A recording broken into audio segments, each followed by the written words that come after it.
Hello? Hello? Is this thing on? Hello? Hi. Welcome to the stream. It's time to play more Star Trek. Welcome, everybody. Day 2 of week 3 of Star Trek week. Or is it week 4? Is it day 7? Day 3? I don't know. Hello, everybody. I don't know where I am. I don't know what time it is. I don't know. I just don't know anything. But we gotta play Star Trek. Welcome to the stream, everybody. Hello, Almacia. Hello, SGB. Hello, Reg. Congratulations, Reg, on the flow. I hope you enjoy it. I hope you enjoy the the the line of text that popped up in the chat box, and I hope you enjoy your number slightly going down. That's what flow does. Hello, hello, Digital Duck. Hello, Krelos. Hello, Terravan. Hello, Bob Rose Guy. Hello, Burzel. Hello, Vano. Hello, Arrogant Logician. Hello, Dana. Chris House. Hello, Battle Hamster. Thank you for spinning. Very mud spin. Hello, SlugX. Hello, Kunky. Hello, ATM Machine. Hello, Schubert. Hello, Zenkerdus. Hello, everybody. Some guy in the hat. Hello. Welcome, everybody. Star Trek month continues. Star Trek week has extended into Star Trek month. Almost. Star Trek 5-year mission. These games are awesome. I love to play them all. We played this game for about 4.5 hours yesterday. I had a great time with it. It's kind of a bit more of a relaxed pace than the first game, it feels like. There's a lot more text, expository dialogue, a lot more banter between the characters, which is kind of fun just to sit back and just let it play out and enjoy. I like this game. We're going to play some more today. So the plan is we'll try and knock out 2 more missions today. This game has 8 missions, 8 episodes total. We've done 2 of them. Probably do 2 more today. And then Monday would be the next stream. We may do a marathon Monday Star Trek week finale stream where we try and power through the last 4 episodes in one sitting. That's the tentative plan at the moment. We'll see how it goes. Star Trek week ending on a Monday seems very fitting to me. Z80 Guru, hello. Hosanna X, hello. You say that, some guy. You think that one of these days you'll have a use for those channel points. Little do you know, I have no plans for them.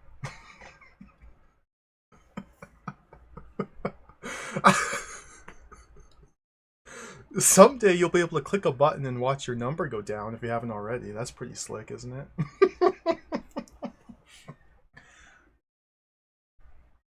Star Trek week didn't end yesterday, no, Z80 Guru. We got a lot more puzzles to solve. We could do that, 8-Bit Tomato. Hello.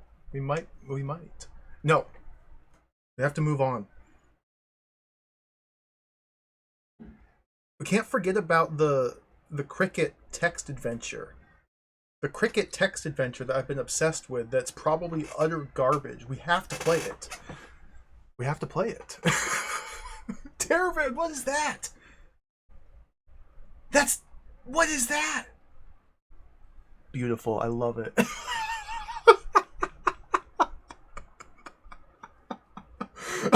Is that from the animated the animated Star Trek series? I've never seen the animated Star Trek series. Seeing that horrifying picture of Harry Mudd makes me want to watch it now. That's awesome.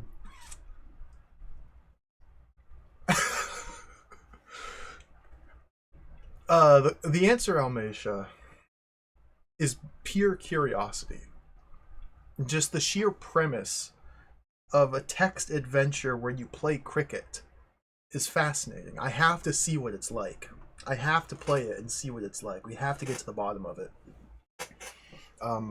Because it's probably going to be a disaster. But disasters are fun, so I'm excited for it. We'll probably get to that next week. Again, the plan is we'll do 2 more missions of this today, maybe 3 if we have the time, and then next week finish Star Trek week.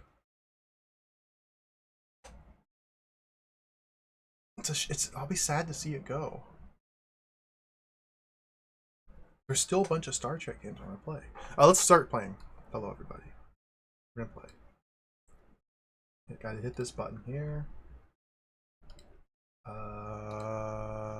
DOS is open. Hold on, gotta move my windows around. Perfect. We need to go to the Interplay folder, and we need to go to the Trek 2 folder inside the Interplay folder. I guess these are directories, not folders. And then we need to we need to Trek 2. Oh, I don't want to register. This little title screen, this little splash screen is very cute.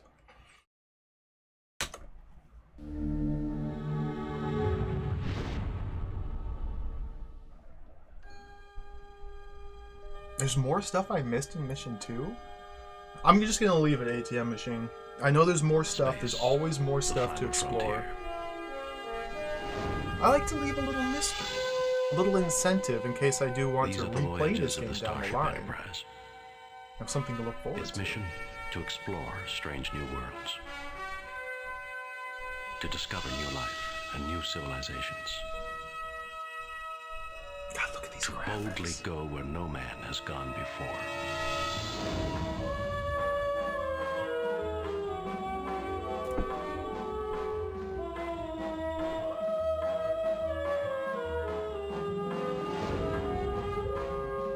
This is so cool.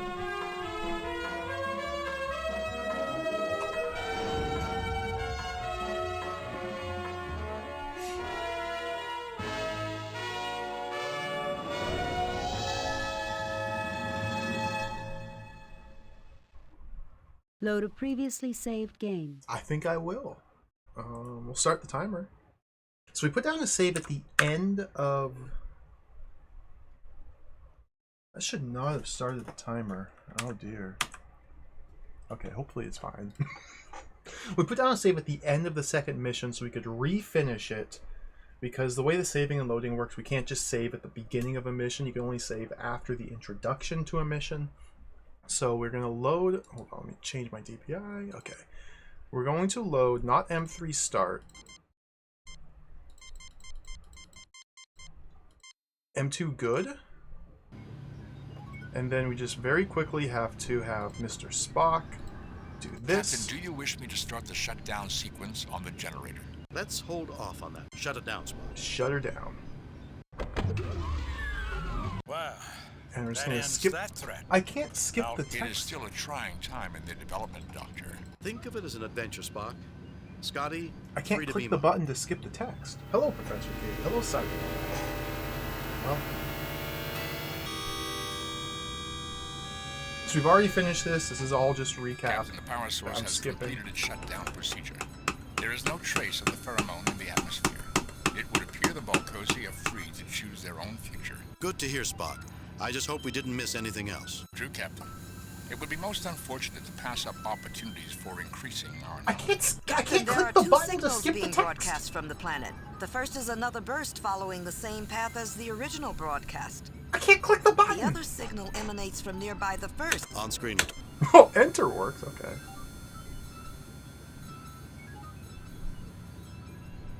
So in the second episode, we wandered around some alien complex, looked at Message from machines. Starfleet, Captain. On screen. Interesting report. Spock and Bones bickered I a think you whole were right heck of to a release lot. the Balcosi from outside We found a little influence. No one caveman at grunt Starfleet guy has who any was idea eating who was food behind all and getting this, gassed. or what the testing And then message was all we about. beamed out. Keep us informed as you And find apparently out. it was all a big test. I've got confidence in you, Jim. I've reviewed your report Perhaps I from your missed a recent number of assignment, Captain. details I in have the a few mission comments. to explain I am more, very but pleased with your performance. It was a for now we're perfect kind of mission, left Jim. with a sense of Your befuddlement reputation and as curiosity Starfleet's as to what that was all best about. starship captain is secure. Kane out. We got a perfect mission. Oh, I know it's wrong. I know it's wrong.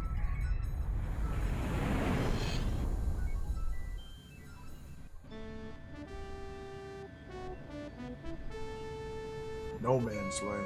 Captain's log, stardate 6236.5. Following our mission to Balcos, the Enterprise is proceeding to Omega Corvus to probe radiation clouds. We are expecting an uneventful mission. Message from Starfleet Command. On screen. This is a Code 2 emergency, Captain. Code 2. 3 Federation ships have vanished in the Delphi system within the last month. 3 days ago, we lost contact with the USS Zimbabwe. You are to go to the Delphi system and find out what's happened to our ships. Starfleet out. Okay, pretty straightforward mission. What we need to do is go into here and change the text display setting, because it's set to speech only. I guess this is the default setting. We need to change this to display text subtitles until you press enter. There we go. Then I can advance it manually without hitting the enter button. Our orders are to proceed to the Delphi system, Captain. Hailing frequencies are open. We have our orders. Let's first investigate the Delphi system here. Delphi system. A ternary star system first charted 30 years ago by the USS Essex. With no habitable planets in the system, the Gamma Delphi sector is known for a high abundance of ion storms. That's probably not good. Let's look up the USS Zimbabwe. USS Zimbabwe. Constitution-class starship commissioned stardate 5621.3, currently under the command of Captain Ulysses Monteya. The Zimbabwe's current non-classified missions include ferrying diplomats between Babel and Vulcan and searching for missing ships in the Delphi sector. Did their spacebar button break on their keyboard? What? Currently under the Zimbabwe's current non-classified missions, Babel and Vulcan.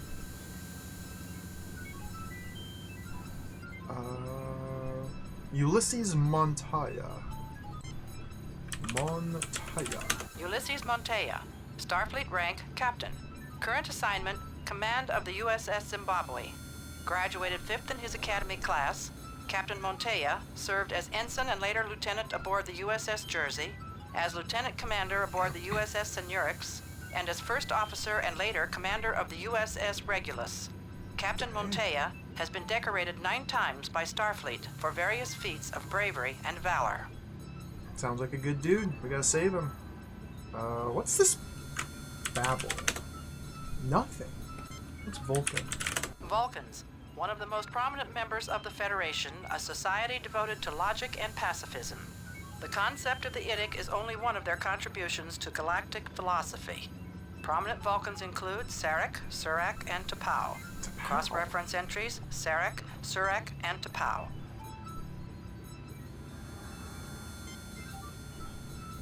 Okay, I thought this would be the planet Vulcan. Hello, Mendel. Welcome. Welcome, everybody. Let's just set a course. Our orders are to proceed to the Delphi. The Delphi system. All right. Oh.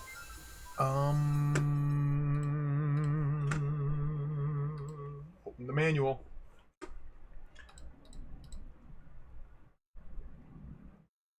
Oh dear.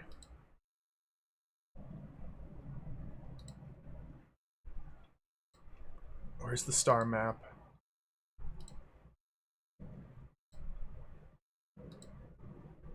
Okay.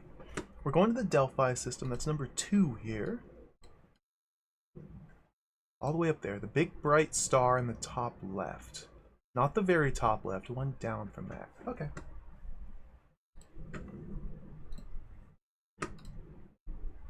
Oop, right here. The Delphi system.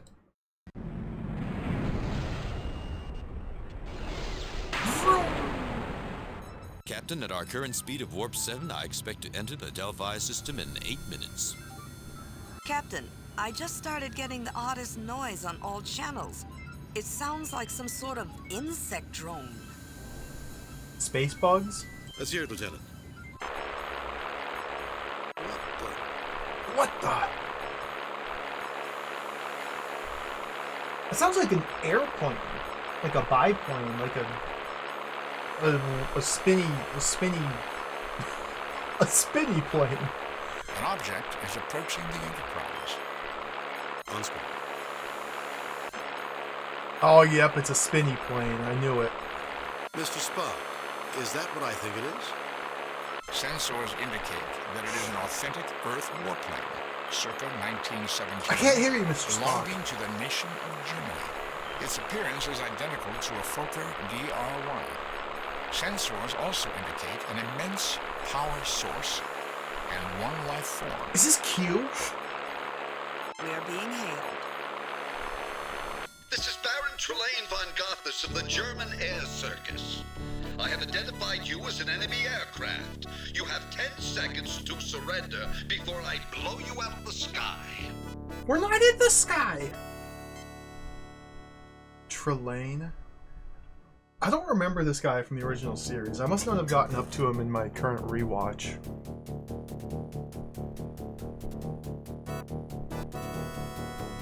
Hello, Doppelopoulos. Welcome. We just found a Baron Trelane von Gothos, the German Air Circus, flying in space.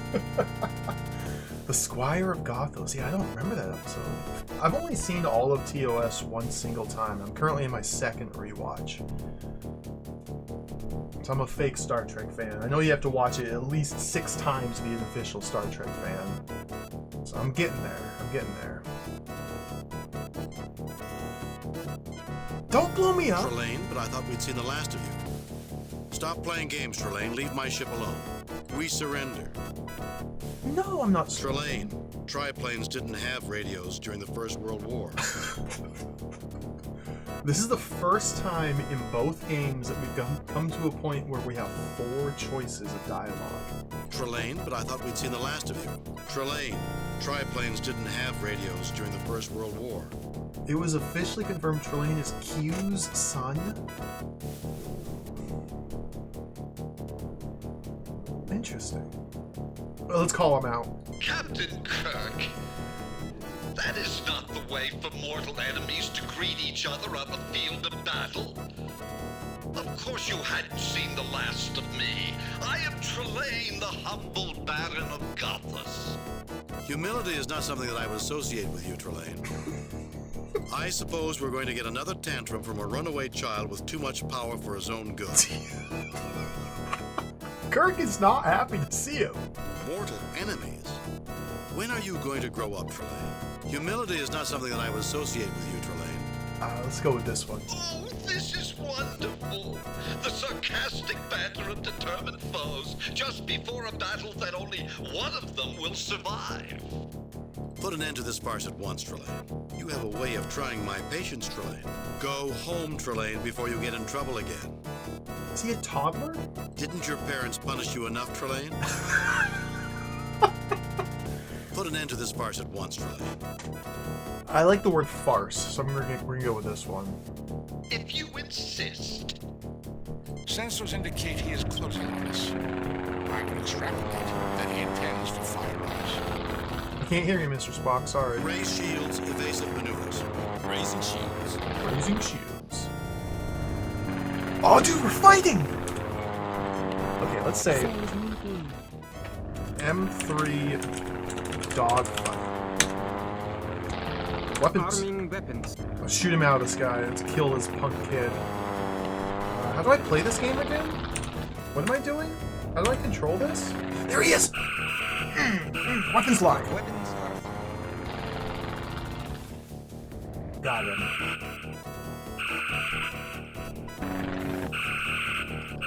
My photon torpedoes aren't working.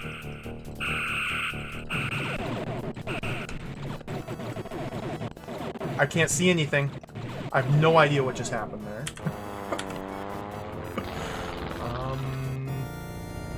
Mr. Scott, fix the screen for me.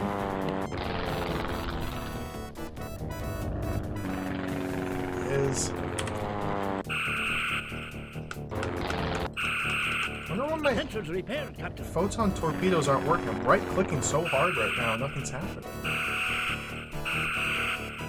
Mr. Scott, no shadows. If we go like this... Cool. Get him! What is happening? Okay. Fix the screen.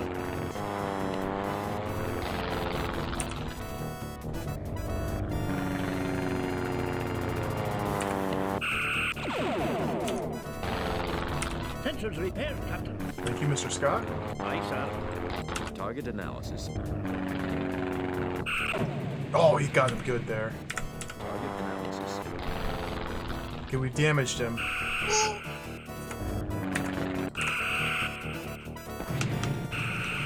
For some reason, my photon torpedoes are not firing. Is he cheating? Did he hack me?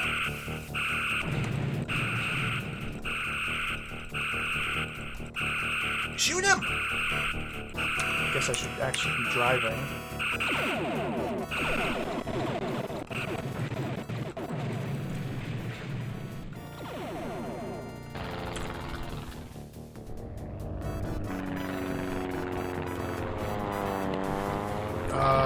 Fix the screen.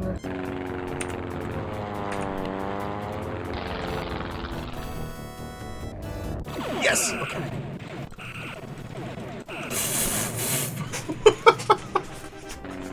Got it. Got it. That was weird. I couldn't use my photon torpedoes like 90% of the time, but sometimes they'd work. Don't celebrate too Maybe soon, it's something Mr. to do with the Chekhov. target Trelane is lock? like a bad penny. He keeps turning up where he's not wanted. The triplane has reformed. It is hailing us again, sir. Kirk, you cheated! You cheated! I beat you fair and square, Trelane. Now leave my ship alone. Bro, I'm using like a 25th century starship. Of course I'm gonna beat your dinky little World War I triplane, you idiot. Don't be such a poor loser, Trelane. Your quarrel is with me, Trelane, not my ship. If you're going to punish anyone, punish me. I beat you. Don't be such a poor loser, yes. Trelane. Your quarrel Punish is with me. Oh, you will be punished, Captain. I shall show you and your closest officers that cheaters never prosper. And we're here.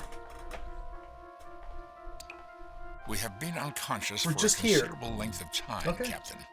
This is Lieutenant Commander Ellis, First Officer and Security Chief of the USS Zimbabwe. I like his red shirt. Hello, Mr. Ellis. Where is your captain? He was in sickbay at the time that triplane attacked us. I don't know what's going on. What is going on, Commander, is a gentleman named Trelane, an immature child of a race with vast powers. Somehow he acquired an unhealthy fascination with human military history. Last time we encountered him, he had an interest in the Napoleonic era. It would appear, Captain, that his awareness of human history has advanced to the level of your First World War. If it advances any further. Not only do we need to escape this place, but we need to find a way to discourage Trelane's interest in war once and for all. How did you escape from him last time, Captain? His parents appeared and punished him. I doubt that we can rely on such an intervention a second time. Cool. Save new game. M3 away. Away start. I guess, yeah, if he's like a Q-like being, then it's well within reason for us to just blink our eyes and be someplace totally different. It's very jarring, but it makes sense in the context of the characters in the show, the universe. I like this artwork a lot. We're in like some medieval castle. Oh, let's look around. Look at all these hot spots. The walls of this room look very sturdy. The only door in this room, it is locked. The only door in... Can't look out the window? The only door in... A light bulb, triggered by a chain, is suspended above the center of the room. The chain is broken. Broken? The walls of this room look very... Box? A crate. It is labeled Schnapps. Ooh. It is unopened. Let's open it. Let's open it.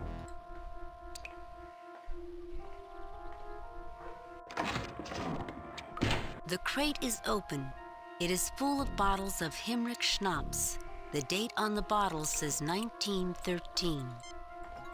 Let's have a toast. You have taken several bottles of Schnapps. Several bottles.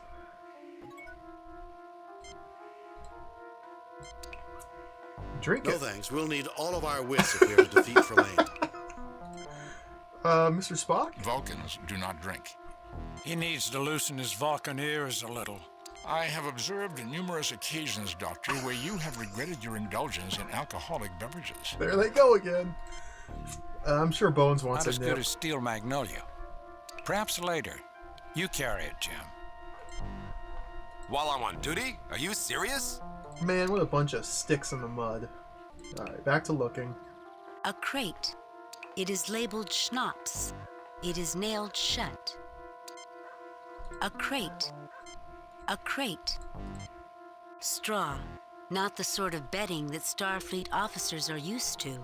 Rather damp, too. Gross. Wet straw? A small barrel rests against the wall. It is empty. There are many bundles of sticks piled against the wall.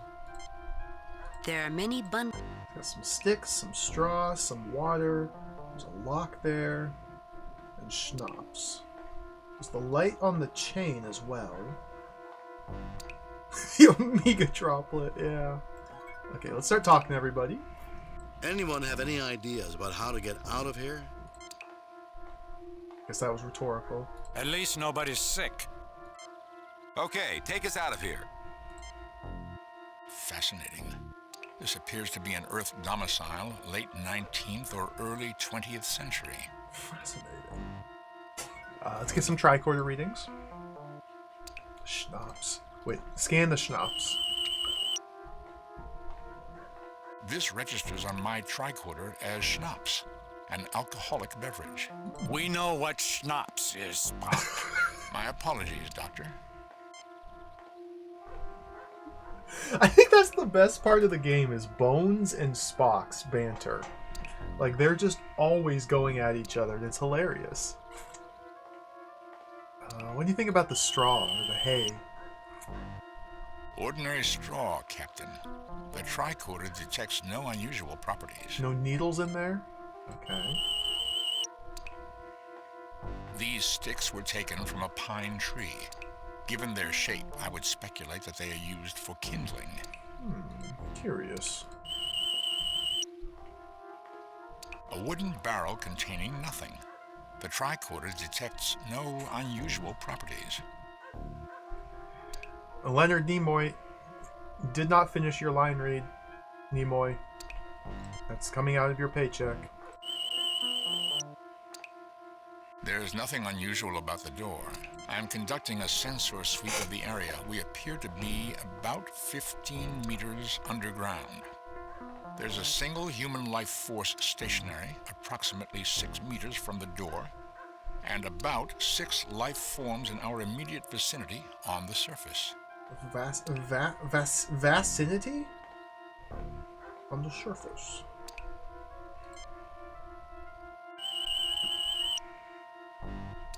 This light bulb is an anachronism. Although its light output is typical of period lighting sources, it is far more energy efficient and encased in shatterproof glass. Trelane was never very good at getting the fine details right. A correct observation, Doctor. Alright, we've got some anachronisms. Can we pick up the light bulb? You cannot reach the light bulb. What are you talking about? It's literally shoulder height. Okay. That's odd. Can you do it for me? The chain is broken. It is obvious that you cannot turn it off. You get no... Can we pick up some straw? I don't think we'll need it, and we could probably get it somewhere else if we did.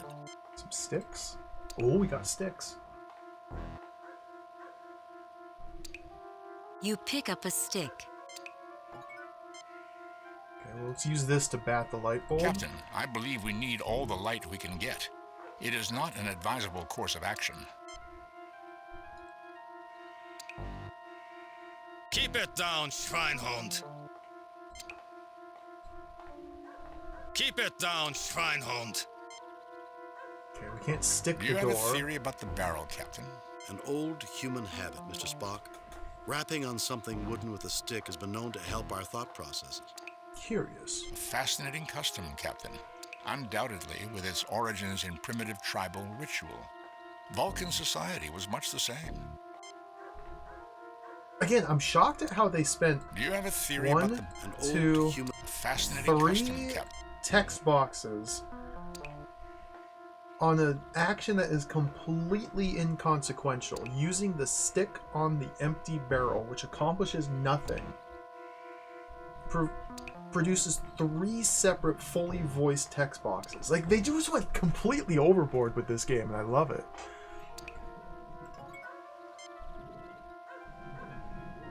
Put the schnapps. Keep it down. Can we, like, throw the...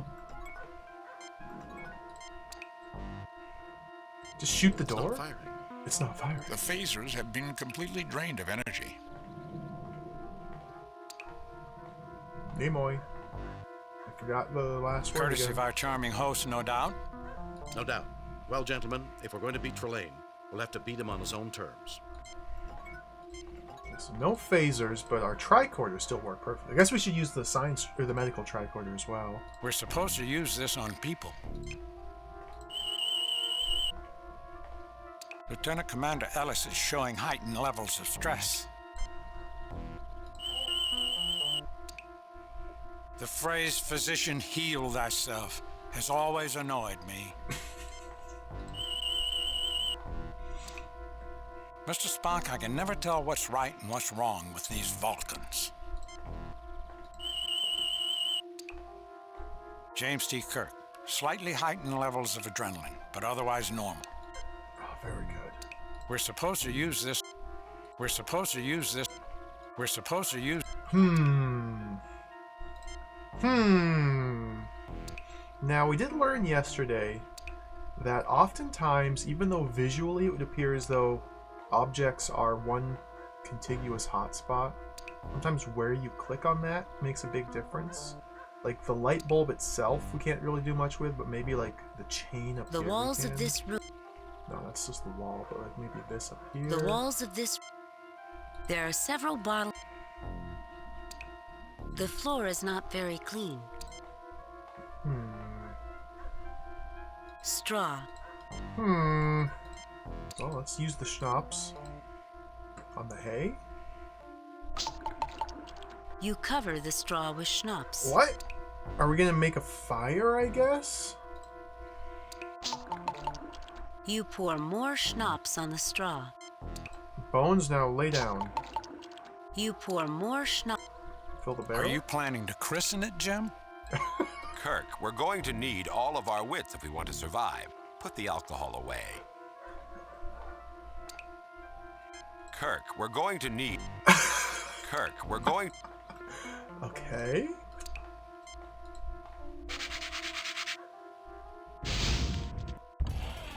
What's going on here? Get him, Spock. We should leave this building immediately. The proximity of this fire to a large concentration of alcohol puts us at considerable risk. Mr. Spock? I thought that was my job. Pick him up, take him with us. I can get him. You people get moving. I'll follow right behind you. Okay. I've put our unconscious friend in a safe place. Okay. The building is structurally sound, Captain. I doubt that it would collapse, but as a precaution, I would not enter it again. I would not enter it. Where are we, Mr. Spock? Isn't it obvious? In trouble. Do you have a problem, Mr. Ellis? Yes, sir. I have a problem. His name was... The Baron does not appreciate vagrants.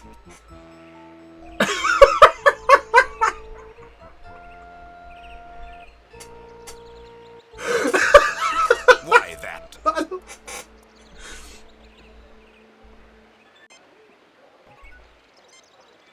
Save new game.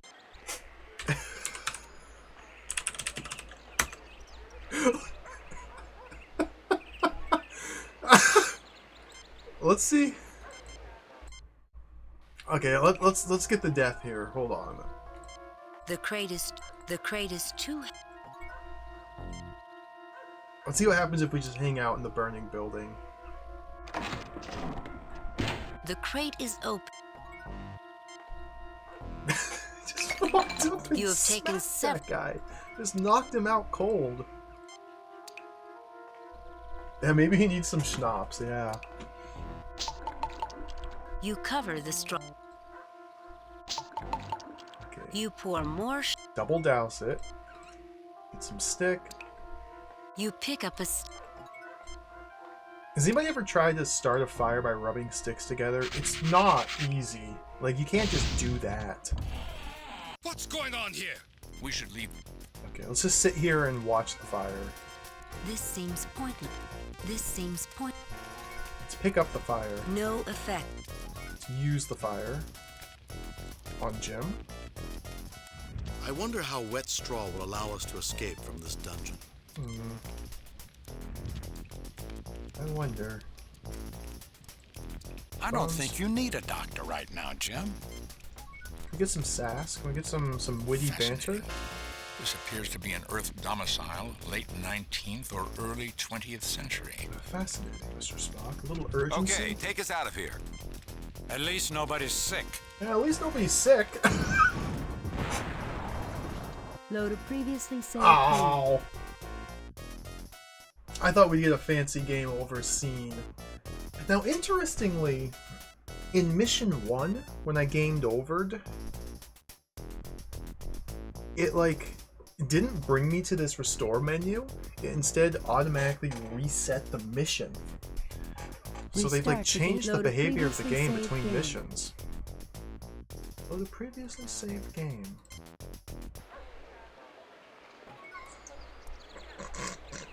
This looks like a man who enjoys his work.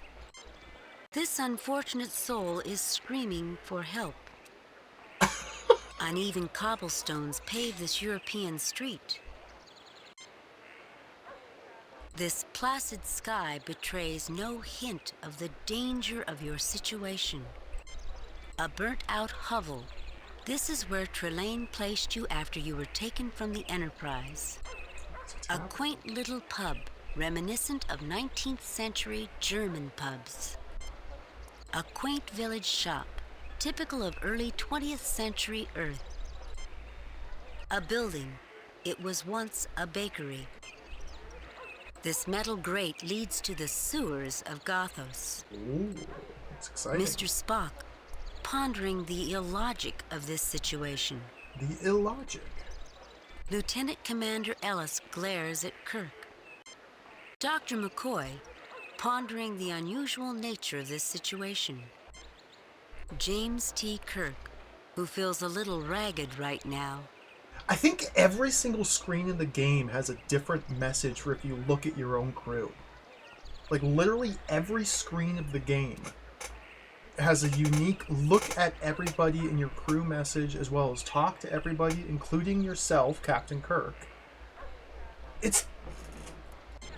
So let's start talking. I didn't join Starfleet to play at being a galactic tourist. All right, Commander, you were about to tell us why you're being so hostile. Let's hear your story. Does the name Lieutenant Ralph Garvin sound familiar to you? Nope. He was my roommate at the academy and was killed by some blood-sucking cloud while on a landing party under your command. What? That must be a TOS reference. Again, another episode I haven't seen in ages. A blood-sucking cloud. Space is not the safest of environments. I've always done my best to protect my crew, and I've always honored anyone who has lost their life under my command. The Enterprise is routinely assigned to unknown and extremely dangerous sectors. I have always made it a policy to lead landing parties and share the risk with my men. I suppose you've never lost someone under your command, Commander. You've never felt the loss of a subordinate while you've been on a landing party? When you become a captain of a starship, you'll have every right to judge me. We're in the middle of a life-and-death situation. I expect you to act like a Starfleet officer. I have always made it a policy to lead landing parties and share the risk with my men. Go for it. Captain, if I see you do anything that puts us or our escape at risk, you'll regret it. I'm not interested in vendettas. I'm interested in survival. If you have a problem with me, you can wait until everyone's safe. Is that clear, Commander? Yes, sir. Obsession from season 2. Interesting.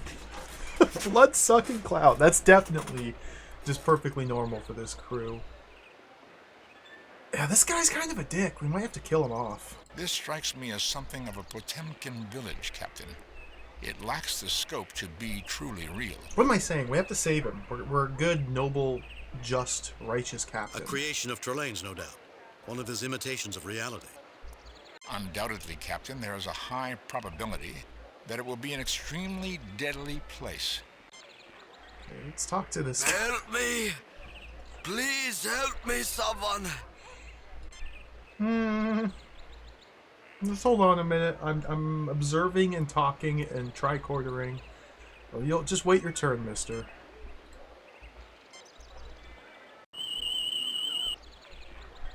Captain, I'm picking up abnormally strong energy readings in the building labeled Shop. Curious. Captain, I'm picking up abnormal... Oh, shut up, Spock. No unusual power readings from the sewers of this village. No sewer level? What? Captain, I'm picking up Quiet! Captain, I'm picking up Okay, I get it. Mr. Spock really wants to go shopping. Let's get the medical tricorder. A human, in his early 20s, in excellent physical condition. A human, approximately 60 years of age, in poor physical condition. His hip is broken, Jim. He needs our help. I'll help him out. Okay, give him the schnapps. I think it's broken. Someone get me a doctor, please. My hip. My hip. Wait, can I? Is that his hat? Can I steal his hat? Help! Help! Can we pick him up? No effect. Fine, I'll heal him. You'd better take care of the soldier first. Never mind. Do our communicators work? Cool noise. The communicators are functioning, Captain. If there were other Federation personnel on this planet, we would be able to communicate with them. Provided their communicators haven't been confiscated or the persons are in any physical condition to answer. I did not wish to state the obvious, Doctor. Doctor. Ha!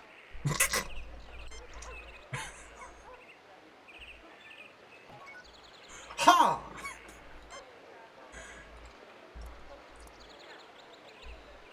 I did use on the soldiers. I don't know. What? Having fun, Jim? Alright, got him. I didn't mean to just walk over there and knock him out. Oh, perfect. Okay, everything's working out perfect. Okay, let's heal this guy now. Oh, look at that. We got a looky-loo.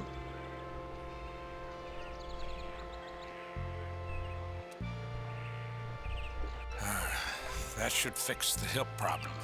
You should rest. Thank goodness Trelane didn't take the tranquilizers from my med kit. He'd probably be too tired to talk much. Thank you for helping me. If only I had something to repay you. You could tell us where we are. You are the American pilot, Lieutenant Colonel Jimmy Kirk. Jimmy Kirk. The leader of the famous Enterprise Squadron. Lieutenant Colonel. Jimmy? Enterprise Squadron? I suppose I should tell you nothing, but as it looks as though the war will soon be over, I can tell you that this is the village of Gothos. What war is this? The Great War. The one that has lasted for 4 damned years and has killed millions. I never thought that it was possible for so many young people to die for such a worthless cause. I believe he refers to the first of your world wars. Could you answer an important question for me, sir? What year is this? Where's Trelane? What else is happening? What year is this? What year is this? The Twin Peaks reference? Where's Trelane? What else is happening? An important question. Where's Trelane? Where's Trelane? Trelane von Gothos has retired to his castle to await orders. Oh, castle! He has vowed to kill you if you should ever meet again, Colonel Kirk. I am so tired. I must rest. I didn't join Starf. It looks like he's unconscious. How rude. How rude. Given what I saw of him when he was conscious, manners were not his forte. Bones, heal him. Jim, do you really want this guy up and around? I suppose he'll come to eventually. Bones, leave him there. Let's kick him while he's There's down. a fine line between necessity and savagery, and I don't intend to cross it today. Wait. Can we tell Spock to kick him? There's a fine line between... Can we tell Redshirt to kick him? There's a fine line between... Refuses. Okay, so there's something... A strange tricorder reading coming from the shop. We seem to be in a World War I era town, German town. Trelane is retired to his castle, which is somewhere in the vicinity. And there's a looky-loo at the tavern. I guess we'll go over here to the tavern first. Just because there's what appears to be a woman. This seems point. Watching. You know that Baron's orders are that you are to be served in the armory. You are not to enter this establishment. Everyone knows, Fraulein, that the Baron's orders were never meant to be taken seriously. Even by him. Looks like trouble. Look at this scene. Excuse me, but if the lady wants you out, then you should get out. It's so wooden in here. I don't think I've ever been in a room with this much wood. It's like it's just pure wood. Except for like the candles, I guess. It's so much wood. Would you like to step outside? Hello, soldier. Wouldn't you look good with beer on your face? Excuse me, but if the lady wants you out, then you should get out. Okay, we're gonna have to knock this guy out again. Would you like to step outside? I'll try and be cordial. Let's try and resolve this without throwing punches. Hello, soldier. Would you like to step outside? Go with this one. He did. Okay, good.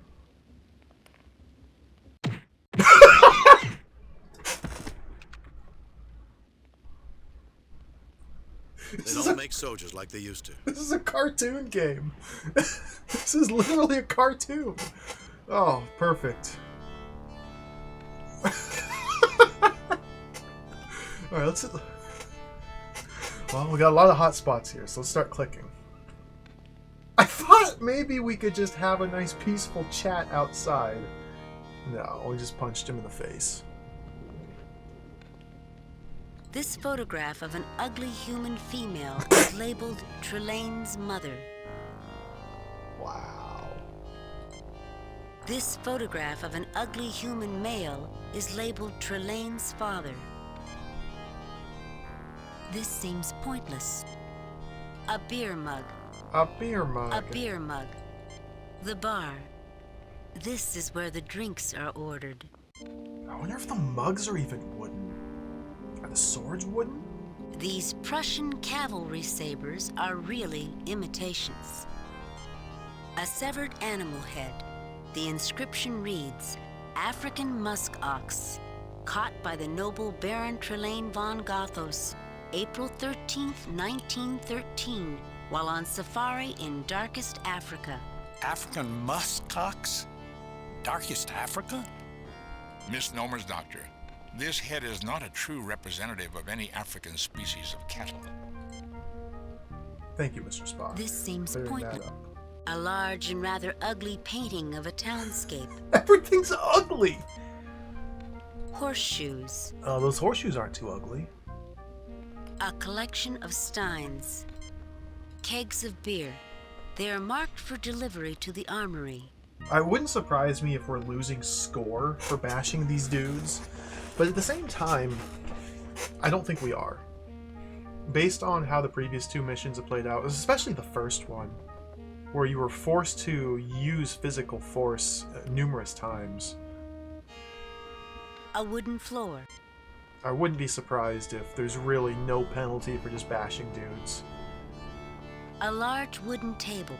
A patron of this establishment. As long as we don't kill them, it's fine. A patron of this establishment. This door leads to a back room. Is there anything else to A look chandelier. Did I look at the woman? Gretel Gernsback. Gretel Gernsback. The hostess of this establishment. Okay, now let's talk to everybody. An imitation of a German tavern complete with badly drawn stereotypes, Trelane is nothing if unoriginal. Sometimes these planets aren't all bad, Jim. I recommend finding out as much as we can about Trelane. He's an immature maniac with immense powers. Now, what else do we need to know about him, Spock? Knowledge of his current activities would be an asset, Doctor. With an egotist like Trelane, I doubt we'll have to do too much investigating. He'll let us know what he's planning. Foreknowledge, Doctor, is preferable to surprise. There was no need to put 6 dialogue boxes there just for talking to Spock in this room so we could hear them bicker. You know, if there wasn't someone here trying to kill us, a man could have a good shore leave in a place like this. Rudolf Ulan, owner of the shop outside. What seems to be the problem? What do you think about the war, Herr Olin? What can you tell me about Trelane? What do you think about the war, Herr Olin? Harold? What do you think about the war, Herr Olin?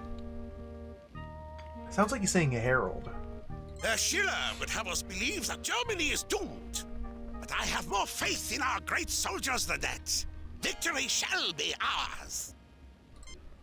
Herr Kirk, what is it this time? What can you tell me about Trelane? The perfect German. If anyone can turn this war around, it's him. You're such a sycophant, Rudolph. I saw how you handled that foolish brute outside. Quite impressive. I am Schiller, superintendent of the local schools. How may I help you? What do you think of the war? What can you tell me about where can I go to earn some money? Money? Wait, we need to get a job? What's special about the school? What do you think of the war? Horrible business. When it started, I thought it would be good for Germany, but it soon became a mess. I hope it will be over soon. If we can settle this thing without harsh negotiations, we can get back to being a civilized nation once again. Herr Kirk, though my position as school superintendent keeps me busy, I'm always glad to help you. You look What very can you tell me busy. about Trelane? Where can I go to? What's special about this? What can you tell me about He's Trelane? gotta do all these dialogue A choices. flamboyant man, and the greatest pilot in Germany. If only his soldiers weren't such rabble. Herr Kirk. Where can I go to earn some? Where can I go to? One might find a little money doing odd jobs around the village. Herr Kirk. What's special about? Well, Captain Hauptmann is addressing our class, trying to make the children into proper Germans. And we have a brand new chalkboard. Whoa. Cool. Well, Miss Gernsback, you seem to run a very efficient place. Thank you, Colonel. Unfortunately, the war does not lend itself to efficiency. What do you wish to talk about? Why are you calling me a colonel? What's going on with the war? You said that the war led to a lack of efficiency. What are you talking about? What do you know about Trelane? Why do these soldiers bother you? 5! Why do these soldiers bother you? We got 5 dialogue choices here.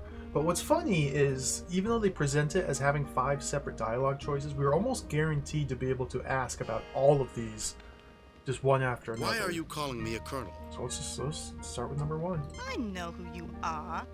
Lieutenant Colonel Jimmy Kirk, leader of the famed United States Enterprise Squadron that has shot down so many of our pilots, along with Major Spock and Captain Leo McCoy.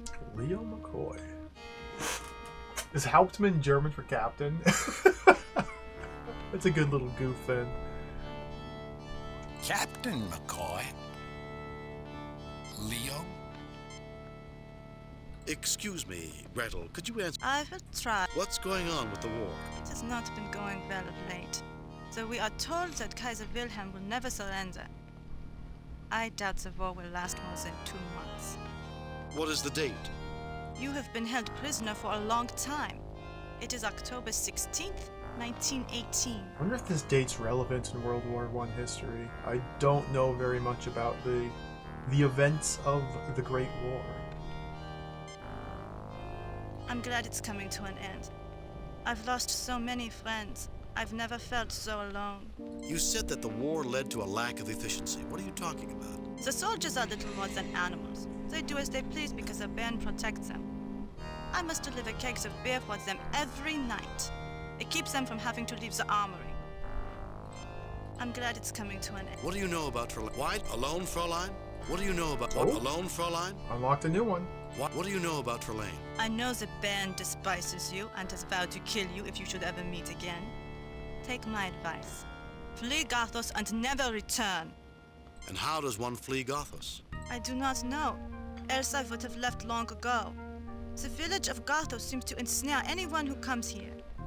You see, I really work for the French government. I am a spy. What? I'm glad it's coming to an... Spy? Why do these so... Alone from... Spy? Spy? I have been here for 2 years. The Western Front is very close, and I send information to France. The worst spy ever. You just met this man, and within 2 minutes telling him about how we're a spy. Why do these soldiers bother you? The soldiers are little more than animals. They do as they please because a band protects them. I must deliver kegs of beer for them every I already night. saw this one. I'm glad it's coming to... Alone, Fräulein?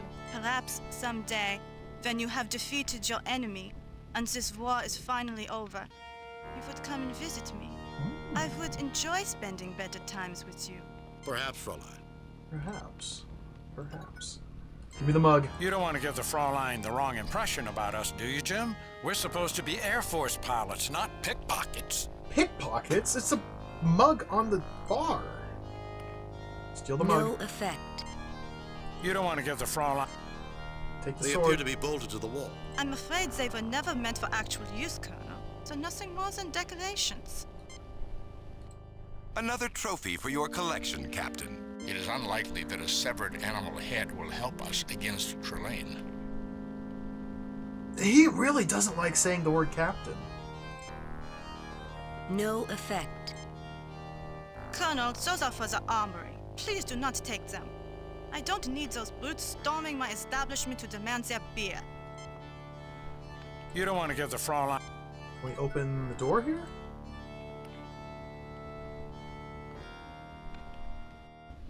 If I didn't know your good luck was only temporary, I'd be quite annoyed. Mr. Full House is complaining. If his hands were any more indecent, he would be arrested. With the Baron's soldiers, he might be arrested even if his hands were decent. I can't complete a straight to save my life. These Germans playing cards in the back of a German bar are just speaking in English, very fortunately. Or your fortune.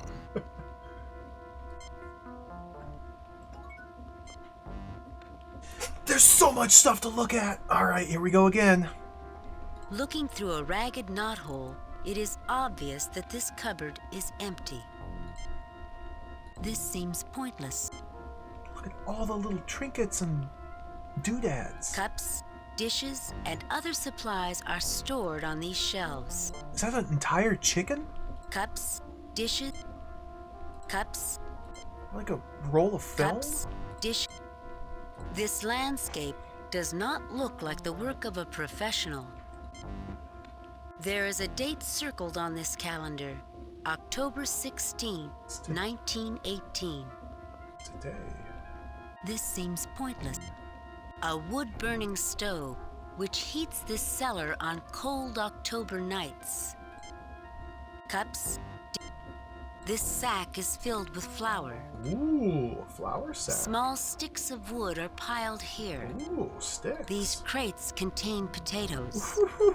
These Potatoes. crates. Potatoes. This barrel is full of beer. This seems pointless. Is that like an accordion back there? A light suspended from the ceiling. This seems pointless. A German card shark. A poker table. One of the pleasures of life in the village of Gothos. A German card Now, shark. if this were a Sierra game, this is where we'd have a poker-playing minigame. Save new game. M3 poker. Let's talk to everybody. Poker. Poker. I remember this time in medical school where I got into this game. Doctor, I see no relevance of your story to this situation. Jeez, Spock! Spock, did anyone ever tell you that you can be damn rude? Poker. How unusual to find this activity in Germany during this period. Fascinating. Fascinating? Just because your ears grow when you bluff? I've been known to play a mean hand of poker on occasion. I imagine you do too, Kirk, except people seem to keep calling your bluff. Sure. I'm Werner Gillard, the shoemaker. If you are not prepared to play, please leave us. Oh, this is why we need money. Okay, okay. Excuse our friend. He doesn't like to perform in front of an audience. Hello, I am Richard Sundergaard. I publish the local newspaper. It's nice to see someone as famous as you, Lieutenant Colonel. Doesn't it worry you, Herr Sundergaard, that you know an enemy ace is standing next to you? The Baron has given orders for everyone in Gothos to treat you well, Herr Kirk. A fellow pilot honoring fellow pilots, I suppose, although I would not trust the military to follow those orders to the letter. Welcome. I am Kurt Nielsen, owner of the Gothos Brewery. If you care to join, feel free, if you can pay the stake. Yeah, we need some money. Okay, let's get some tricorders. So we need to do odd jobs around the town to earn money to play poker. Why? Because it's something that we can do. Tricorder.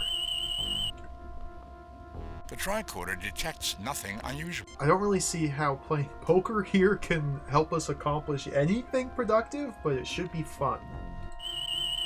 So we have to try and do it. The tricorder detects... The tricorder Alright, put that tricorder away, Mr. Spock. Medical tricorder. Are these real people, Bones? Human male in fair physical condition, less beer and tobacco would make considerable improvements.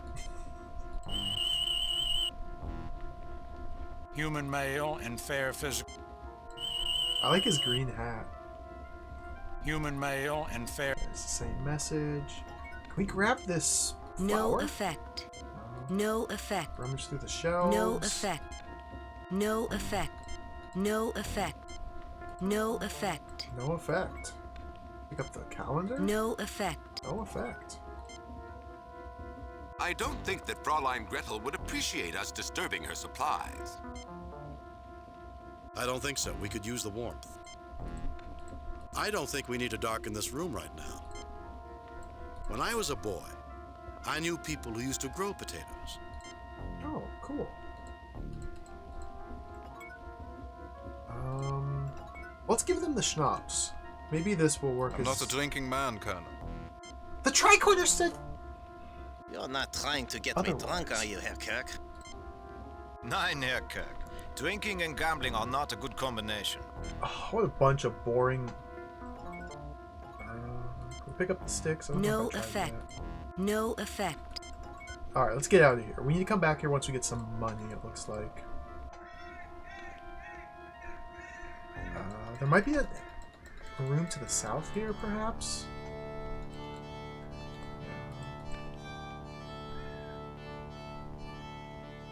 Let's leave the wood zone. Oh, the fire went out. A burnt-out hovel. This... So the shop is obviously where the game wants me to go, but...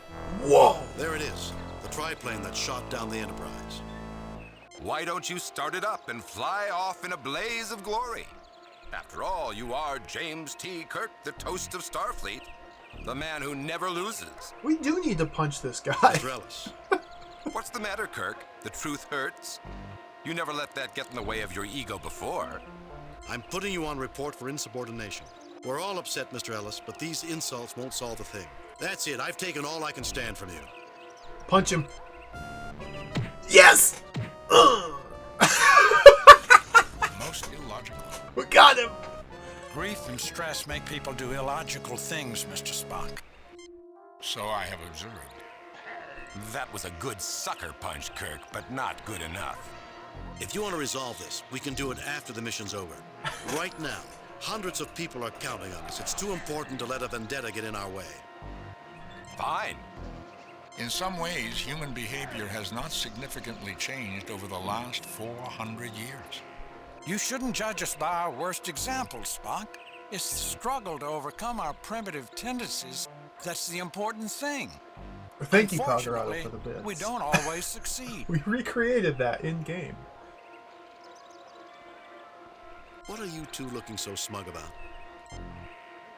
That was like 30 text boxes! Lieutenant Commander Ellis wears his bruises as if they were trophies.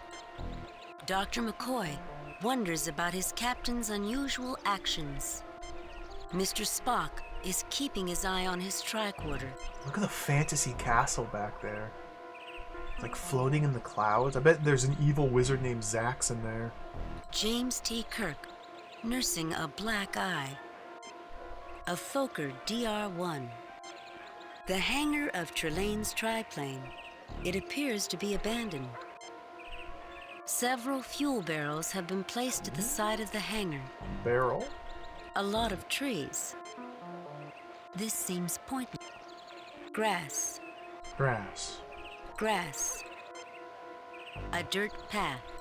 Bushes. Grass. Grass. Bushes.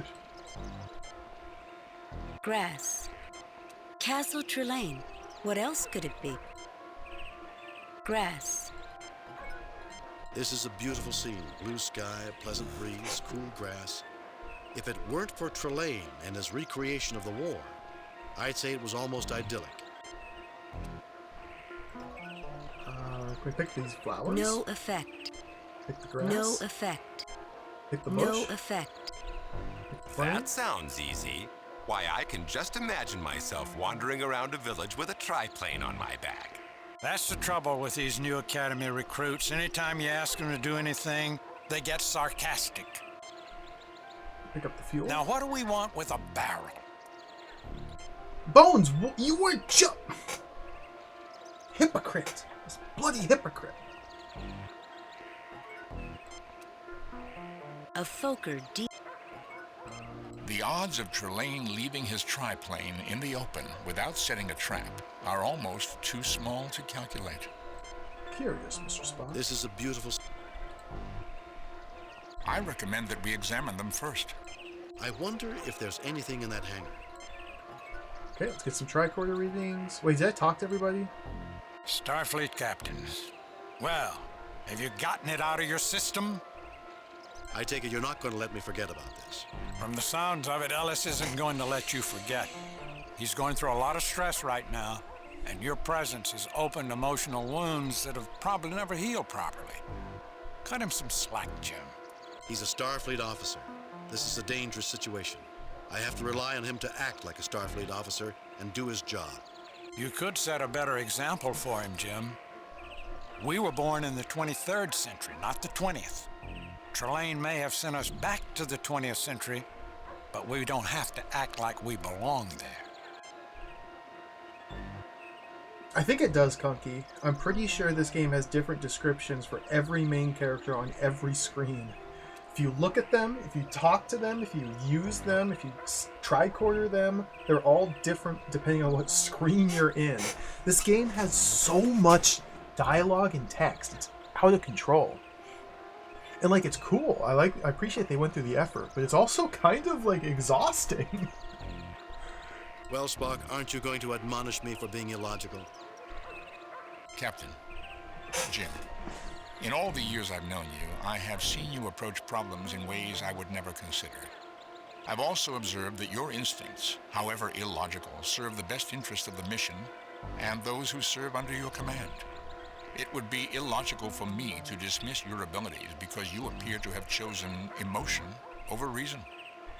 Besides, given Commander Ellis's emotions, I calculated an 86.3% chance that you and he would engage in physical conflict. Your fight with him was, therefore, most logical. Your illogical actions were most logical, Captain. I predicted this. Thanks, Bob, I think. Jim, you really have to watch your temper. He was provoking me. Starfleet captains are supposed to ignore provocation. If they didn't, the Federation would be as big a mess as the Klingon Empire. I have absolutely nothing to say to you, Kirk. When this mission is over, then we can settle the score.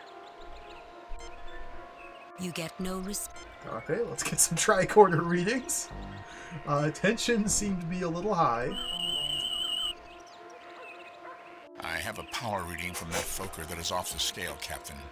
It is identical to the sensor readings I took off Trelane's triplane on the Enterprise.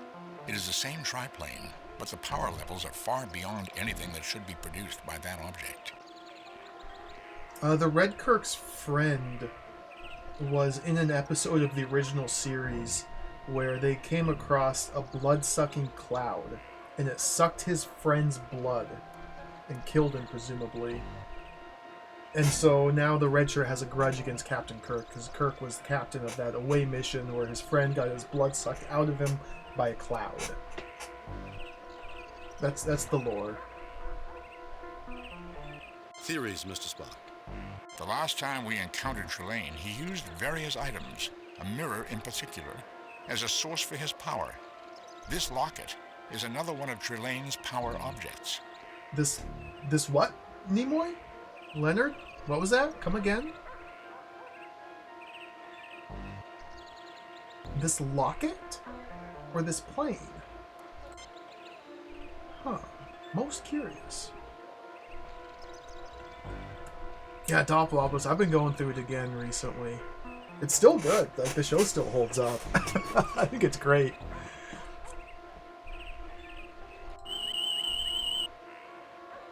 The barrels are empty. Captain. The tricorder indicates the hangar is completely deserted. I'm picking up immense power readings from that castle in the distance. There is a high probability that it's Trelane's base. The castle. Castle Trelane. The one that everyone says that Trelane's in. Mr. Spock, you think that castle, you think Castle Trelane over there is where Trelane's base is, perhaps? You think Trelane's base may be in Castle Trelane? Where Trelane has been said to be waiting for us inside the castle, named after Trelane? You think he's in... Well, of course it's Trelane's base. Where do you expect Trelane to live? A slum? Doctor, your display of emotion is quite unnecessary. Looks like there's a barrel behind them. Let's go back here. I wonder if they... We can't. Okay, I don't want to go too far in this way because it looks like it's leading to the castle, where we might find Trelane. Trelane might be in Castle Trelane. Well, if the biplane or / locket is a source of power, a power object even... We're supposed to use this on people. James T. Kirk, in good health. No, let's go back to town.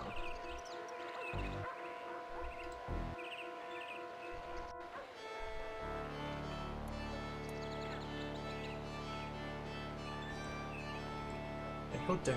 Maybe we can go over here. Dog!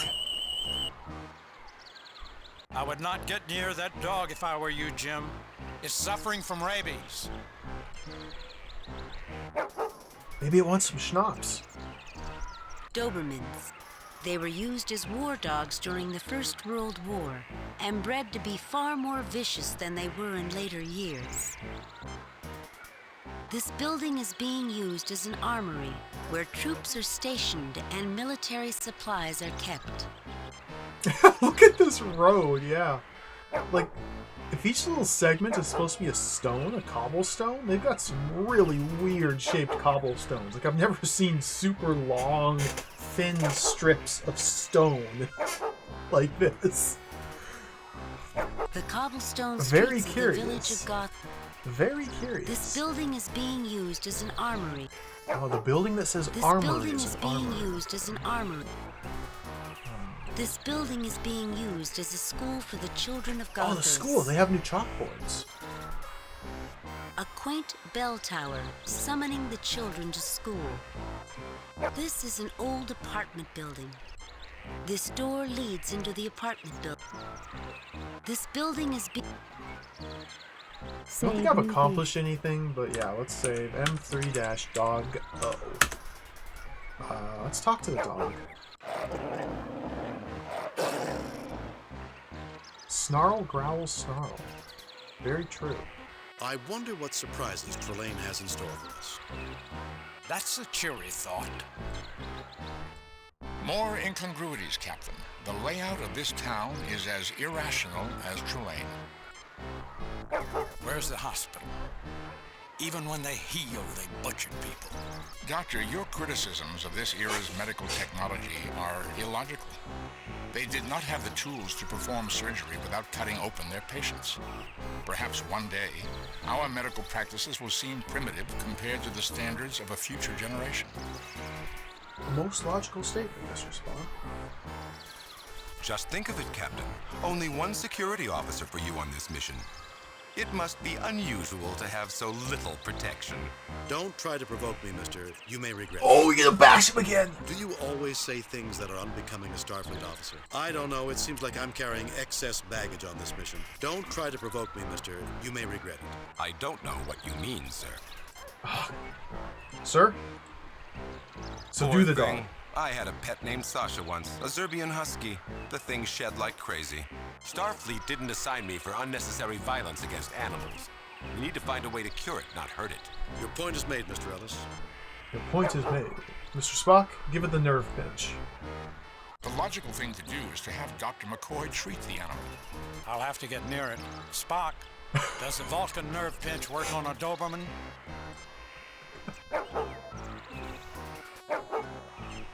Bones? If you can come up with a suitable distraction first. Oh, let's just go touch it. I don't think so. I don't think so. Schnapps? I don't think he's interested, Jim. Oh, stick! Stick! I don't think it wants to fetch, Captain. Curious. We pick it up? No effect. Okay, so we have a 1,000 million different ways to explore. There's a building here, building here, building here. We probably can't get into this building till we do dog business. There's 2 more buildings in the previous room, plus potentially a sewer exit. There's further down the path to the right, beyond the barn. There's just so much happening. More screens to the left here. I can't believe the trench would be so close to the town. It shouldn't be. At this point in the war, the Allies had broken through the trenches. That's why Germany surrendered. Their defenses were crumbling, and they didn't want to see their cities destroyed. Only one of many illogical situations, Commander. The building where we were imprisoned almost burned to the ground, but no other building was touched, and no one seemed concerned about the fire. Most curious. What else? The fact that everyone seems to recognize us, yet the military does not try to intercept us. The building signs in English instead of German. There is much here that is not what it seems. I wonder if this game was released in Germany. Like, I don't actually know. I assume this game was released in Germany and translated to German. I wonder how they handled this mission. I guess they just kept the art assets the same. Still remarked on how weird it was. Good. Lots of stuff to look at here. Alright. Is this German or Allied territory? It's fake territory. It's not real. Rubble. An artillery shell has collapsed part of the trench. And no birds sang. And no birds sang. Is this German? And no birds sang. There must be some reference to some thing. A crater. Created by artillery fire. Barbed wire, used to confine soldiers to their moats of mud. And no bird. I want to look at the explosion. Is this German? Is this German? Sandbags. A ladder, which allowed soldiers to climb out of the trench and die more quickly. A crude platform, used to support the soldiers when they fired their rifles. It's like some stuck note in the music, just this terrible buzzing in the background. Can we, like, reset the room? Get rid of that? I know it's magical in this room. It's just a magical sound effect in this room. Okay. A trench. Gotta deal with it. A trench. Not quite as muddy as you were expecting. Army engineers have begun building a tunnel here. The tunnel has barely been started. I don't like this room. A lone soldier groans, but does not move. Maybe, yeah, the tinnitus is representative of the war. And, you know, the explosions, the loud noises everywhere. Tinnitus sucks. No effect. It's not cool. Okay, so we looked at most everything. Let's talk to everybody. How come these planet-side missions always end up being so damn cheerful? It's hard to believe that I'm from the same species that could create such carnage. We improved, but that's damning with faint praise. Think of it. Millions of young kids enthusiastically signing up for a war without purpose, dying without reason, by the orders of commanders who don't care. It's too bad that things haven't changed much in the last 400 years. Kids still die meaningless deaths for commanders who don't care. This battlefield does not truly represent the misery that was your First World War. A single soldier where there would be dozens. Dirt where there should be mud. Trelane is not providing an accurate depiction of this war, Captain. At least we have one thing to thank him for, Mr. Spock. Nothing to report in the West.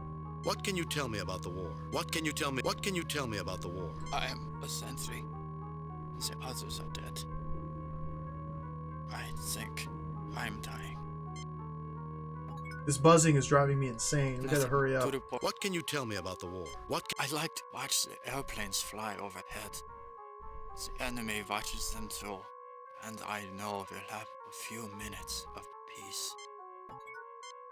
Okay, quickly. Heal him. Young human male, life signs failing. Suffering from internal bleeding and shock. Now that's an odd reading. It's not biological. Maybe Spock should try using his tricorder. Oh, we gotta use the other one.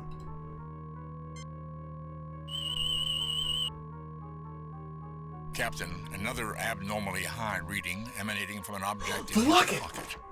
A locket of some sort. Give me your locket. Nothing to report. What can you tell me? About your locket? You want my locket? But that's the only reminder of my girl. I'd rather lose my arm. We could do that too. We need it very badly. If we do something for you, would you give it to us? I have a letter to my girl. If you see that it is delivered, I'll give you my locket. Get out of this room. Okay. Whew.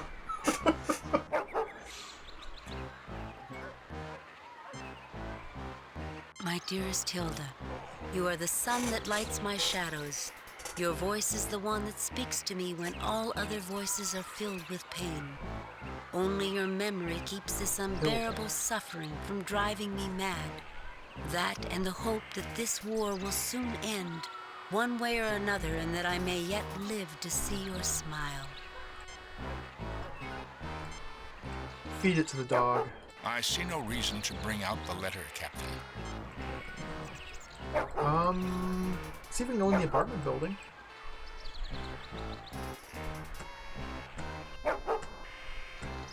Oh God, there's cat. I think they might have gone a little too overboard when making this game. They might have cooked a little too hard. Ah, visitors. Because now we have another room. There's still like 5 more rooms I have access to I haven't visited yet. Every room has 10,000 things to look at and click on and talk about. So let's get started with this one. This door leads back to the streets of Gothos. A pot of gladiolas. You can tell that Herr Eckhart has a green thumb. A small box lamp. A picture of the Battle of Waterloo by a starving German artist. Several objects of sentimental value line the mantelpiece. Cherished possessions that have been gathered over the course of a lifetime, admired by friends and family that are now dead. Yeah, exactly, Lobstigator. It's crazy how they like recorded all these unique lines for the most inconsequential actions. It's crazy. Several objects. Oops, I already saw that. An impressionist painting of a ship caught in a storm. A fireplace. A fireplace. A fireplace. Cat. A domesticated longhair. A large plushy chair, the sort that cats prefer. A gramophone. No songs are playing. The floor is quite dirty. You know, this floor could be cleaner. Do you like living here, sir? This place looks very comfortable. I'm not even talking. Okay, I used the look command on the floor, and now it's opened up a dialogue tree. You know, this floor could be cleaner. Do you like living here, sir? This place looks very comfortable. Thank you for the compliment, but I'm sure you're used to nice, clean places in America. I wish that I wasn't so old. I'd like to visit the New World someday. The floor is... You know, this floor... Do you like this... You know, this floor... Well, we do you gotta, like living gotta here, go sir? through all these dialogue options. It's home, and it's been home for 40 years, Colonel. Klingold likes it. And what's good for him is good for me. The floor is... You know, this floor... I must be getting lazy in my old age, Colonel. If you were to sweep my floor, I would pay you a little money. Little money. Sweep the floor. Mr. Spock. Where's the broom? We need broom. We're on a quest to find a broom so we can sweep the floor. That's riveting computer gaming action. How do I do menial chores around a house? Oh, we're not done looking at A things. one-armed gentleman sitting on a sofa. A copy of Goethe's Faust in German. For the schnapps. I keep forgetting I have this schnapps. I have a feeling we may need it later. You want I this? really don't need a drink right now.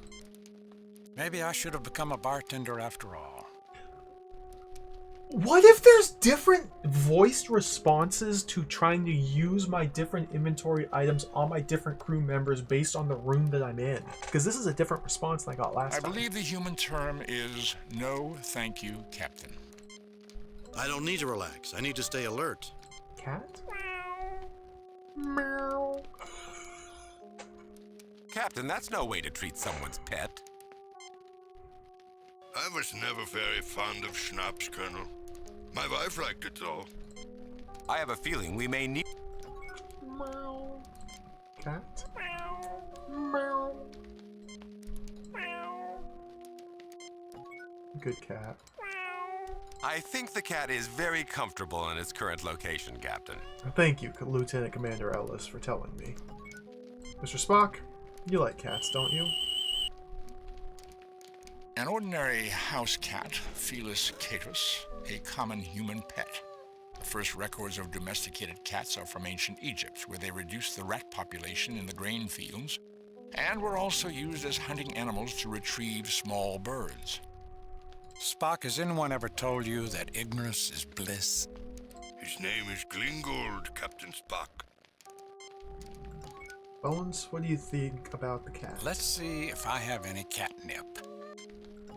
Lieutenant Commander Ellis, tell me your thoughts on cat. Nothing? Meow. I think the cat is very...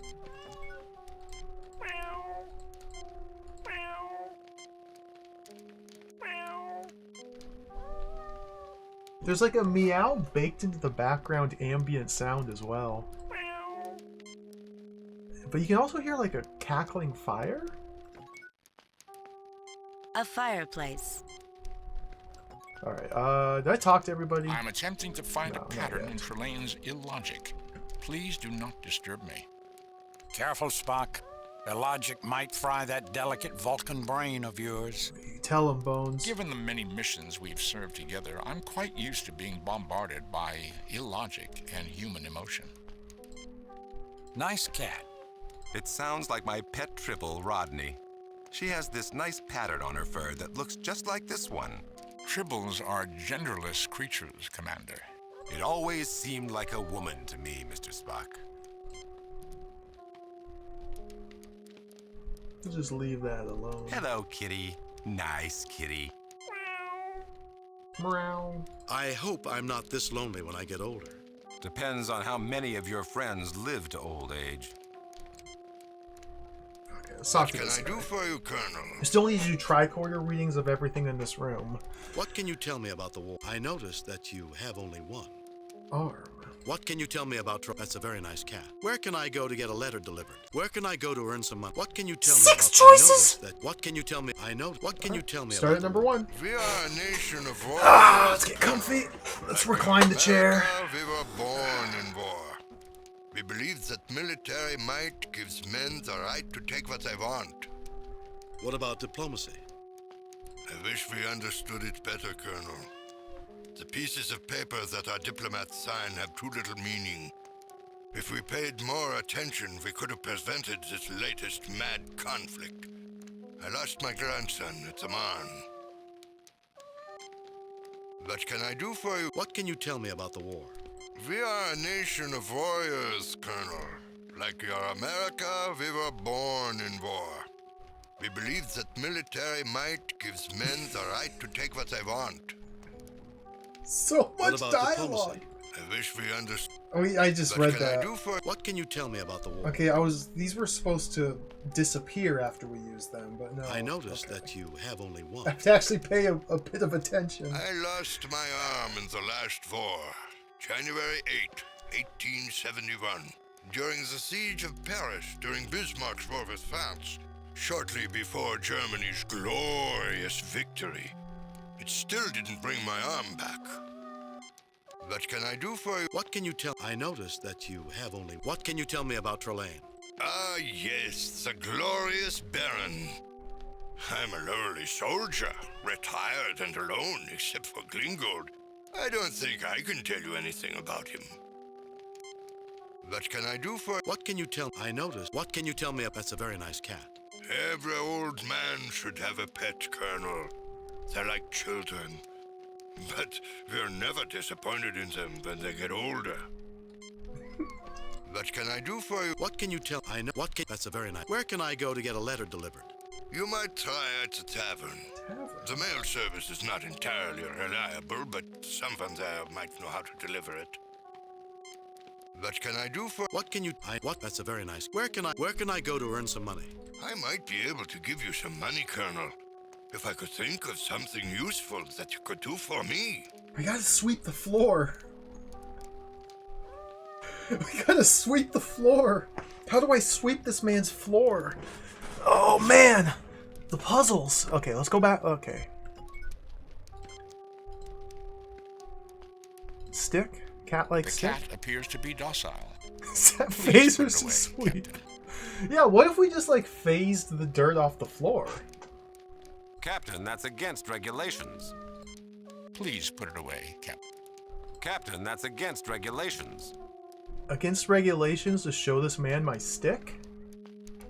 Actually, yeah, that probably is. Please put it away, Captain. How kind to offer me some kindling. But I have enough to keep me warm for now. Using the stick on the fireplace gets a unique line of dialogue? Please put it away, Captain. Please put it away. Okay. Oh, we haven't taken tricorder readings. Let's see what we can figure out here. We'll start with the medical tricorder. Terran Cat, feeling very self-satisfied. Yeah, the first mission was, what, 3 hours? The second mission took me like an hour and a half. We've already been playing this one for an hour and a half, and I feel like I've not accomplished anything. The pacing of this game is so much more relaxed and just leisurely than the previous game. I would appreciate if the missions had some more variance in their structure. Like, you put some short missions mixed in with the long missions, some more high-stakes action missions mixed in with these long, exploratory, dialogue-heavy missions, but this is still cool. It's just a lot. It's We're just supposed so to much. use this human male in good physical condition. Okay, science tricorder on the cat. An ordinary house cat, Felis catus. Oh, we've already seen this. Spock, has anyone ever told you that ignorance is brute? His name is Gling. I forgot I unlocked my chair back. I almost fell over. My tricorder detects nothing unusual. What about the dirt? Mr. Spock, what about the dirt? A floor, Captain. Rather dirty, though. There are times when I'm not very good at cleaning this apartment. I could offer a little money from my pension to anyone who could clean it up. I'm trying, but do you have a broom, mister? Do you have like a... No effect. Captain, we have no reason. This photo is probably the man's most cherished possession, aside from the cat. I won't let you take it unless you give me a very good reason, Captain. You are... I thought we were Starfleet officers, not burglars, Captain. Captain, we have no... I thought we were... Cat? I think the... No effect. Captain, we have no reason. Can I open the drawer here? This doesn't seem to be working. It hasn't worked in several years, Colonel. There haven't been many good recordings lately, so I haven't missed it much. Mr. Spock, see if you can repair that. The gramophone is not functioning. It would appear to be a trivial malfunction. Do not concern yourself with it, Captain Spock. Klingold does not like loud noises. Get out of here! Okay, we've learned so much. We learned that the guy lost his arm back in the 1870s. Oh yeah, we got. Are they thirsty? Hello, Glingold.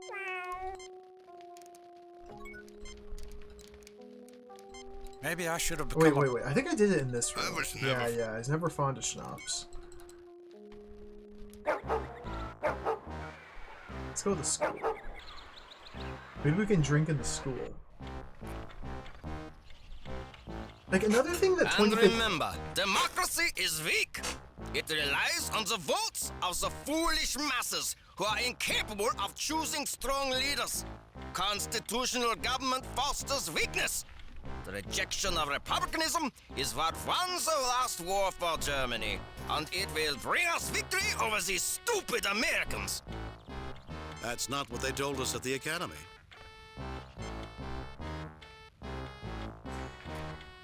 Another thing that 25th Anniversary did that I thought was really cool, also kind of ties into this, is not every room, not every screen in 25th Anniversary was a full screen image filled with things to interact with. There were multiple screens that were just simply empty that you walk through. There were multiple screens that just took up a portion of the playing screen and not the entire full screen picture. And that also helps with the pacing. But, nope, here we go again. 10,000 things to click on. Let's get started. This seems pointless. The exteriors of other buildings are visible through these great windows. A light hangs from the ceiling. The exteriors of...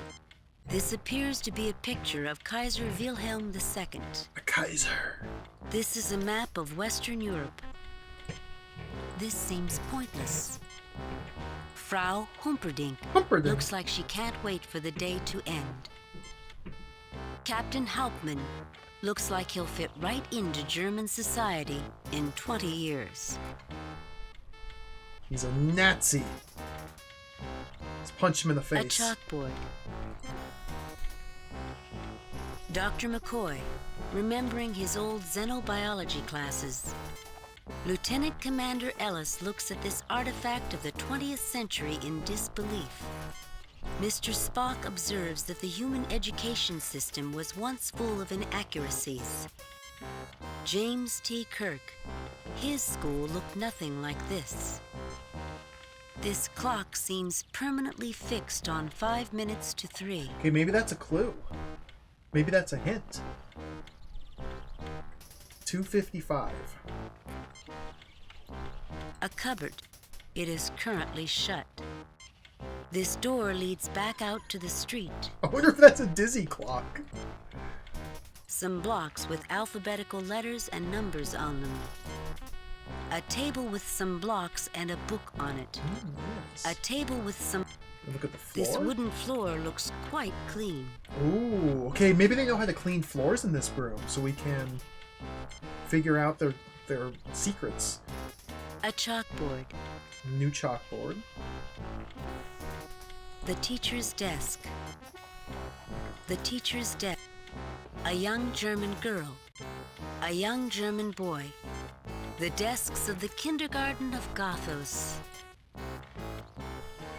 Okay, let's try drinking the schnapps. Here you go, kid. Jim, not in front of the children.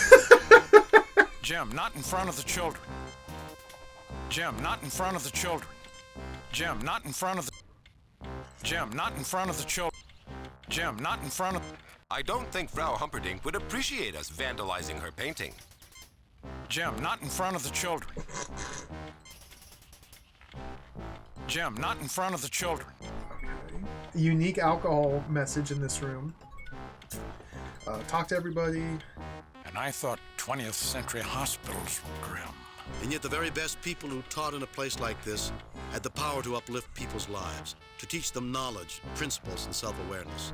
This was a battlefield where millions of unknown soldiers of knowledge fought to elevate humanity from barbarism. So true. I wonder what Dickens would have written if he had been exposed to a place like this. Fascinating. Thank you, Spock. Short and straight to the point. It's been a long time since I've been in school. Hi. Ingrid is very shy, Colonel. Are all Americans as handsome as you, Colonel Kirk? Why,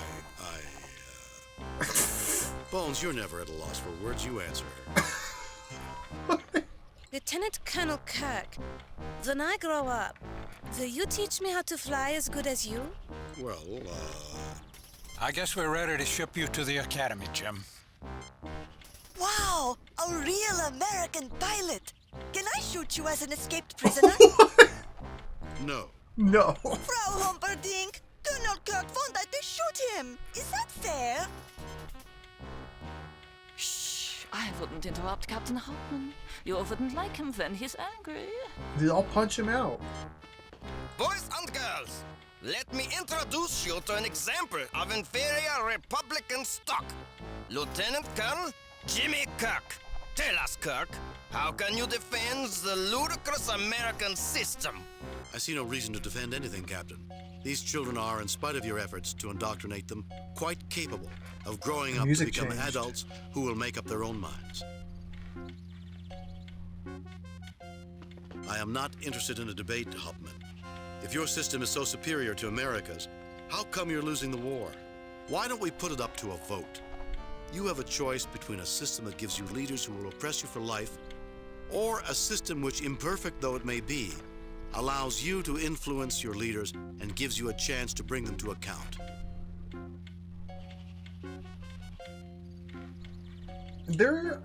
Not to get political, there are studies done that show that the will of the American people has very little, if any, effect on the actions of their elected representatives.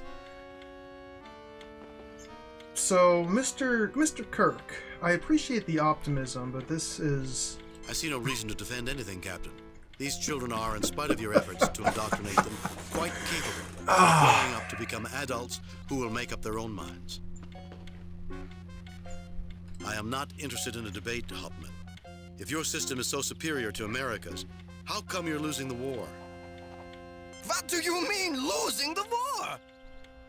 What do you mean? I believe he refers to the collapse of the German offensive in the Second Battle of the Marne on July 18th, 1918, followed by the Second Battle of the Somme and the Fifth Battle of Arras, which drove the Germans back to the Hindenburg Line, which rapidly collapsed. The Hindenburg Line will never fall! It already has in many places, Captain. And even without foreknowledge of events, logic would suggest the collapse of both the German and Austrian governments by the end of 1918 to be a 96.62% probability. Never! Furthermore, the war will end with nearly 2 million Germans dead and enough Allied casualties that reparations will be extremely burdensome. All for a war caused by tiny Balkan nationalities who lacked the ability to forget old conflicts and live in peace with each other. One of the most tragic displays of wasted emotion in human history. Children, are you going to listen to this babbling nonsense? Captain Spock is clearly deranged, repeating worthless propaganda. Can't you tell from the look on his face that he is a lunatic? Spock, I didn't know you had it in you. It is typical of those who cannot win their arguments that they must rely on emotion instead of logic, and sensational accusations instead of reason. I will not tolerate such insults. The Baron will make you all pay. See ya. Alright, we got rid of him. I hope that's good. Whew! Only 10 more rooms to go. Well, now that he's gone, we might be able to talk to her. Herr Kirk, can I help you? Yes, I'd like to ask a question. What do you think about the war? What can you tell me about Trelane? These children are something, aren't they? I didn't realize they let mad dogs teach children. What do you think about the war? It's horrible. With any luck, my students won't have to fight in such a war once they get older.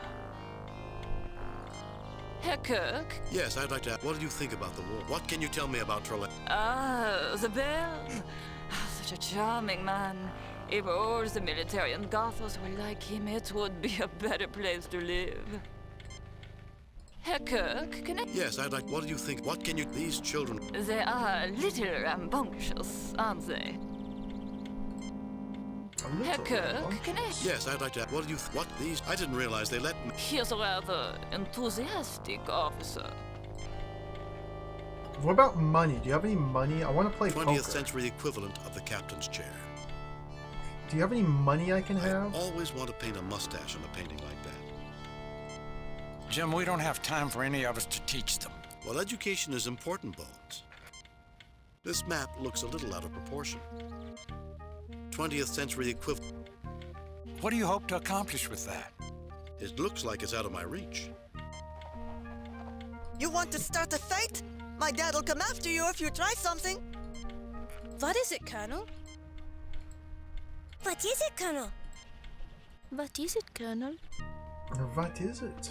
20th century equivalent. Jim, we don't have time for games. Okay, let's get some... Have I talked to everybody? Have I looked at everybody? It's been a long time since... Fascinating. I've talked to everybody. Okay, let's get some tricorder readings. What are we doing here? The tricorder detects nothing. I guess we talked down that German soldier and kicked him out of the school, so that's probably good points for us. I don't seem to be able to get money here to play poker, and that's my primary objective at the moment. Schnapps? Jim, not in front of... No. Love letter? What sentimental gibberish is this? Take it away from me. What?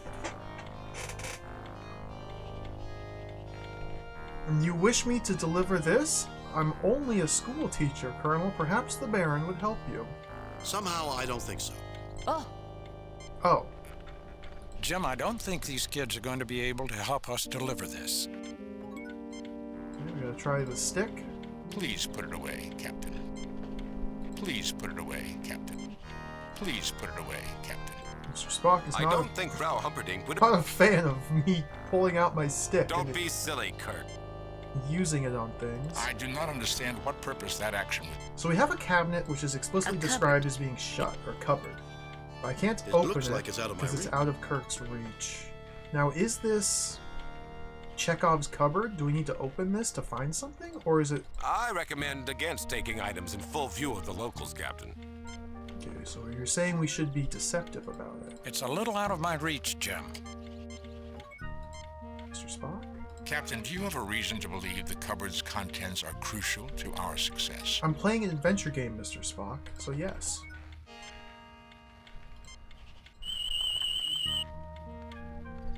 I am scanning the contents of the cupboard. Some chalk, some pencils, and a blackboard eraser. I detect no unusual readings from any of the objects. Thank you, Mr. Spock. I guess we'll leave it alone. An ordinary oil painting, approximately 30 years old. I detect no unusual readings from it. There are no unusual readings from the desk, Captain. Captain, another abnormally high reading emanating from the chalkboard. So we do have... Oh my god! We're being... Oh, I'm being rewarded for being as thorough as I am. So we have to continue this pattern. Like, I can't ever skip looking at everything, talking to everyone, tricordering everything, tricordering with the other tricorder on everything. Like, we can't possibly skip any of it because we're just being rewarded for doing so. Okay. Please, take anything, but not that. Education represents our children's future, and education cannot succeed if it is neglected or if teachers do not have the proper tools. So maybe we have to replace the chalkboard or get her a separate something or another. Can we just shoot her and take the chalkboard? The phasers are still completely drained. Attempting to use them would be a wasted effort. Yeah, I think we're fighting the Horcruxes. Jim, we don't have time for any of us to teach. Well, education is important, Bones. Okay, so figuring out how to pick up the chalkboard is the next puzzle.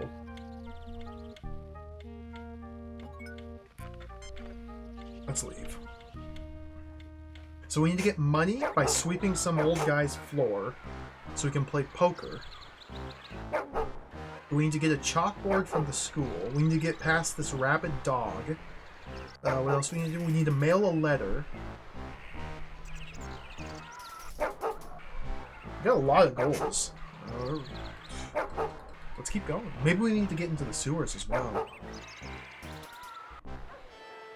I still haven't gone in the shop or whatever this building here is. The door to the building is barred with a sign that explains the previous owner was killed in the war. Okay. This metal grate... I want to try to get into the sewers. I don't think I can fit through that. Jim, I hope you're not planning on going down into the sewers. I am. Given Trelane's predilection for opulence, it is highly unlikely that we would achieve anything useful in the sewers. I really want to find the voice line that Bones flubs so badly he laughs and stops. I really want to find that. Have we tried drinking schnapps on this room? I can't say I've ever tried schnapps. Unique schnapps response! I'm a doctor, not a bartender. Later. I do not understand the human need to add inhibiting chemicals to their bloodstream. The unique schnapps responses! Trelane schnapps belongs in a sewer. We were told to... Maybe the lady at the tavern can help us deliver the letter.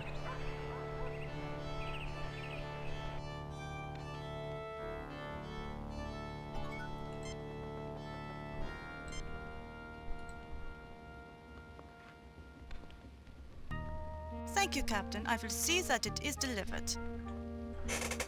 Oh. Okay. Just leave it there, I guess. Cool. Hey, what about the stick? Put that stick away, Jim. Okay. Put that stick away. Okay. Let's go get the watch now. The locket, rather. Still haven't been inside the shop. Doesn't look like we're getting into the sewers. Haven't been inside the armory. The bartender lady might help us with the dog because she delivers beer to the armory. Okay. Nothing to report. What can you tell me? What can you about that locket? You've delivered my letter? I guess I'll keep my promise. Have my locket.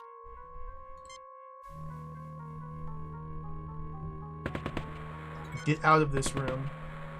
It's that terrible, terrible noise, that droning tone in the background. Okay, let's tricorder the locket. The locket's power readings are beyond the ability of the tricorder to measure. It's an ultra locket.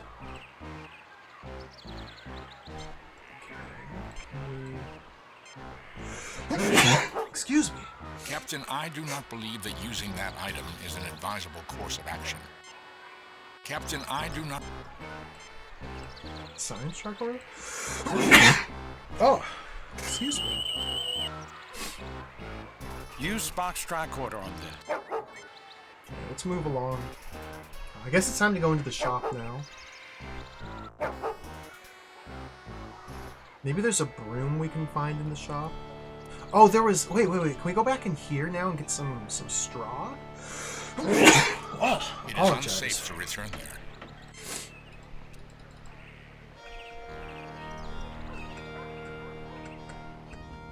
Oh my god. Charming place.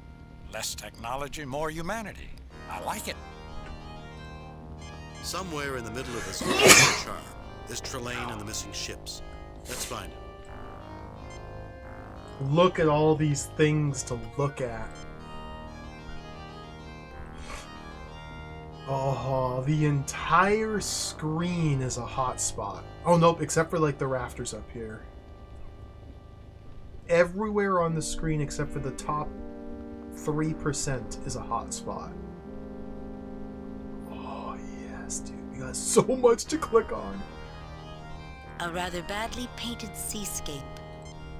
Sacks of flour and household cleaning implements line this wall. Broom. A broom. Good for sweeping things. But what if we need money to buy the broom? But we need the broom to earn money. Can I pick it up? Go ahead and take it. That old thing's not very good anyway. Oh, you're a terrible businessman. Thank you. Free broom. Sacks of flour. Do we need the dustpan as well? A tattered rope sits here. Rope? You can have the rope. Nobody buys rope anymore. You can't just give stuff away at your shop. Child. This boy looks like he's anxious to make a sale. He's giving... Maybe we can earn some more free stuff. An empty kettle rests upon this stove. Take it. Captain, even I'd have trouble lugging that cast iron monstrosity around. Captain, even I'd have... Okay, we can't take that. An empty kettle. Jars of fruit are preserved in this translucent container. He just sort of showed up. Sacks of flour and household cleaning. Captain, I'm real uncomfortable taking items without permission. Oh my god. Starfleet regulations specifically require us to comply with local customs unless it violates our Starfleet oath. Bro, we just took multiple items. Thank you for the reminder, Commander. A barrel of pickles. Ooh, pickles. A barrel of apples. Ooh, apples. I always hated pickles. Nobody asked you, Bones. Then we won't get any. You aren't thinking of trying to keep the doctor away, are you, Jim? This clock looks like it is broken. You wonder who would want a broken clock. Interesting. This clock looks expensive. Most curious. A sturdy wooden table. A sturdy wooden table. Pickles are one of the few foods I don't really like too much either. I like relish, but like cut pickle. There are lots of different types of pickles, that's true. Like I know some people like go to the store and just buy a pickle and eat it. That's never been me. James Kirk. Pickle on a wondering burger. when Trelane will make his grand entrance. Lieutenant Commander Ellis wonders where his ship is. Dr. McCoy is glad that he is not a doctor in the hospitals of this time period. Mr. Spock continues to ponder the illogic of the situation. Okay, got about a third of the screen harvested. This shop is not experiencing a shortage of shoes. Metal buckets in a rough pile on the floor. Oh, we gotta give me the bucket. If Trelane has his way, we'll soon be kicking the bucket. Maybe I shouldn't take it. The last thing Trelane needs is ideas. This is not a Dizzy game. We don't get the bucket. Pans, dishes, and lamps line this wall. A small stepladder to help the shopkeeper reach the upper shelves. The shopkeeper has a barber's license. Oh, I can get my hair cut here. Pans, dishes,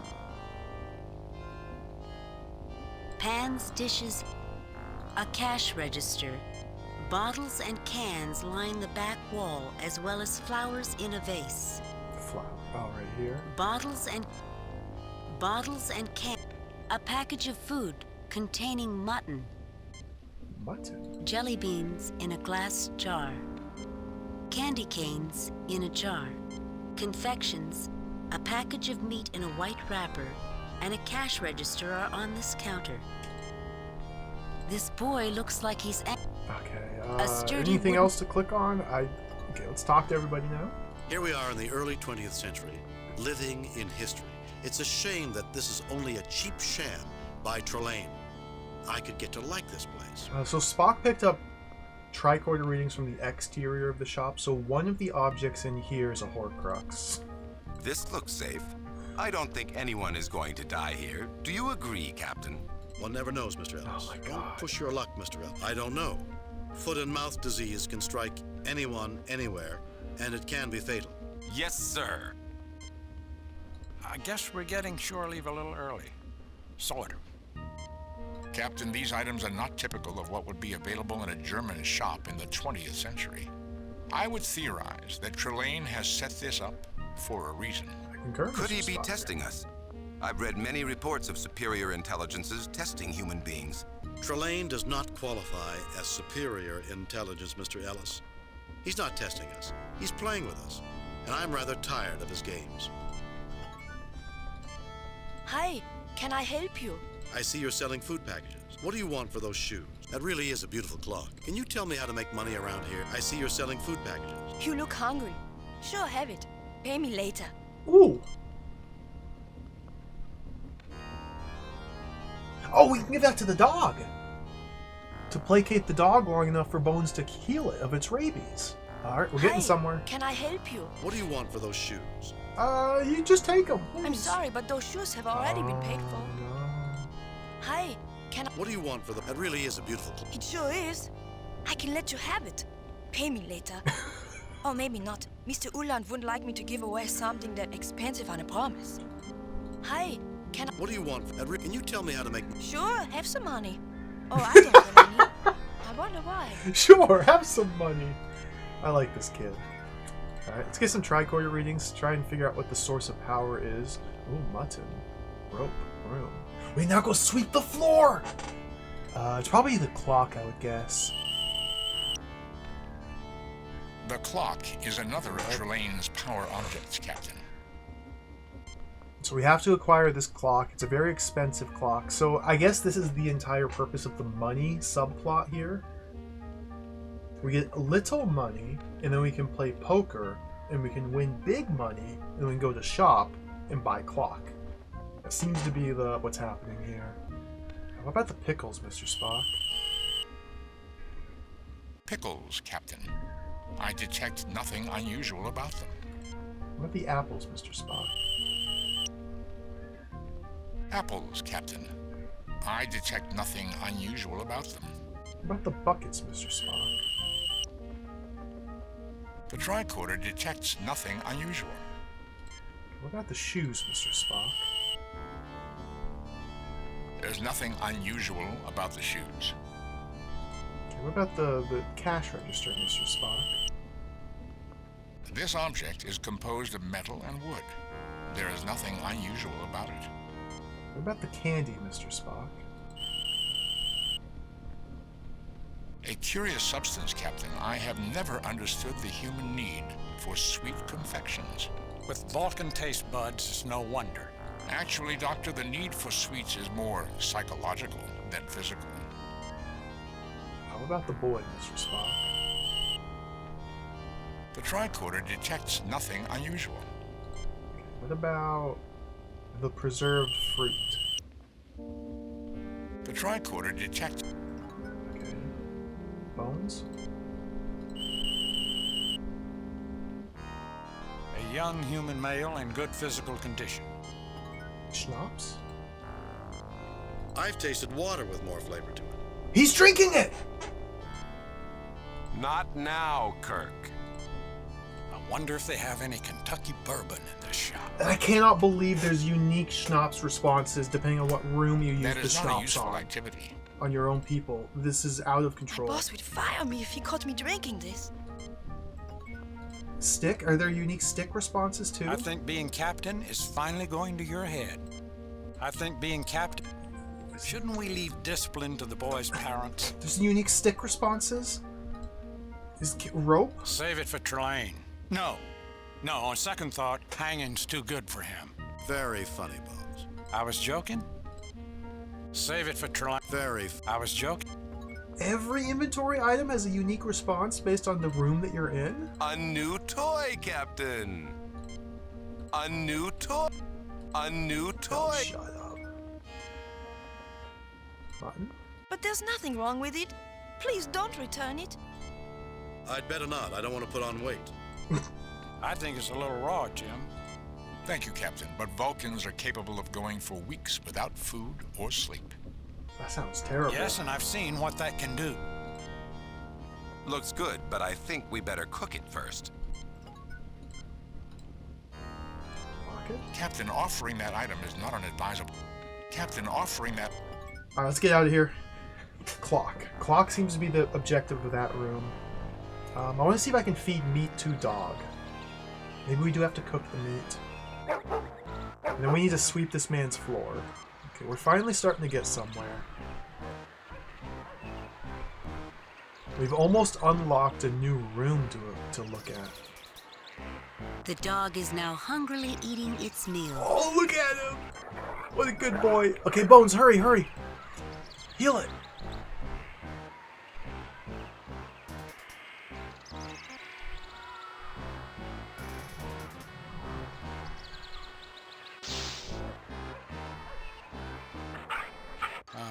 Another satisfied patient. And it's gone. Yeah, for the full completion, you're right. We should go back to every previous room. Well, now that we have new inventory items and use all our inventory items.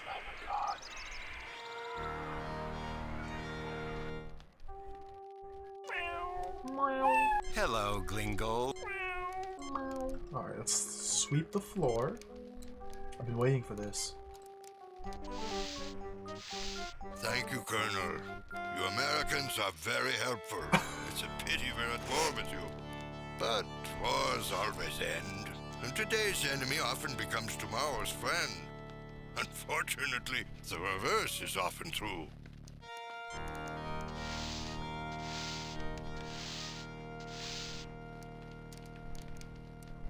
Here, it's not much, but money has its uses. Thank you. Perhaps you might be able to use a broom around here. Why, thank you, Colonel. Let's go. Puzzle solved. Money. This is money, necessary to get goods and services in the 20th century.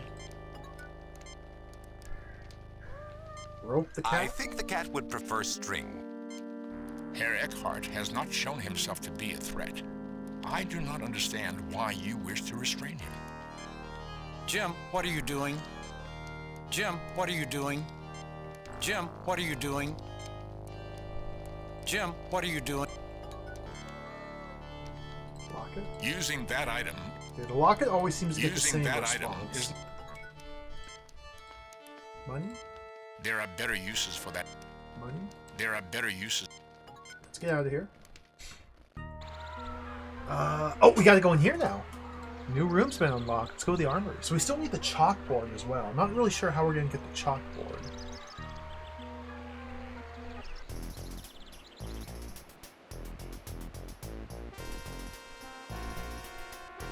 I should probably save. Save new game. M3 money. Look at all these pixels to click on. Oh yeah. Oh, This yeah. seems pointless. A supply case holding some of the commander's few possessions. Lights in glass cases. A painting of a Prussian cavalry officer on horseback. This door leads back to the streets of Gothos. A plank rests against the wall. It will be used to cover a rat hole when the soldiers find time for honest work. Free play. A brilliant brass telescope. A table. A table. Oh. A copy of the Holy Bible. This glass ball will cause a snowstorm over a tiny German village if you turn it upside down. Curious. A metal wastepaper basket. A picture of a Prussian soldier circa 1871 standing at attention. Best Huntsman 1912. This trophy belongs to the commander. A polished wooden floor. A rack containing German rifles. A safe.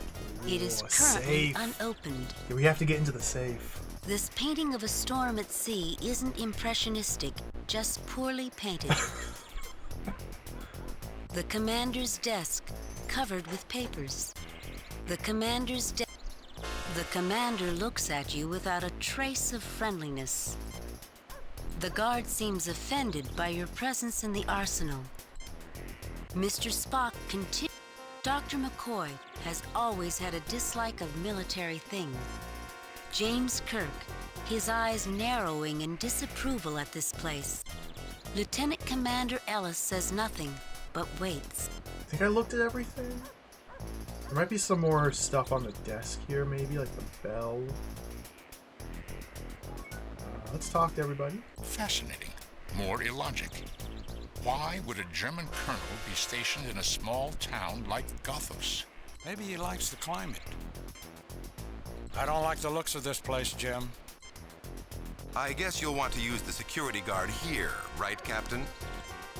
These people don't seem to like visitors. And I thought these people were supposed to be friendly to tourists. The Baron has given orders that you are not to be disturbed. But if you threaten Gothos, we will kill you.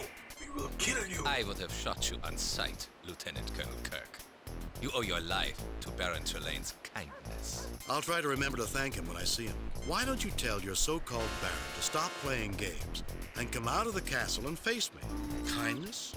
Trelane? Are we talking about the same man? I'll try to remember to thank him when I see him. I'll do this. But when you see him, you will die.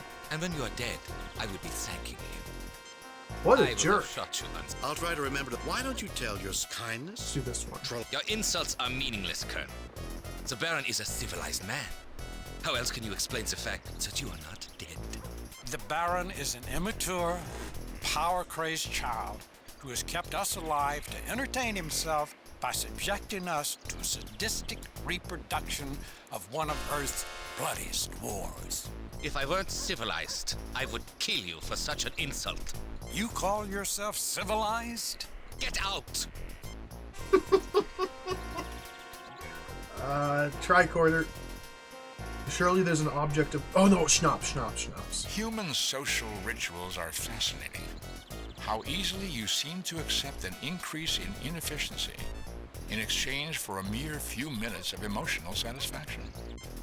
Maybe I should have become a bartender after all. Bones is repeating his schnapps dialogue. It's not time to celebrate yet. I really don't need a drink right now. A drink from you? If you believe that we would drink your drug schnapps, you are insane. A drink from you. This is Tricorder. Probably the safe, I'm guessing. The tricorder scan indicates that the safe contains trinitrotoluene, commonly referred to as TNT. We gotta get in that I safe. suppose it might be an asset. Can you get it? My tricorder indicates the lock is atypical for the period. I would require the exact combination. Curious. Photographs, medallions, and trophies. The tricorder... Nothing unusual. The tricorder detects nothing unusual about the book. Snow globe. No unusual readings, Captain. Merely an ornament. Telescope. This is a refracting telescope, Captain, with a lens 5.91 centimeters in diameter.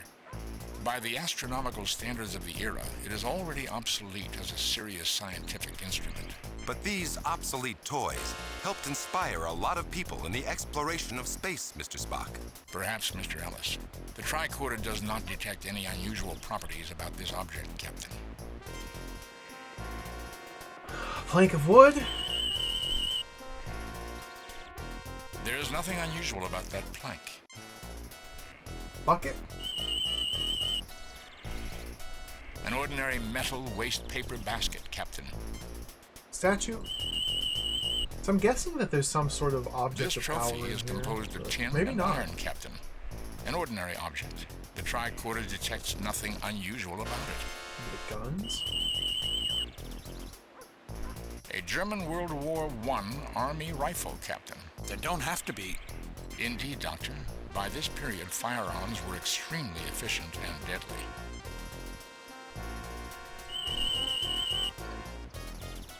The tricorder detects... Unusual. I guess the dynamite is like a literal object of power. Can make big boom. So we probably need to figure out how to get to the dynamite. This seems point. Papers on the commander prevent you from looking at the papers. Okay, well there we go. So we need to cause a distraction for the commander so we can look at the papers on his desk. Mr. Spock, pinch this Captain, man. there's a 93.4% probability that the commander would shoot me before I could incapacitate him. Well, time for the stick. You're trying to provoke me. Ouch. I would not try that if I were you. We might have to like cause a commotion elsewhere in town to summon the guards out from here so they can respond to it. And we sneak in here while they're occupied, maybe? We have access to more efficient weapons, Captain. I don't want the wood as a weapon. I used to have one of these toys when I was a child. It had an antique sleigh inside. Rosebud, Jim? No effect. Captain, let's not go around carting anything heavy unless it's absolutely necessary. If we see a need for a telescope... We have records of that book aboard the Enterprise. Jim, I hope you're not expecting me to carry that. Hernias were a lot harder to treat in this time period. But I guess Jim, that's I hope you're the not entire desk. Captain, why do we need to take these documents? No effect. Captain, if we tried to take a weapon from their arsenal, they'd shoot us on the spot. Carrying around large works of art may impede our mission. There's so many unique responses to literally I don't everything. think there's any good reason to take...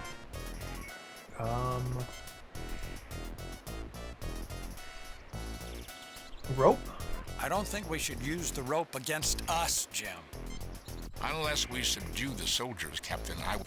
Yeah, unless we subdue... Alright, get out of here.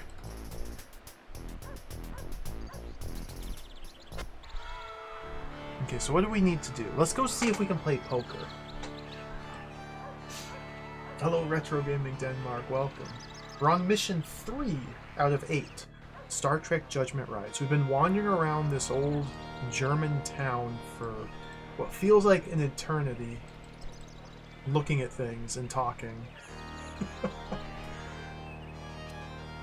I don't think I've accomplished very much, but slowly, I think we are actually making progress. And what is the Bluffmeister up to this time? He doesn't bluff. He just complains about everything. I do not. If I did, I would have hit the ceiling with my last hand. You dealt. You deal with it. There's no hand worse than the one you deal yourself. Save. New game. Oh, I'm out of save slots already. Okay. Cancel. Delete previous game. Delete. I've got so many save slots. We don't need all these. Save new game. Replay. Delete. Save new game. Enough. M3 poker. So if we use the poker here, or use the money here. Welcome to the game, Colonel. 3 hours later. My God! Where did you learn to play poker, Colonel? Starfleet Academy. Oh, we just win. Okay, that's convenient. We have enough money to purchase the clock, Captain. I suggest we do so without delay. It's that easy. This is money. A lot of money that will enable you to purchase items of great value. Buco bucks. Big dinero. Cashola. The tricorder did. Let's get out of here.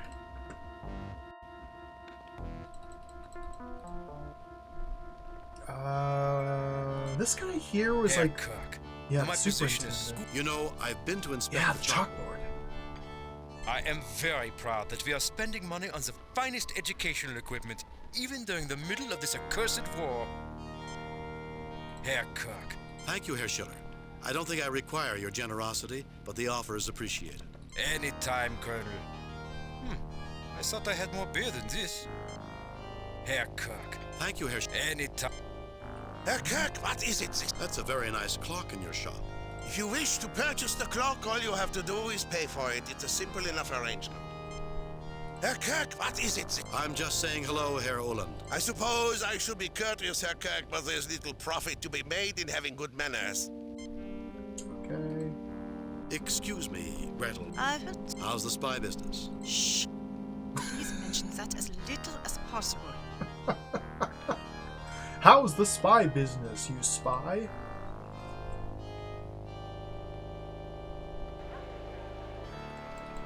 Let's go buy the clock. I still haven't been to the castle yet.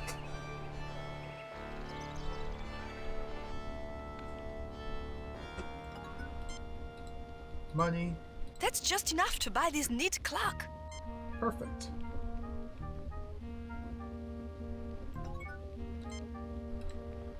This clock is a marvelous piece of workmanship. Can we use the locket on the clock? Fascinating. My tricorder indicated a brief power surge when the two items were held together. Fascinating. Okay, so we're up to 2 items. We still need the chalkboard. We know the triplane parked outside the barn is also an item of power. So there's potentially 4 that I've located.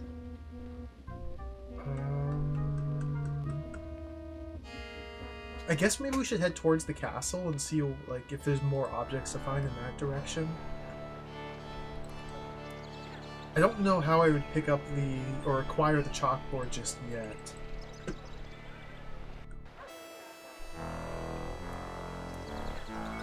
If the plane's an object of power, what happens if I use the clock on the plane? You put the clock in the triplane. Oh. Okay. You put the locket in the triplane.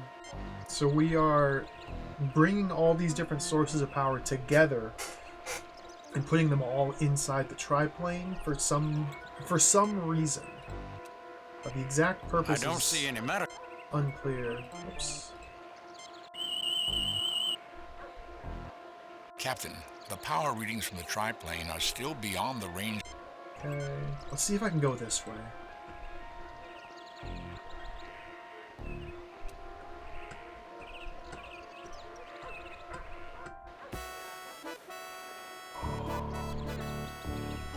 Cool.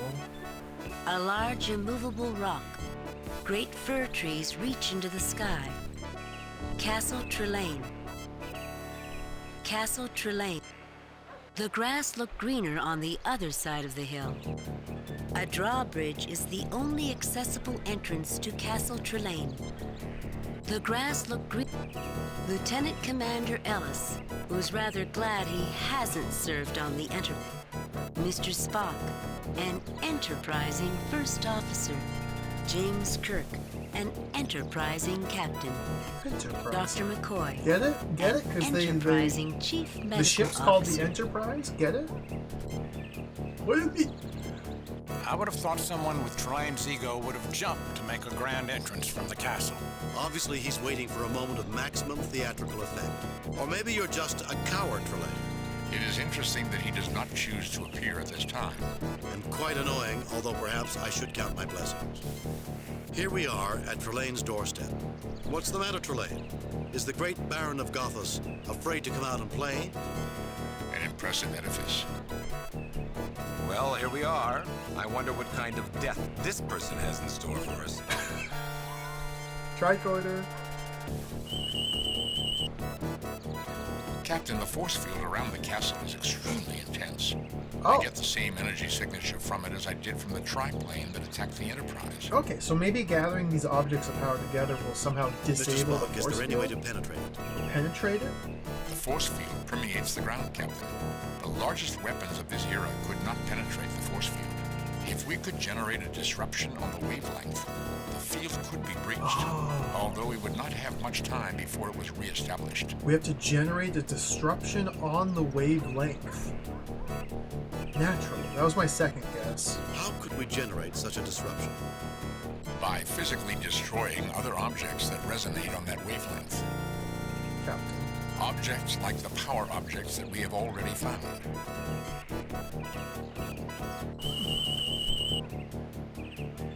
A boulder composed of granite with small deposits of quartz. It really is wild, Terravan. Like, they A went mixture of earth and various grasses. completely overboard with all the voice dialogue here. A lot of effort went into A this. fir tree, Captain, genus obvious of the family Pinaceae. I am unable to categorize the precise species, due no doubt to errors that Trelane made in his duplication. This is now like the 35th different thing we can look at, which tells us that Trelane did a poor job of recreating Earth of this time period.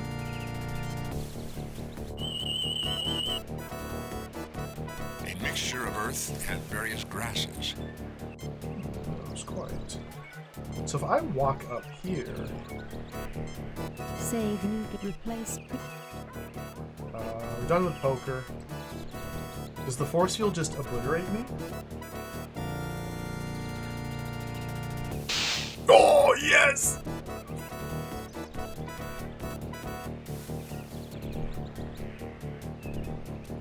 No comment.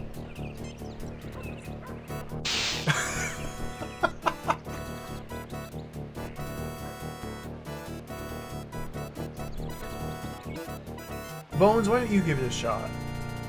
Walk towards it, Bones, please. Maybe you should try open sesame, Jim. Disable the force field by walking towards it. It worked in the other game. You get no response. Walk towards it, Mr. Spock. Captain, the force field around the castle. Mr. Spock, Saw Force field, that. if we could, by objects. Maybe we can throw the stick at it? Put the stick away, Jim. Put the stick away, Jim. Okay, we have to try schnapps in Kirk, this room. we're going to need all of our wits if we want to survive. Put the alcohol away. Kirk, we're going to need... Kirk, we're going to need... So we need to destroy the objects of power. 3 of them are currently located right here. We just need to get the chalkboard, and there might still be another one that I haven't found yet. Let's head over to the chalkboard world.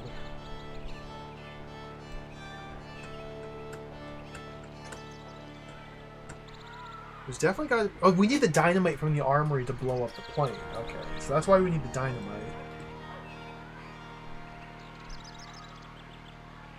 Rope, schnapps, and stick. The windows here are very suspicious. Maybe we need to, like, hang a distraction outside? Maybe we can tie the schnapps. Jim, is Trelane trying to do strange things to your mind? Maybe we can tie the rope to the stick? I think you'll find lassos more effective, Jim. Hey, they have a rope. Are you also a cowboy, Colonel Kirk? Yes. Hey, they have a... Hey, they have... Herr Kirk? Yes, I'd like to ask a question. What do you think about the war? What can you tell me of these children or something? I didn't realize they let me... You know, I've heard that chalkboards can be very dangerous to children. The chalk is very bad for the lungs. Maybe I should remove it. What do you think about... You know... You want to remove my chalkboard? Nein, absolutely not. I wouldn't consider it unless you gave me a letter from the superintendent telling me to do this. Fine. Fine. We'll be right back.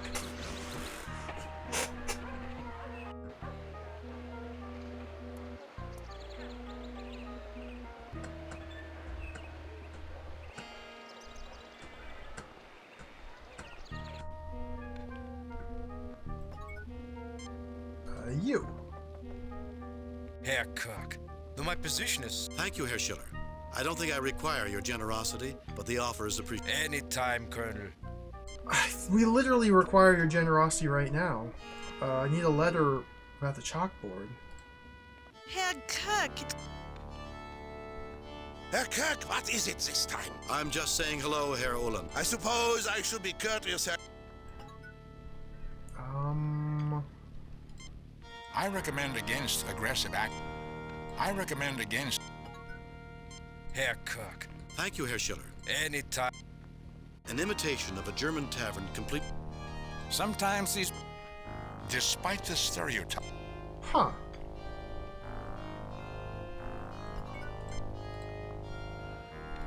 I do not drink anything. I do not drink anything. I am more fond of beer than schnapps, Herr Kirk. So, Herr Kirk. okay, he does say... Anytime, Colonel. I thought I had more beer than this. I thought I had more beer than this. So we have to get more beer for him, maybe?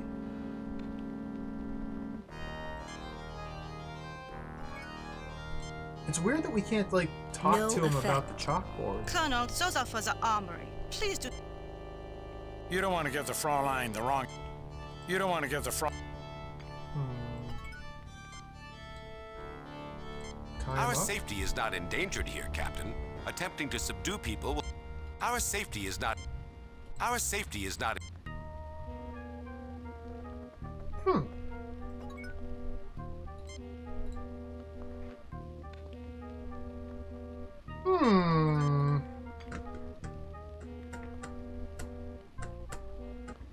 I told you I wasn't bluff. I didn't know your good luck was only... I have so few vices in my life. Maybe these guys have Puss something deal, is new it? going on.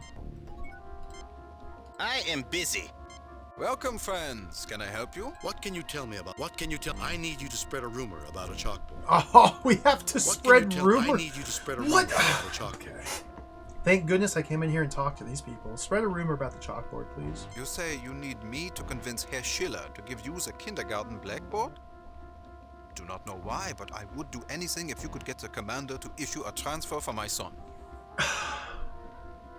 The commander... I think that's the guy in the armory, okay. Welcome, friends. What can you tell me about the war? So we have like a giant chain of events. Yeah, a trading sub-quest here. My son is in the army. I fear for him constantly. I've tried to convince the commander at the armory to authorize his transfer. I would do nearly anything for that transfer. Welcome, friend. What can you tell? What can you... Herr Kirk, you know the Baron quite well, do you not? I doubt I could tell you any... Herr Kirk, I believe we have been, how do you Americans say it, conned? Let's head to the armory.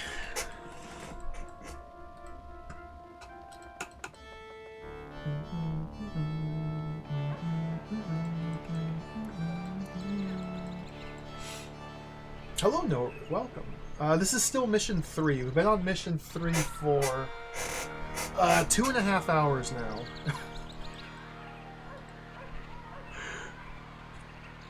And we're trying to currently spread rumors about a chalkboard in a kindergarten class so we can acquire it and blow it up with dynamite. It's weird. But to convince a guy to spread rumors about the chalkboard, we have to first talk to the commander of the German military to issue a transfer notice for the guy's son. And then he'll spread rumors about a chalkboard. Then we can get a letter of recommendation from the superintendent of the school to the teacher to recommend that she get rid of the chalkboard and give it to us. So that way we can go and put it in the triplane and then blow it up with dynamite. Are you deaf, It's going pretty Kirk? well. It's going pretty Get well. out! The Baron has given orders that you are not to be disturbed. But if you threaten Gothos, we will kill you. I don't like the looks of the... Yeah, this is the commander, but I can't even talk to him. Interesting. Schnapps? A drink from you? Just Unless rope we rope this guy? Unless we subdue the soldiers, Captain.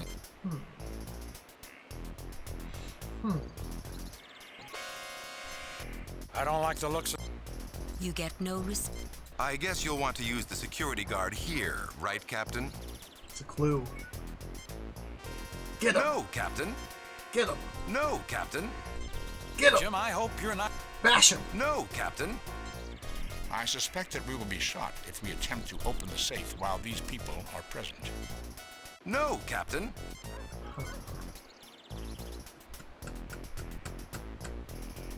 I still think we need to cause a distraction somehow. To like get these guys out of here so we can rummage through the commander's desk. Maybe put This something window out looks the window?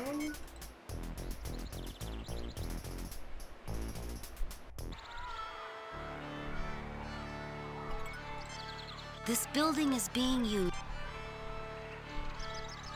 This building is... Stick and rope. Trying to teach it the Indian rope trick?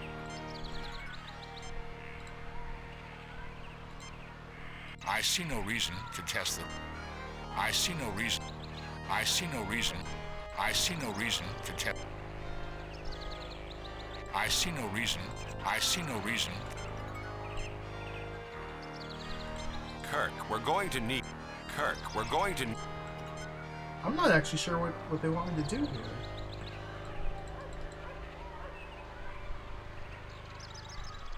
Chalkboard needs letter from superintendent. Superintendent needs rumors spread by card playing guy. Card playing guy needs transfer orders from commander. Commander just won't even talk to us.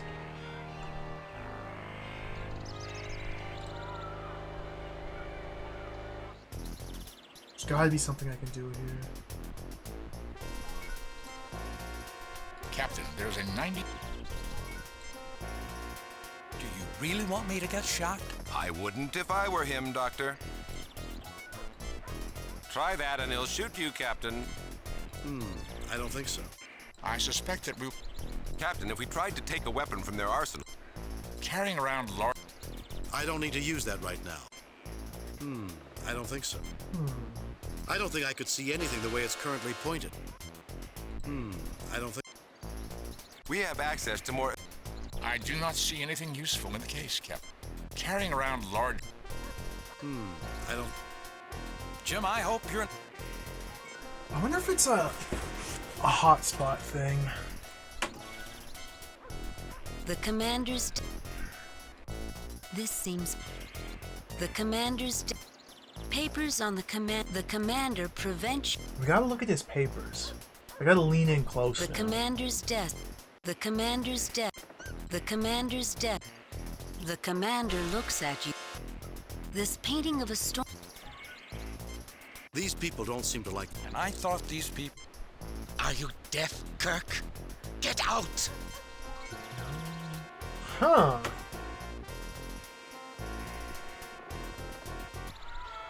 Let's head back over here to the tinnitus room. Maybe something has changed, or maybe there's something I missed over here. You doing okay there, mister? Nothing to report in the west. What can you tell me Can you about spread Trelane? some rumors about chalkboards for me? I'd like to watch it. No. Pick up the ladder? No effect. No effect. Pick up some No rocks? effect. Pick up some No dirt? effect. Pick up some... No effect. No effect. No effect. No effect. Put him out of his misery with a stick? Jim, are you crazy? Please put it away, Captain. Tie him up? That is not logical. The soldier is not in physical condition to threaten us. Put it away. Put it away. Put it away. Put it away. Put it away. Jeez. Schnapps? I really don't feel like a drink right now. The great battlefields of the world, Gettysburg, Waterloo, Normandy, the Chintaza nuke waste. It's no wonder that our species has always looked for something like schnapps, something to help us forget. It's deep, Jim. It's deep. This place is rather sobering, Captain. Right now, I could use something a little more potent. I believe that drinking would be considered a socially inappropriate activity under these circumstances, Captain. Kirk, we're going to need...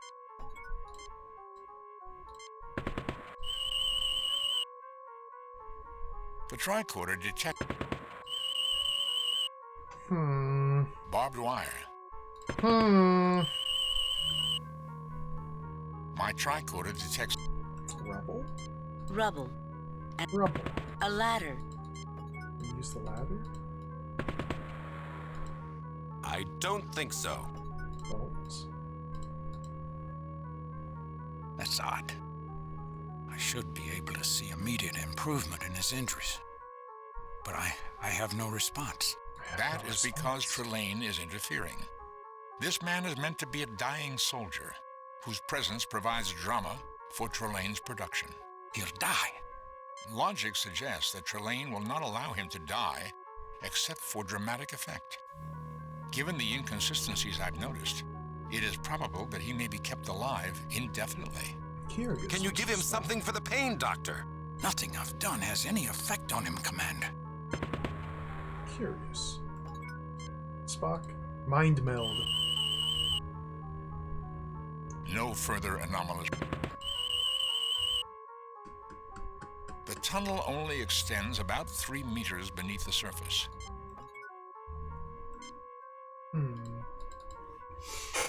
The game does give hints? Okay. The problem is, though, we have seen and read and listened to so much text in this mission that the hints that were given just kind of washed over me in a deluge of words. Hello, Glingold. Go visit with the cat.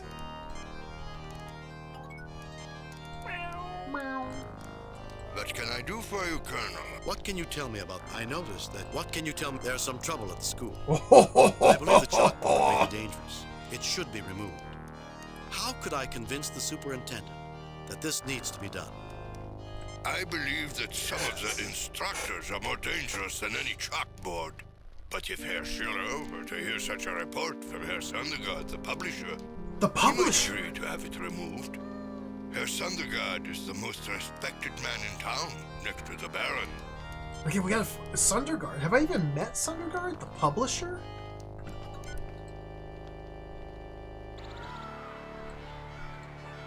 The publisher? Is that one of the people here in the tavern? It's gotta be. No hints yet. I will make sure it's very clear and explicit when I want a hint. Mostly just thinking out loud now. Herr Kirk, what is it? I'm just saying hello, Herr Oland. I suppose I should be courteous, Herr Kirk, but... Sondergaard. Fritz Schiller. Schiller. Rudolph Uhland. Sondergaard might have been one of the guys back here. Is this guy a Sondergaard? Richard Sondergaard. Yeah, okay, so he's the publisher of the local newspaper. Well, I already know that he's the one who will spread the rumors. But he needs a letter of transfer from the commander. Okay.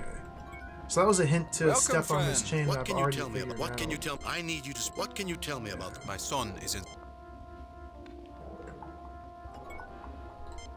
cups, this landscape. Curious. These crates contain potatoes. When I was a boy. No effect. Potatoes. No effect. No effect. I will never understand human emotion, but I will never understand.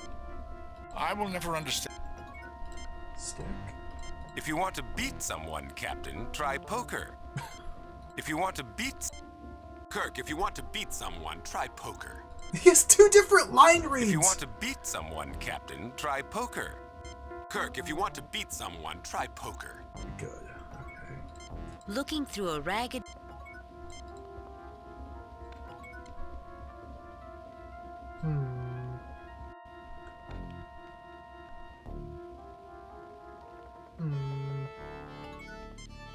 How's the spy Kirk. business?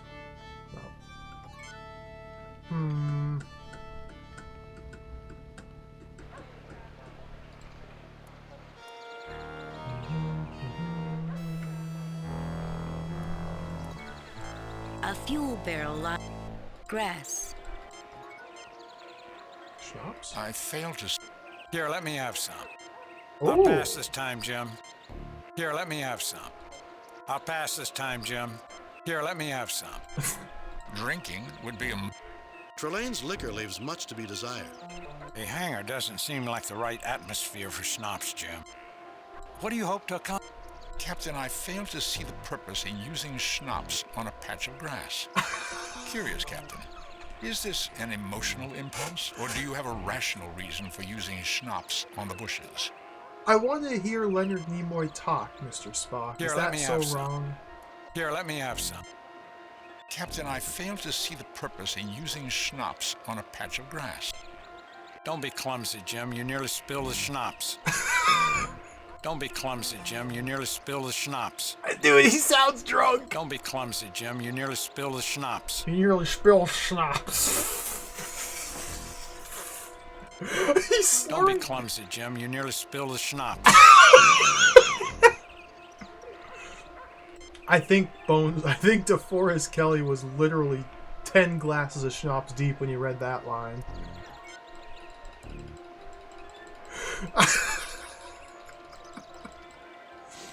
We go in the hangar? I wonder if there's anything in that hangar. Yeah, so walk in The there, odds Jim. of Trelane leaving his triplane. What are you doing, Jim? We're gonna spill a schnapps. No effect. Now, what do we want with a barrel? No effect.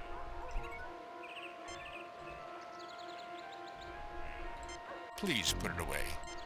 Captain, I'd hold... I'm curious that I can't seem to do anything with the hangar here.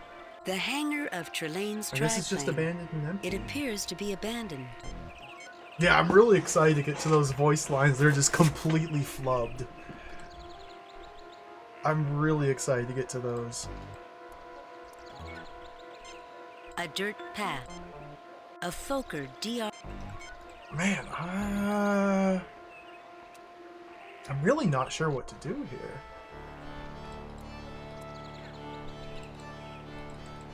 Head back to the shop, maybe? So our primary goal is getting through to the commander. So we can start the quest chain to get the chalkboard. We're also going to need to get the dynamite from the commander's office. That's likely related to whatever we have to do to get the letter from him as well. Damn it, Jim. I'm a doctor, not Bonnie and Clyde.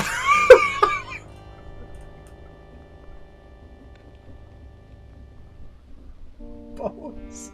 Damn it, Jim. I'm a doctor, not Bonnie and Clyde. I like candy canes too.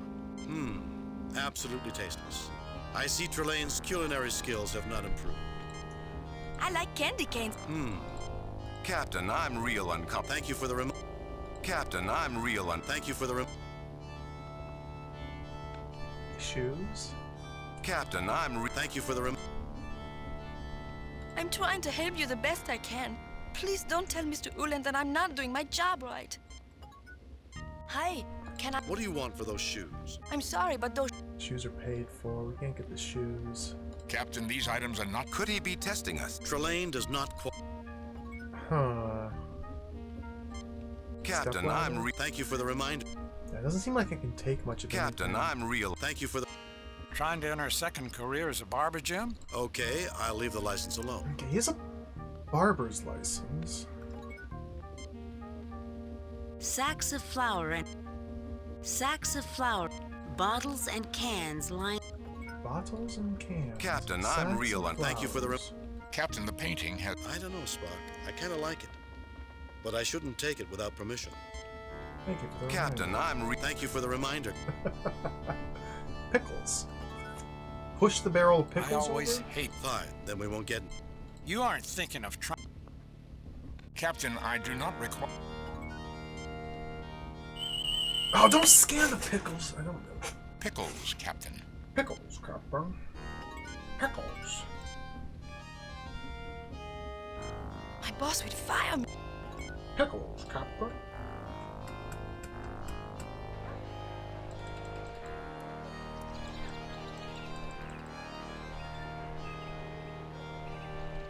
It is unsafe to return there.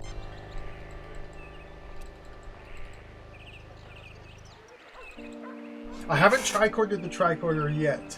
I haven't done it yet, Pittywonk. I've come really close, but I have not yet tricorded my own tricorder. I've caught myself every time. Hello, Fiona. We've been wandering around this German town for close to 3 hours now. We're currently trying to spread rumors about a chalkboard so we can steal it from a school. We can't spread rumors about the chalkboard because the person in charge of the newspaper won't publish a letter spreading those rumors about the chalkboard unless we first visit the commander of the German the German military who's stationed here in this Bavarian town. We need to get the commander to give us a transfer letter for the publisher's son, so the publisher's son can be transferred to a more safe place of the war. And then once we do that for him, he'll publish a letter in his newspaper spreading rumors about the chalkboard, so then we can take the chalkboard from the school and take it to the plane where we've already collected a locket and a very expensive clock and put them into a plane. And once we get the chalkboard, we can put that into the plane as well. And presumably once we have gathered all 4 of those items of power, the plane, the chalkboard, the locket, and the clock, then we need to apply some dynamite to the situation to detonate and explode them all. And that'll let us get into the castle that's up in the hill. And once we get into the castle, we'll be able to meet with Trelane. And hopefully talk him down from this nonsensical charade and bring us back to our ship. Yeah.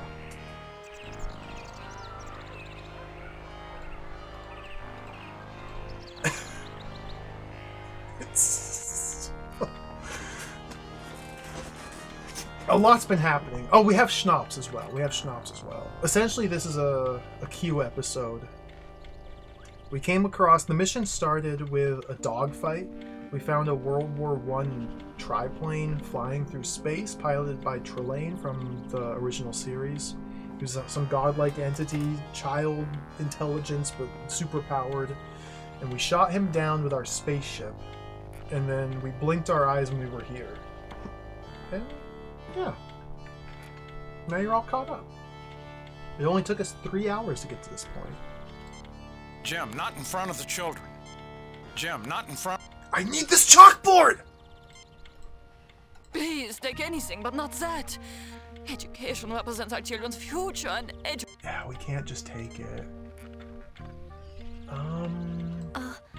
Maybe one of these kids will help us with the colonel? Hello, Americans? Why? Bones, you're never at... No, they're saying the same things. I think people are saying that Trelane was retconned into becoming a Q. Yeah. When he was originally introduced, he was just a super-powered entity.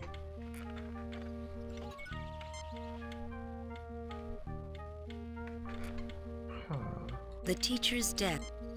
Frau Humperdinck looks... Frau Humperdinck? The teacher's death. The teacher's desk. The teacher. No effect. Can we sit at the desk? They look a little small for me. You try it, mister.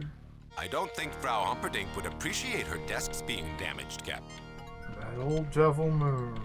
My dimensions are too large to effectively fit in this frame. Bones, what do you have to say? I'm a doctor. I don't have to go to school anymore. I'm a doctor. Aren't you a little... Very fun. What? Freud would have something very interesting to say about that. Me picking up wooden blocks? Sigmund Freud? We really What? shouldn't take anything unless we absolutely need it, Jim. A table with some. A table with some block. I'm definitely missing something that will progress. Just progress. Our phasers don't work here unless there's an arbitrary room where they do, which isn't out of the question for this game. There could be an arbitrary room where the phasers magically work, but they don't work anywhere else. I haven't been trying to use the phasers. I've tricordered most everything. Communicators don't work. We have a stick, which we use to start a fire. And we still have the stick, which is most curious. We have a bottle of schnapps, which we use to start a fire, but we still have the schnapps. And rope that the boy working at the shop just gave to us because nobody buys rope anymore, so they just gave us the rope. I haven't used the rope for anything. So really I should probably try to focus on figuring out how to use the rope. Whenever I try to use it on anybody, the dialogue... This sturdy rope is made from hemp. The dialogue insinuates that we're trying to, like, restrain people or tie them up with the rope. Hey, they have a rope. Hey, they have a... I don't think Frau Humperdinck would appreciate us, Mr. Hey, they have a... It's a weed rope. It's a weed rope. Smoke that rope.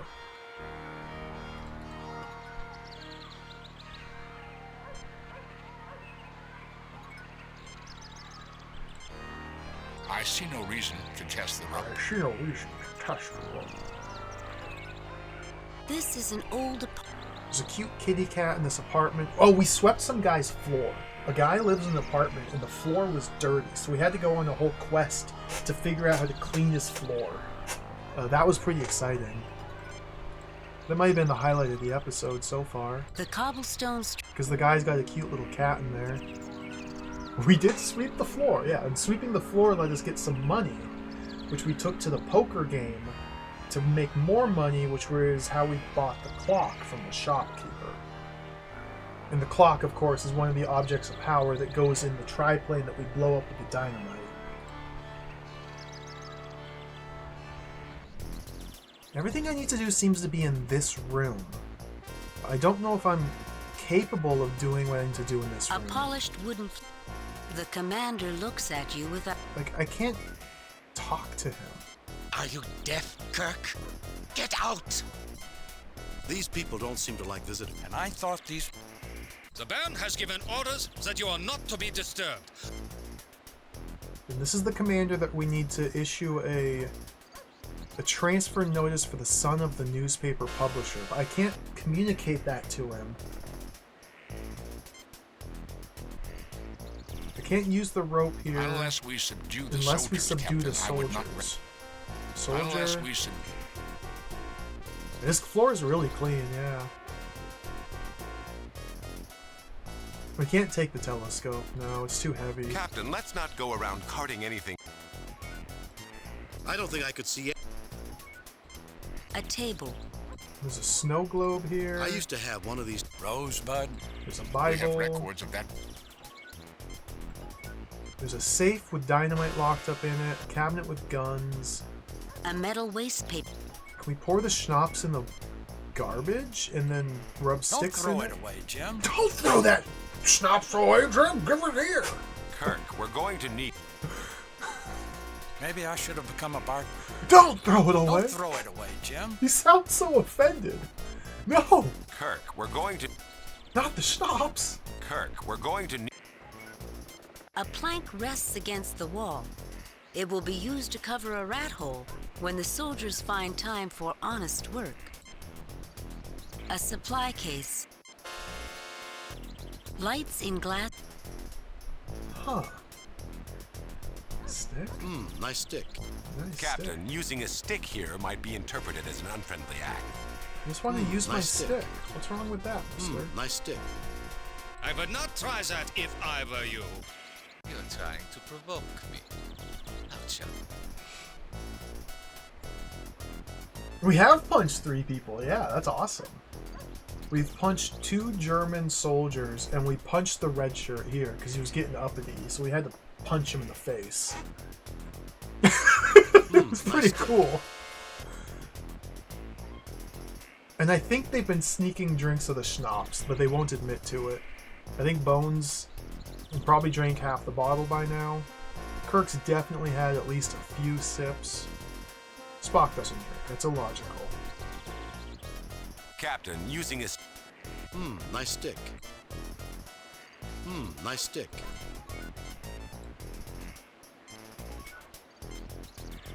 Schnapps? Kirk, we're going to need... A drink from you. Don't throw it away. Kirk, we're going to need... I have no idea. I don't think we need to give away our schnapps, Jim. Kirk, we're going to need... Kirk, we're going to need... Human social rhythm. Yeah, shut up. Kirk, we're going to need...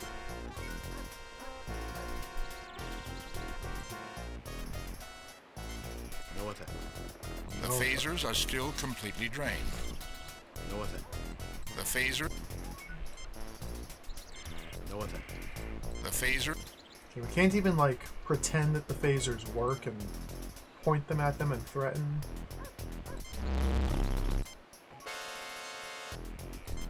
Do you really want me to get shot? I wouldn't if I... Jim, I might get shot. Yes, you might at that, Doc.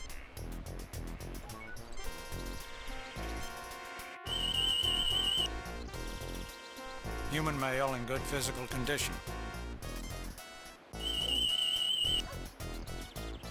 Human male in good physical... We're supposed to use this on...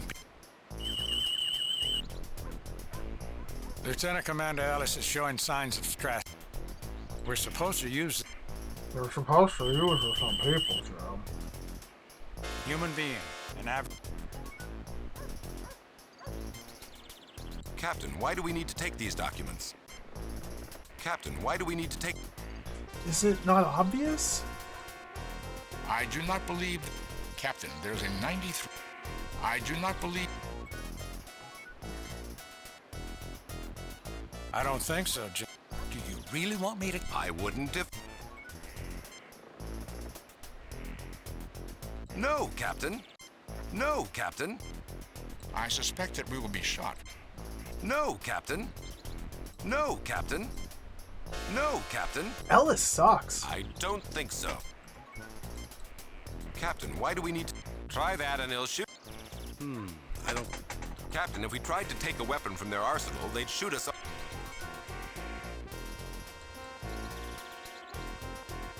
I have no idea what to do. If anybody wants to give me a hint, I would happily take one right now. Otherwise, I'll have to look it up. I can't even think of anything to try that I haven't tried. It's probably something I'm just overlooking that I thought I did somewhere. Bones specifically mentioned the med kit has tranquilizers when dealing with a vagrant. Tavern. Thank you, Boxigator. We have to medicalize the beer. Of course. Use the med kit on the beer. I would not have thought of that.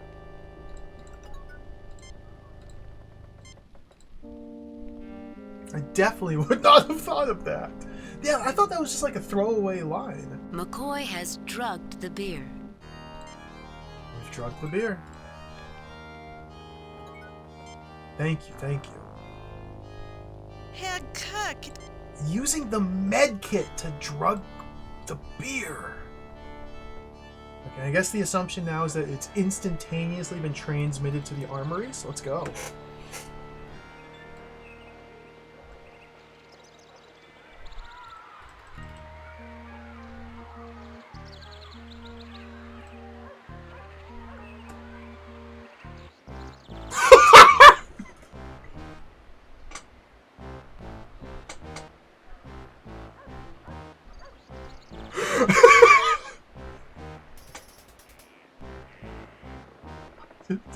I didn't expect it to be on the floor like that.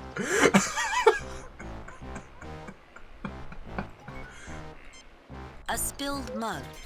A soldier. He is currently unconscious. Oh, that's really good. A soldier. The commander of this armory. He is currently unconscious. Alright, let's take his papers. Captain, why do we need to... Oh, you don't! Captain, why do we need to... Jim, I hope you're not expecting...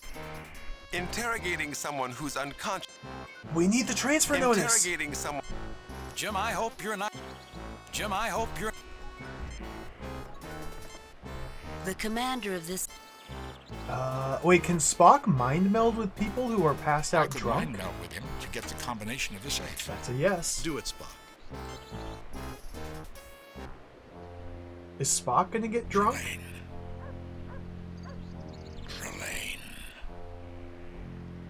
Trelane. Spock, snap out of it. He's not paying attention to me. Run away. The combination, Spock. Concentrate on the combination. Kirk.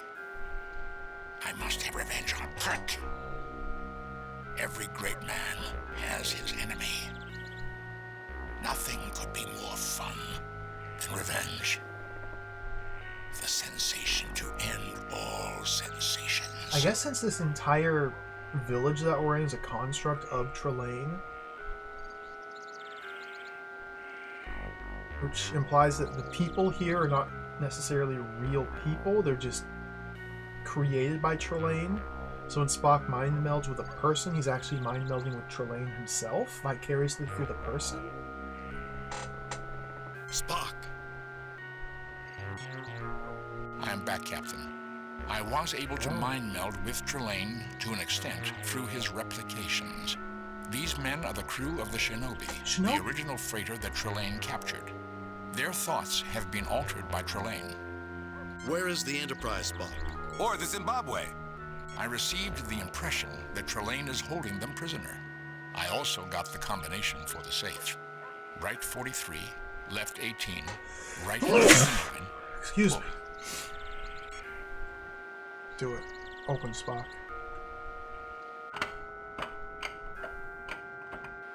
Maybe we'll find the transfer papers in here too. We got dynamite.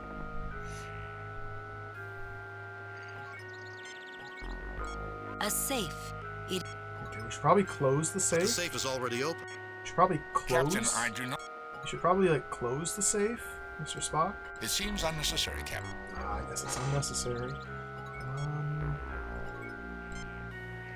The commander's death.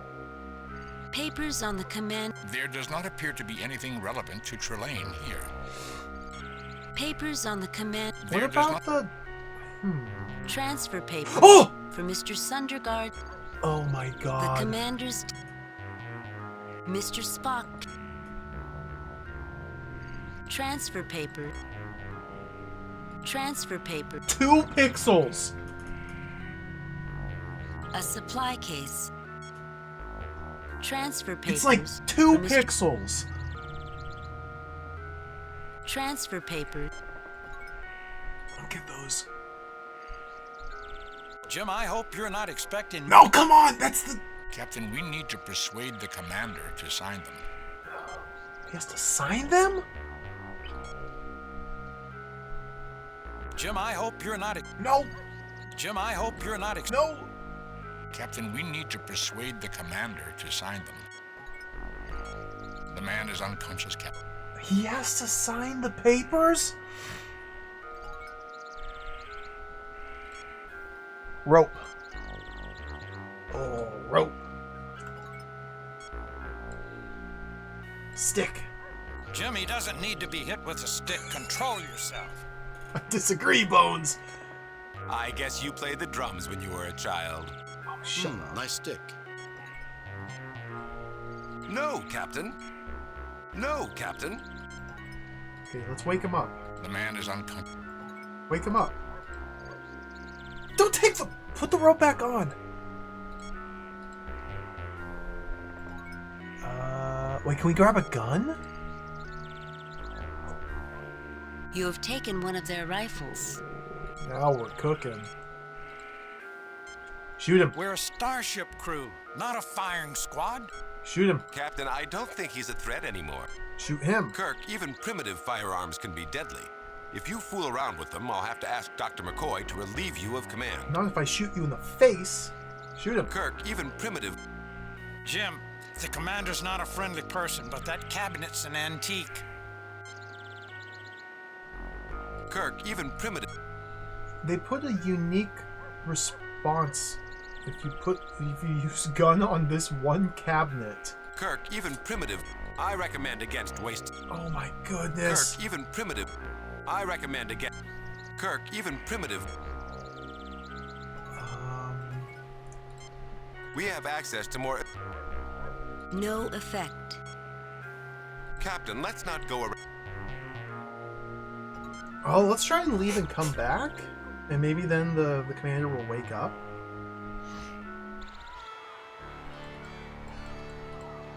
Oh wait, McCoy could probably wake him up. Of course, of course. The med kit. I need to remember the med kit. Yeah, that'll wake him up. I have a bad feeling about this.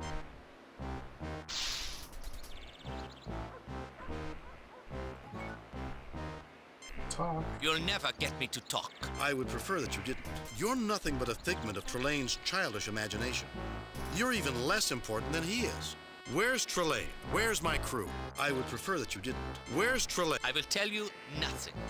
You'll never get me to... I would prefer that you did. You're nothing but... I will tell you, you'll never get me to talk. I would prefer... I will tell you...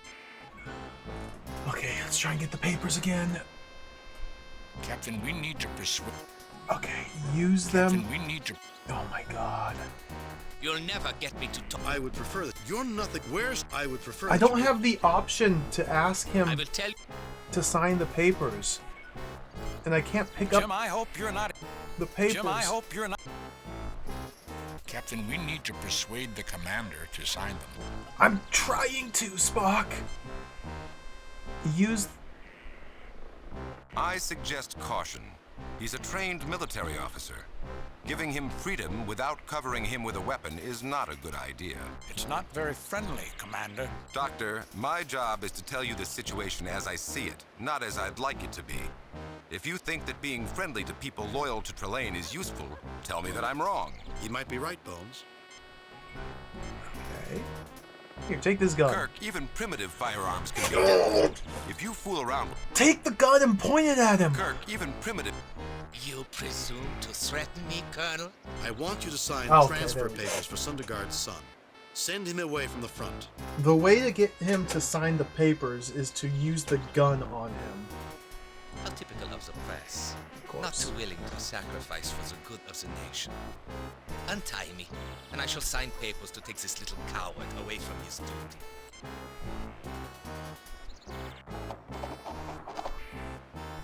It immediately ties him back up. I do not see anything...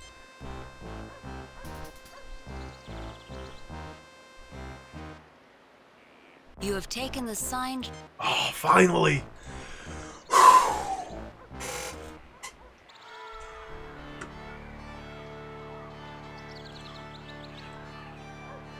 We have to go all... Okay, we have to go to the tavern, back room. Now we can spread the rumors about the chalkboard. Okay, go to the tavern.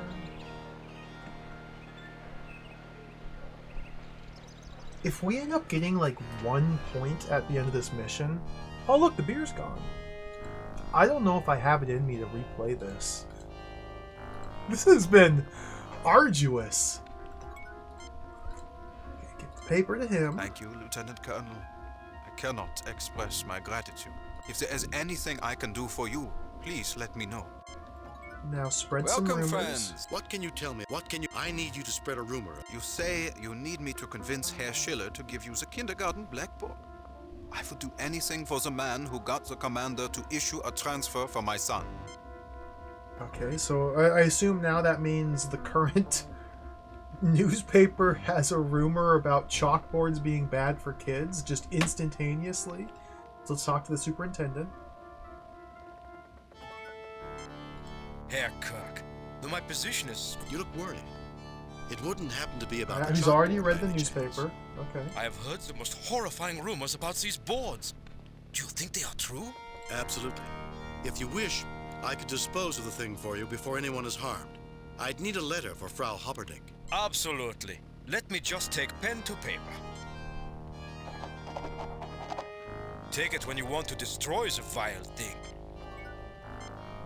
Just gonna leave it on the table, huh? You pick up the piece of... Thank you, sir. What do you think about my gun? Kirk, even primitive. Shut up! Kirk, even primitive. Kirk, even primitive. Kirk, even primitive. I don't think Fraulein Gretel would appreciate anyone breaking her crockery, Captain. Her crockery? Kirk, even primitive. What do you think about dynamite? Jim, let's not fool around with high explosive. Jim, let's not fool. Jim, let's not fool. Okay, no more fooling. Gotta get out of here. Now we can go back to the classroom, deliver the paper, get the chalkboard, and finally we can blow up everything. And that'll let us get into the castle, and we can begin phase 2 of the away mission. Oh, here. Crockery. Paper. Well, if the superintendent says you must take it, you must.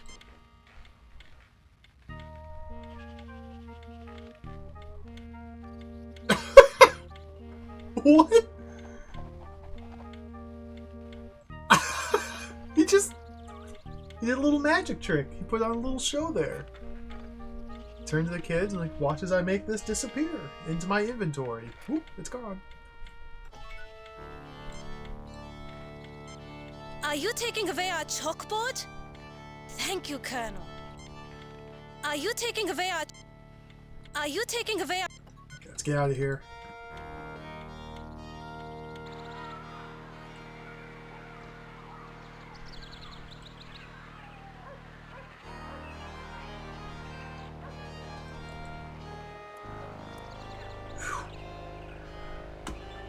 This is the longest mission so far.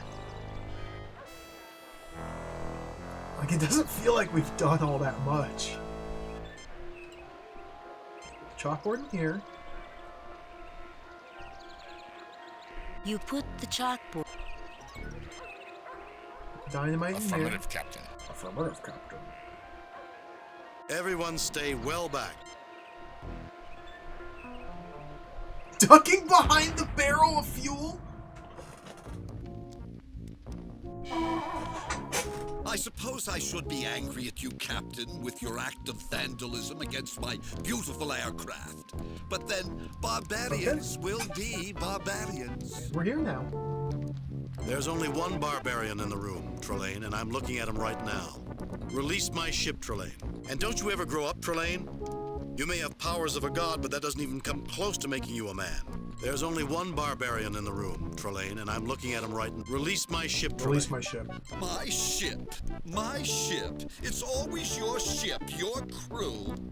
Don't you have anything else to think about? Conquests of your enemies and the fair sex. There's hundreds of people's lives at stake here, Trelane. Restore the ships you've stolen and return them unharmed. You're in no position to make demands.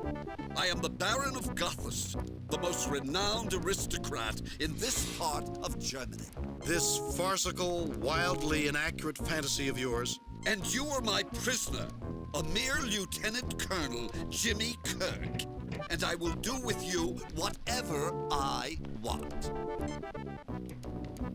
Alright, we got another room to explore. Sweet. Save new game. New game. And 3 Trelane.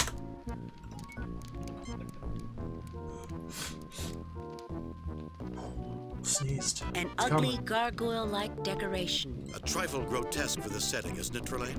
Why, Kirk, I wasn't aware of your interest in the design of castles. I hope you like my rug better. An ugly A trifle like an axe and shield. As with most of Trelane's collection, they are mostly ornamental. These candles illuminate Trelane's self-portrait. If the real thing weren't bad enough, a portrait of the humble Baron of Gothos smirks nauseatingly at you. These candles provide lighting for this gallery of Trelane's castle. Oh, there's the Enterprise. It's in a bottle. This bottle contains a very realistic reduction of the USS Zimbabwe. Okay. My never ship! mind. Bring it back or I'll... Uh-oh. Is Ellis gonna do something brash? This one's even more savage than the last one of your officers who made the same mistake. My compliments, Captain, on having such a spirited crew. Truly a testament to your fine leadership. Release him, Trelane. He's done you no harm. Take me in his place. He's not a member of my crew and you know it. Besides, he looks rather peaceful standing there.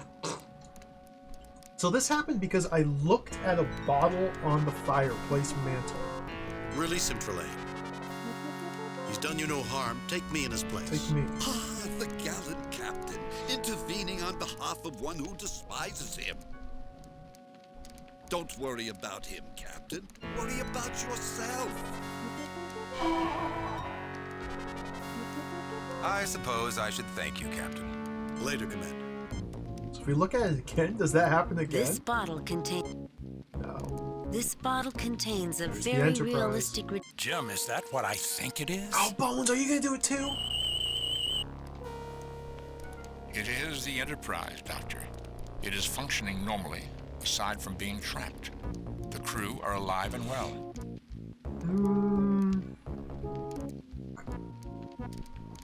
Not to nitpick, but I think for a spaceship to be considered functioning normally, I think it would be like flying through space at normal size. My latest hobby, gentlemen, putting warships in bottles, celebrating the grand martial heritage of your species. This bottle contains... Jim, is that... It is the Enterprise. This bottle contains a very realistic reduction of the SS Manikier, a Denebian transport.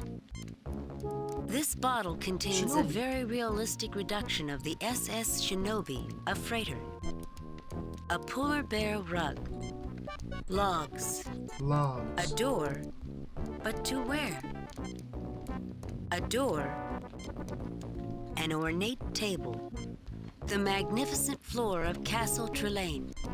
Trelane, the Baron of Gothos, smirks triumphantly as the little drama unfolds. Alright, we've looked at everything. Let's talk to everybody. I can suggest no logical course of action that can resolve this dilemma.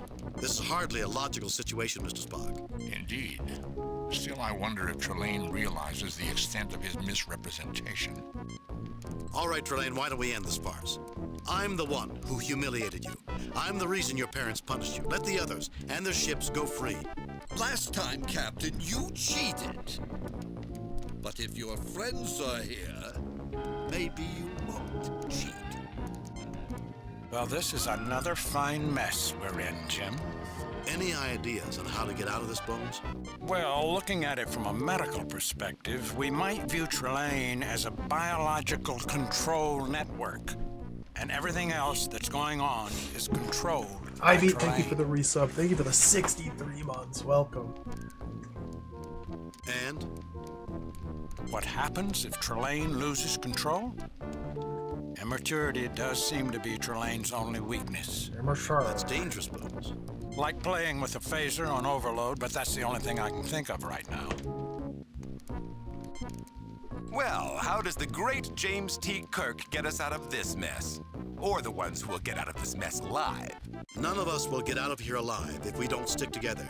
Do you have any ideas, Mr. Ellis? Have you ever played hide and seek, Captain? From what you've told me, he's a cosmic child hiding from his parents. If I were his parents, I wouldn't leave him alone for a minute.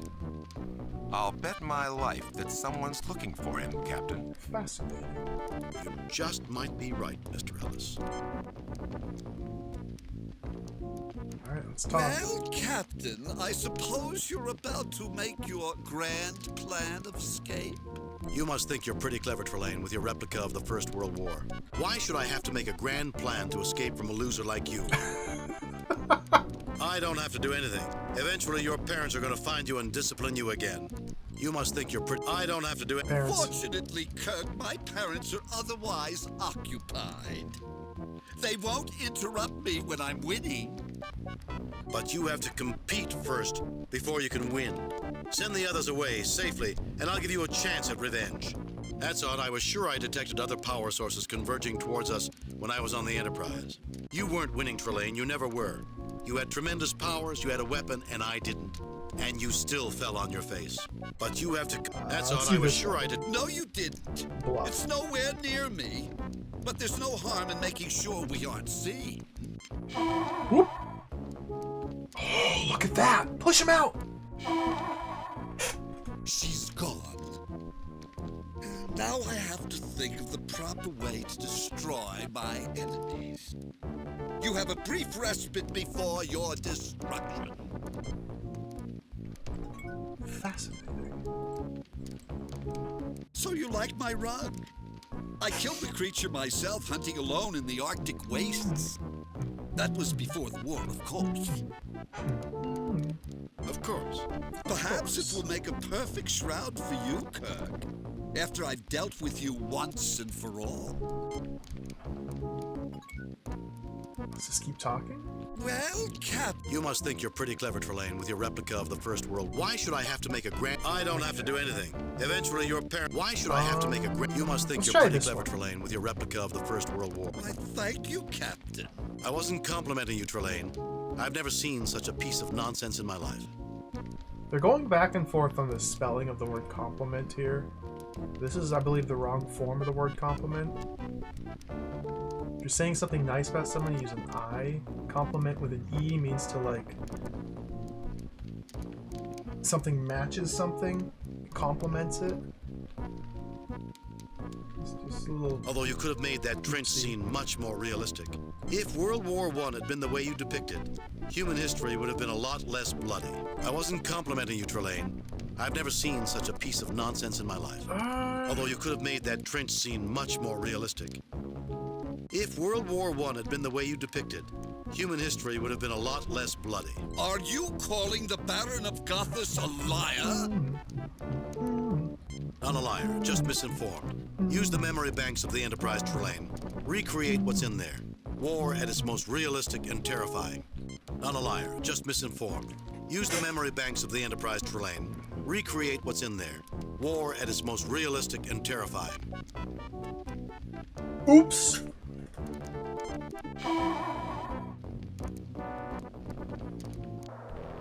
Oh!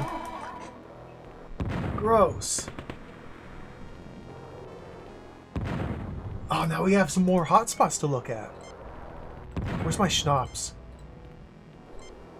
Ah, good. Let us drink a toast, Captain Kirk, to good enemies and the glory of battle. I'll pass, Trelane. Here. Ah, good. I'll pass. The sides of a trench. Moats filled with soldiers in which they besieged each other for 4 bloody years. Oh, dude, we've gone full guts. The sides of a dead French soldier. In his hands, he cradles a letter from his fiancée. Pick it up. No effect. No effect. The sides of a trench. A German soldier. Though you couldn't tell it from the color of his uniform, mud has a way of making them all look the same.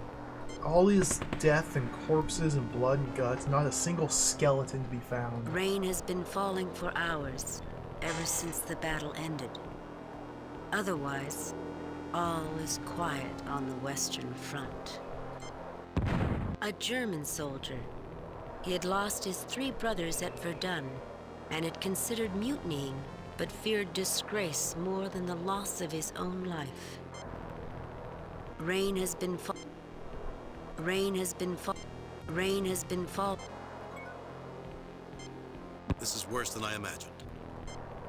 Captain Kirk, I hope you had a good reason for dragging me out in the mud in the middle of the rain. Look around you, Trelane. Is this glory? Is this valor? Smell the stench of death. While knights fought in the sky, millions died in the mud. Diseased, starving, mutilated. Is this the sort of game you want to play, Trelane? For once in your life, Trelane, shut up and look around you. Look around, Trelane. Take in the ambience, the romance of this place. Look at the proud soldiers celebrating the glories of war. Look around you, Trelane. Is this glory? But these people lost, Kirk. Shame and suffering is supposed to befall the losers in war. These were the winners, Trelane. You're inhuman, Trelane. You play games with people and ignore their suffering, just like the people who sent these men to die. You should have been a politician. If you have any real courage, Trelane, if you want to experience real warfare, put yourself in their place. No powers, no titles. Experience the glory of war firsthand, like these men did. These were the winners. If you have any real... But aren't you inferiors supposed to die like that? Aren't you supposed to throw your lives away in futile wars? Or die as meaningless non-entities? Dying a useless death without glory? No one is useless, Trelane, and no one wants to throw away their life in a futile war. We've changed, Trelane. We've grown up. It's time you did too. You're no fun anymore, Kirk. No fun at all. You're preachy just like them. Anything I'm interested in is always wrong. Release my ship. Trelane, look around you. Does this look right to you? Trelane, you don't go around hurting people and expect them to treat it as though they're having fun. The first thing a life form learns is to avoid pain. Release my ship. Trelane, look around you. Does this look right to you? Trelane. Then how do you explain this delightful scene around us? Some politicians decided that the only way to avoid getting hurt was to send other people out to get hurt.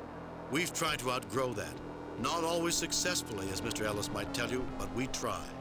Captain, yours is a most confusing species.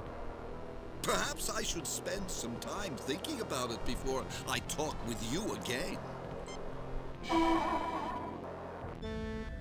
Oh, did we win? Captain's log. The missing starships have been restored to normal size and are about to return to their assigned missions. It was horrible, Mr. Spock. Trelane recreated one of the greatest tragedies in human history. Before. I've seen a lot, but even that.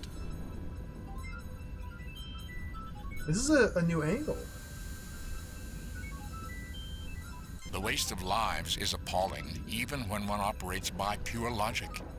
When one considers what those millions of lives that were lost might have done for humanity had the war never taken place.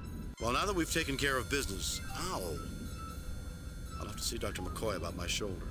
Something happened, Captain? Mr. Ellis and I. I see. Are your differences settled? That old devil moon. I'm afraid not, Mr. Spock. We each won a game of zero-G squash, but I'm afraid he was called back to the Zimbabwe before we could have a rubber match. I think I dislocated my shoulder with a rather wild swing in the second game. Then logic suggests that your injury would have caused you to lose the match. I suppose so. He's a good player and a good officer. I'm putting in a request to bring him on the Enterprise. That should be fascinating. Oh, hey Hello, there, Captain. Yeoman. I'm Captain Captain? Gernsbeck of the Shinobi. I thought I would thank you personally before we left for Cephas 5. A pleasure to meet you, Captain. Have we met before, Captain? There's something familiar. Gretel. Ooh, she was the barmaid. Perhaps we did, on some other planet, in some other star system. She's a French spy. Long ago. Message from Starfleet Command. On screen. Okay. The moment of truth. I I have reviewed your report from your recent assignment, Captain, and have a few comments. That seems like normal music. Well done, Kirk. Keep up the good work. It's not perfect. I must say, however, your performance is not what we've come to expect from James T. Kirk. I guess we all have our off days, Captain. I sucked! Kane out. Oh, I sucked!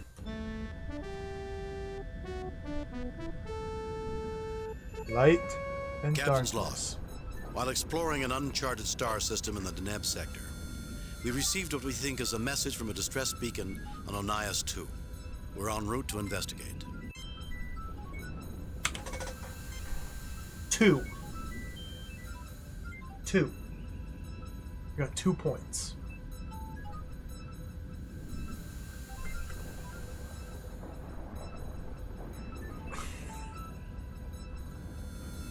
Three and a half hours on that mission. We got 2 points. I don't want to do it again. I just don't. I really don't. Now, the numbers are our experience points for the space combat. That's all that they apply to. The more numbers we have, the better the ship does in the space combat. And I have the combat turned to easy difficulty.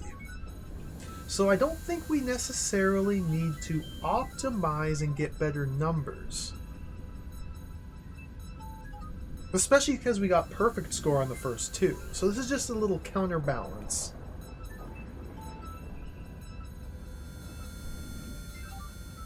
I'm not going to replay it. That was fascinating, but a little overbearing, I must say. Save new game. And we do know what to do. We can speedrun it. All we have to do is win the space combat, and then we have to grab the schnapps, and then grab the stick, and then pour the schnapps on the hay, and then use the stick on the hay to start the fire. Then we walk outside, and we punch the guard, and then we heal the vagrant, and then we go into the store, and we get the broom, and we get the rope, and we go to the left and go to the apartment and use the broom on the floor, and then we clean the floor to get the money, then we take the money back to the tavern, and then we pay poker to get the money to buy the clock from the shop, and then once we've bought the clock from the shop, then we just take the rope to... Oh, then we use the med kit on the beer, and then we go back to the armory. But the dog's in the way of the armory, so we have to pick up the mutton from the shop, then we go to the armory and feed the mutton to the dog, then we can go inside and they've already been drugged, and then we tie them up, and then we take the gun, and we point the gun at him, then we wake him up, then he signs the paper, but we probably have to first talk about the thing and the thing and the thing. I can't, no. Save new, replace previous, delete previous game. It's too much. Save new, replace previous game. Let's save a new game. Save new. Can't be bothered. M4 start. I'm going to take a quick break here. That was...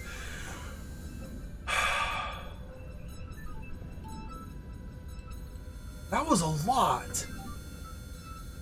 Just... Oh, that was a lot. This game is kind of just a lot.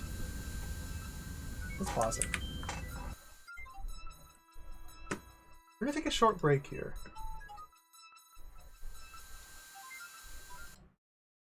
I still want to do one more mission. I hope the next one doesn't take another 3.5 hours, but we'll see. Yeah, I guess avoiding fighting Ellis would be probably the big thing that I screwed up on, because I was actively antagonizing him quite frequently. Other than that, though, maybe there's a couple spots where you can just kind of punch some, or avoid punching one of the guards, but it's whatever. I'm fine. Let's pause it. We're gonna take a short break here, and then come back and start mission 4. We'll be right back.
Holy smokes. Hello, everybody.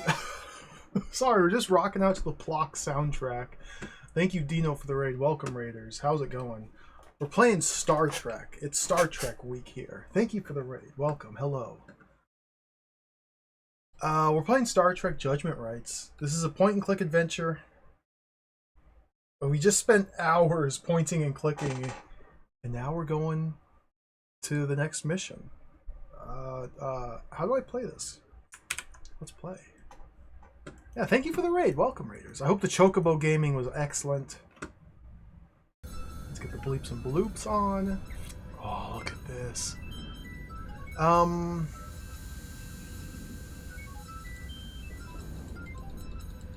don't remember what we were doing. We just started a brand new mission here. Fascinating. Uhura, what are we up to? No signal from the planet other than the distress beacon, sir. What are we doing? I advise referring to the star map and setting a course for the Onius system. Do we need to set a course for the Onius system? Mr. Spock, let's look at your computers. What does he have to say about the Onius system? I spelled it wrong. I advise referring to the star map and setting a course for the Onius system. Oni IUS. Onius 2, a Class M planet in a system consisting of 3 unformed planets. Because of the high level of micrometeorite activity in the system, it is unusual for a Class M... I skipped the text on accident. It's unusual for Class M planet to exist. The planet is not inhabited and is not scheduled for colonization. ...planet to exist. The planet is not inhabited and is not scheduled for colonization. Fascinating. Okay, let's set a course here. When you go to the Onius system here, hold on, I gotta refer to the manual. Onius 2 is number 11. Okay, we need to go over here to this star here. So on the left page, it's kind of in the middle. Got it. Okay, it's that yellow one. This guy right here. Set a course.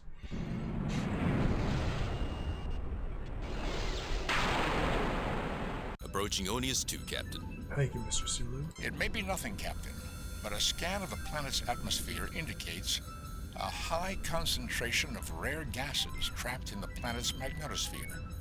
Atmospheric disturbances could produce random radio waves. Fascinating.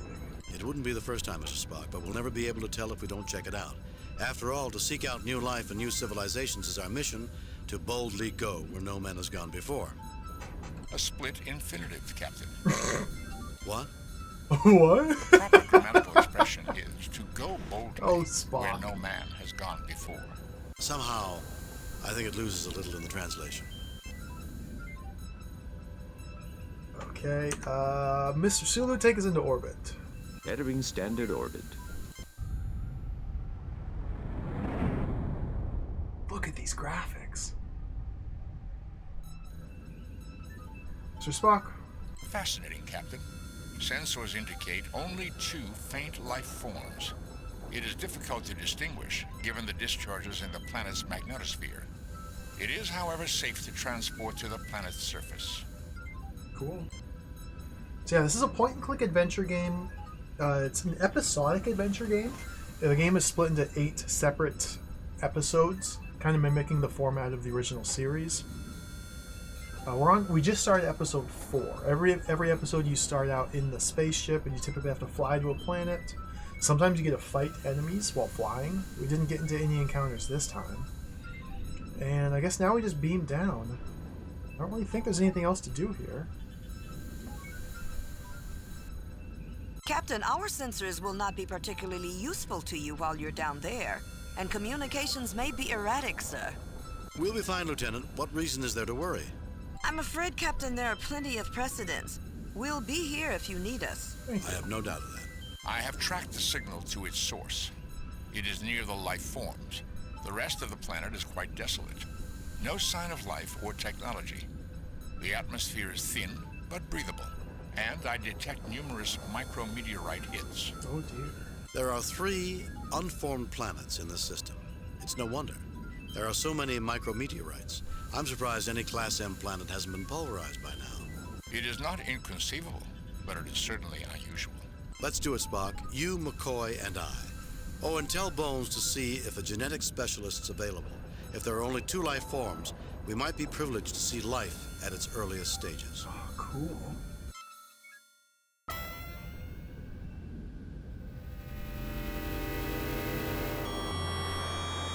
Oh, look at this. It's to me as if we've landed on a skeleton after the vultures have picked it clean.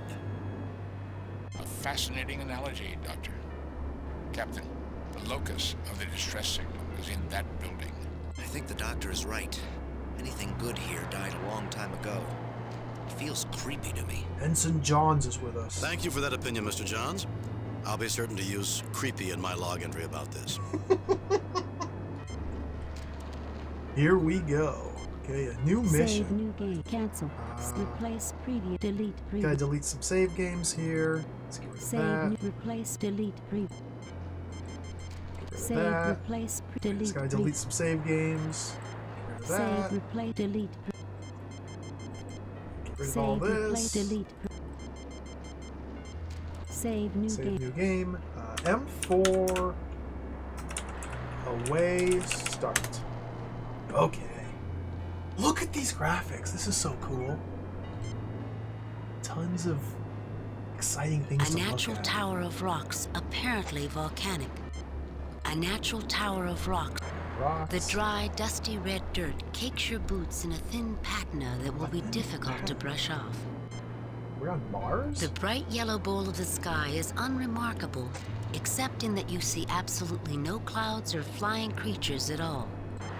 The building, which is old and pitted with micrometeorite strikes, appears ancient, and if built by humanoids, was created for tall individuals. Very curious. There's only 2 life forms on this entire planet that we were able to detect. Somehow there's this giant structure. The building, which is... Most the curious. doorway is unobstructed and appears normal except that it is taller and slightly more narrow than a terrestrial doorway. Dr. Leonard McCoy appears uneasy. Ensign Johns looks around nervously and mutters under his breath. Spock frowns slightly as if distracted by your scrutiny. James T. Kirk, as always, appears fit, alert, and ready for the challenges of the universe. Let's talk to everybody, see what they have to say. Well, I think I've finally found something I dislike more than having my molecules scrambled. This world. He's so grumpy at all times. Bones, stop complaining. There's nothing wrong with this place aside from a little dust. Forgive me for saying so, sir, but this place is pitiful.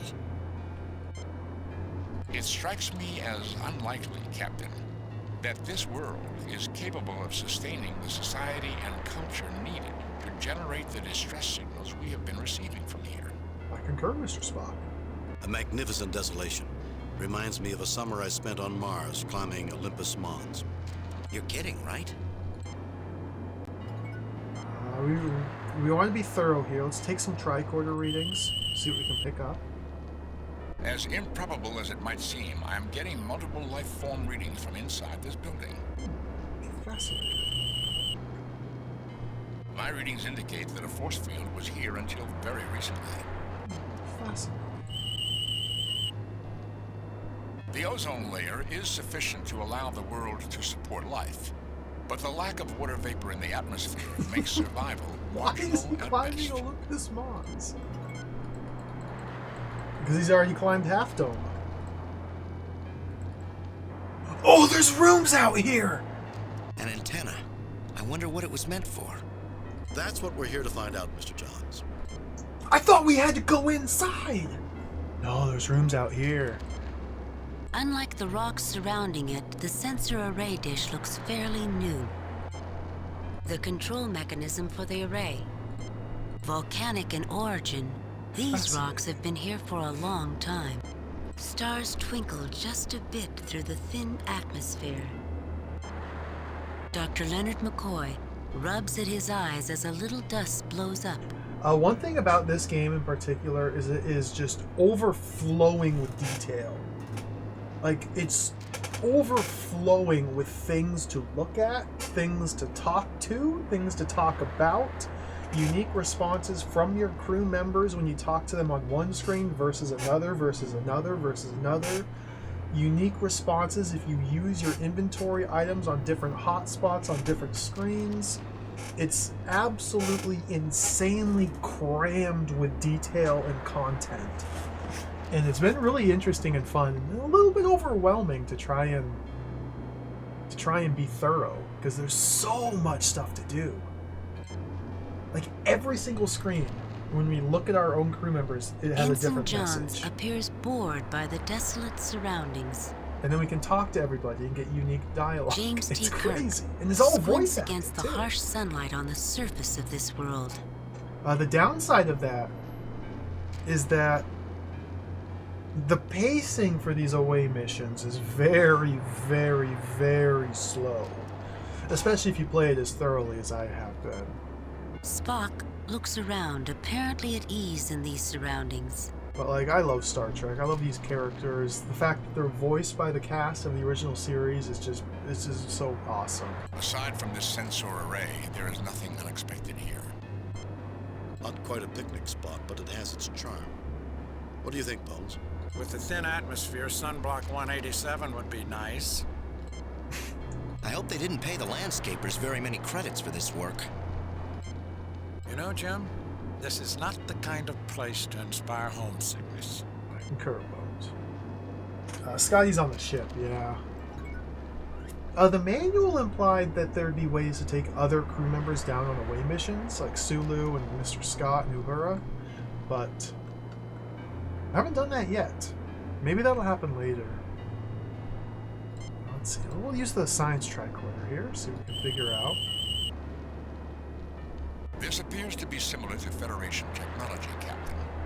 Its control principles are similar to the Madai sensor dish on Vulcan. Of course, the Madai. It has locked the array at a 35-degree angle. Without knowledge of the code control sequence, I cannot adjust it. I also detect that its power core is not functioning. It operates on geothermal energy, tapping into heat from the ground below. Another thing with this game is on these away missions, they tend to not be structured such that you really have an explicit goal. A lot of times you're just beaming down to a planet and just exploring. Or you got like cords all tangled. Or like in the case of this mission, we got a distress signal from this planet, so we're just here. And it's kind of up to the player to explore and look at things and try and even figure out what we have to do. Which some people may not like. I think it's really cool. The array appears to have deployed recently, which explains its lack of damage.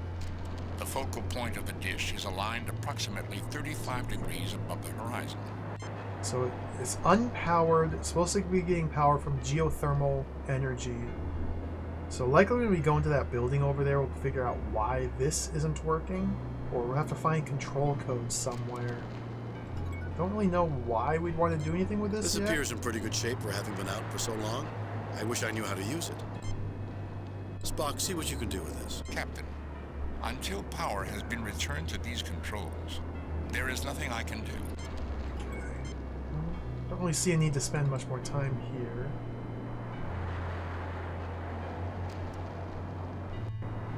There's another one!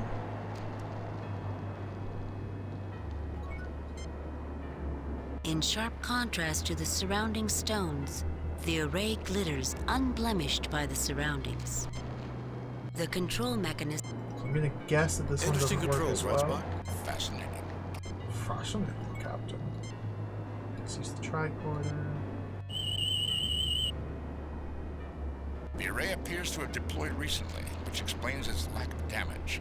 The support beneath the base is weak and crumbled. It is aligned to a point approximately 35 degrees above the horizon. Fascinating. Captain, the controls indicate the device is aligned at an angle approximately 35 degrees above the horizon. There appears to be some sort of anomaly in the control program that has misaligned the controls. but my tricorder is unable to determine it. Without a method of determining the proper angle, I'm afraid I cannot realign. Okay, so something going on with these dishes. 35 degrees is not the correct angle, apparently? Keep exploring. Okay, there's a third one. The sensor array's bright disk blossoms on a rock like a metal flower. Just to be thorough. The array appears to have deployed recently, which explains... Exact same message, but in different words. This appears to be similar to Federation technology, Captain. Okay. It's I guess I haven't been talking to everybody on every The stream. array appears to be in similar condition to the others we have seen. This is definitely the kind of place you want to be from, not heading to. The difference between this place and hell is flames. You overlook one other difference, Mr. Johns. As your author Mark Twain said, heaven for the climate, hell for the company. Thank you, Spock. Okay, so it looks like 3 of these little dishes. Let's head back to the building and go inside.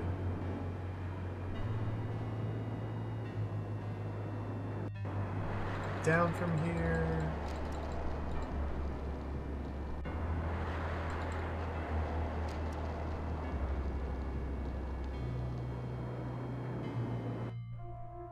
Oh, look at the muck. Well, I have to hand it to whoever built this place. All this equipment looks brand new and in good repair. Let's hope the Enterprise looks this good when it's this old. We should be very careful about how we proceed, Captain. Evil. I have a strange feeling that evil is lurking nearby. Evil. Evil, Ensign? Something that wants to imperil our souls, sir. We must avoid that at all costs. I don't want to imperil our souls. I kind of do. That might be an interesting little game over sequence. Save new game. Save. M4. Evil. Alright, let's check all these fancy little gadgets out. This appears to be a patch of rust and dust that has accumulated on the machine's surface. Fascinating. Captain, these doors protect the unit from debris when not in use. If not for a thin covering of red dust, you would assume this DNA replicator had just been unboxed and set up.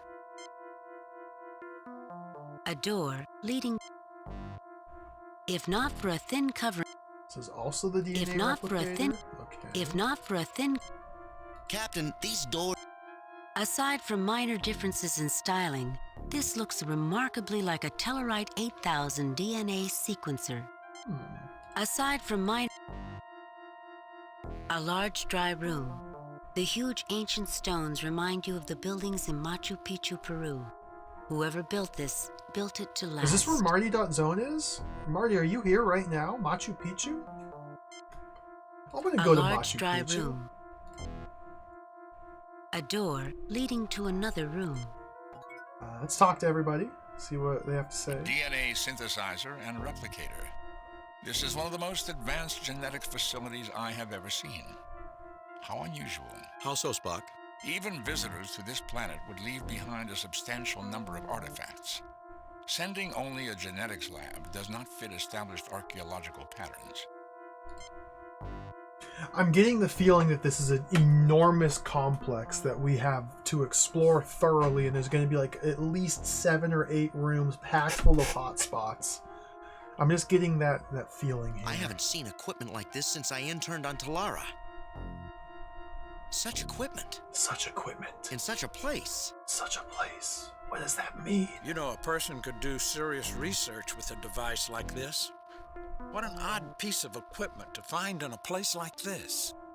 I'm thinking this might be very similar to Sentinel, the second mission. Interesting equipment we have here. We'll see how this plays out, though. Let's tricorder some of these, see what we can detect. Readings indicate that along with oxidation and dust, there is some organic residue in the crust-like buildup. Organic residue? Okay, I'll use the medical tricorder on the organic I'm residue. just a simple country doctor, not a magician. There's some things I just can't fix. No need to be so hostile, Bones! I just want... I'm just a simple... I'm just a simple. The ooze. I'm just a simple. Fine, fine. Message received. You don't care. This DNA sequencer appears to be nearly 50,000 years old. Yet it has not broken down and appears to be fully powered. Mr. Spock, that is highly illogical. There are life form readings just to the east and west of this room. He got that when I scanned this? Curious. Aside from some dust and dirt and a small chemical deposit on the intake nozzle, this DNA replicator appears to be in the same condition that it was 50,000 years ago. Mr. Spock, can you interface Captain, with this? Ensign Johns would be the ideal person to operate this device. This device is curiously similar to the DNA replicators back on the Enterprise. Fascinating. Ensign John, see what you can make of this. Captain, we have to run a set of source samples through the sequencer before I can make a composite sample with the replicator. What does that mean?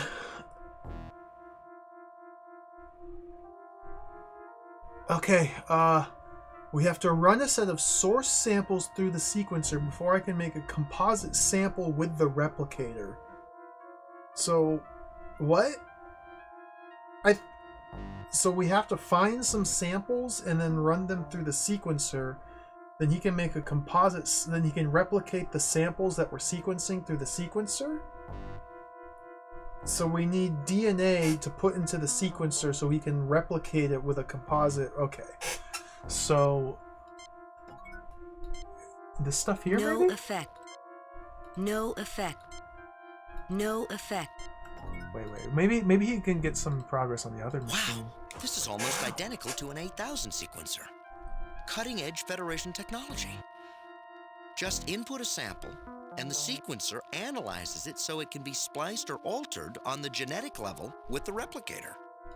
Okay, so I guess we're putting the samples into these little hatches, and then it gets analyzed and replicated?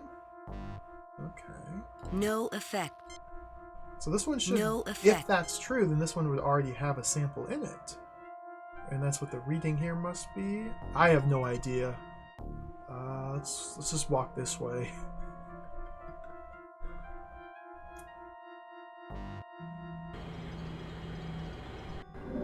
Whoa!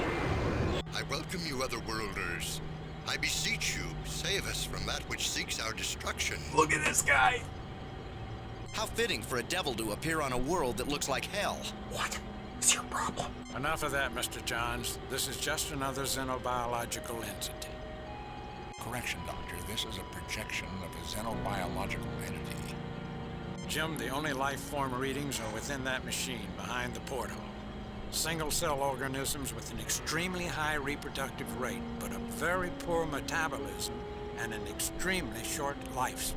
Fascinating.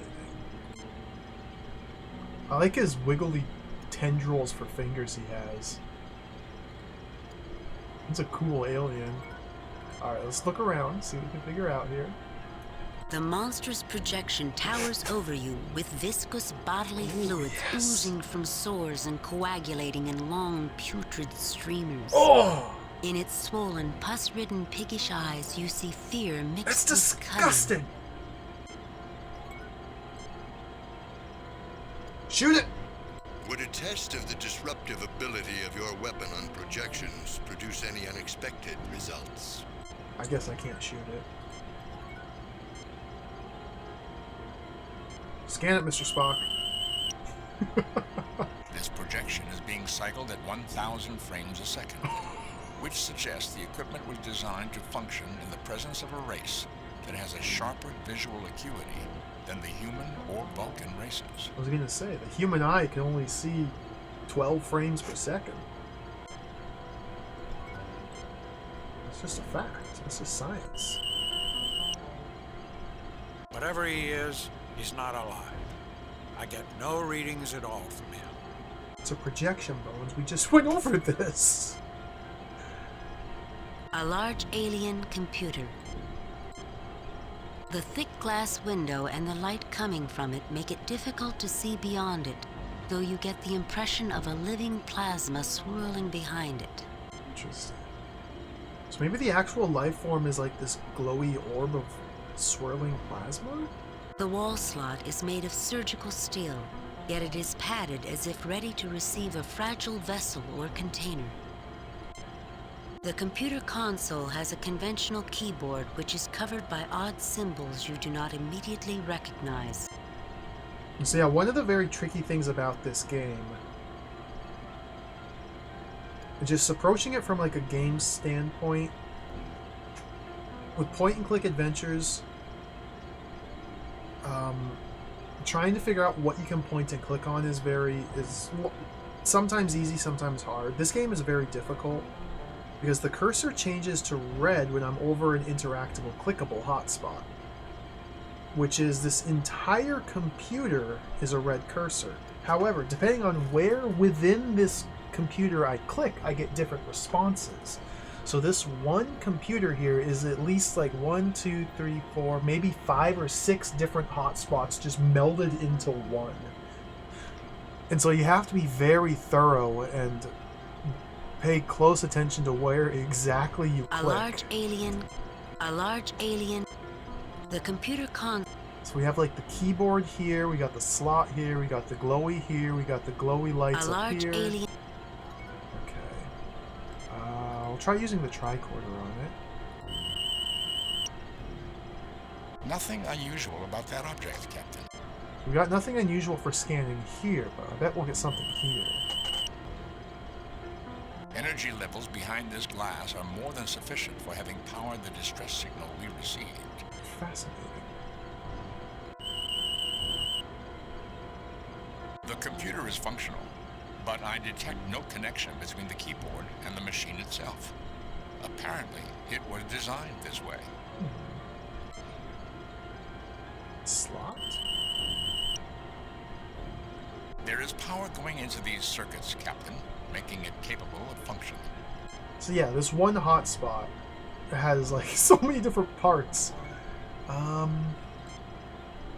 can't say that I'll nominate this place for viewing in the Federation's architectural archives. This place feels evil, sir. I hope we don't have to stay here very long. Creeping me out.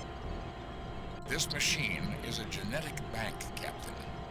I suspect that the projection acts as a fail-safe mechanism that will surrender samples of the genetic code for sequencing and replication when the mechanism is willing. Machine's a genetic bank. The projection is a fail-safe mechanism that will surrender samples, the genetic code for sequencing and replication. Okay, so we can get samples from the noodly fingered man to take to the other machine to replicate using the sequencer which is over there, but only if the mechanism is willing. Interesting. How come I always come to the barren planets, Jim? Greetings, I am James T. Kirk of the USS Enterprise. What can we do for you? So, when do the wicked witches and goblins show up? Your emergency beacon and statement lead me to believe you see more of an emergency than exists here. Greetings, I am James T. Kirk of the USS Enterprise. Probably this would be amiable.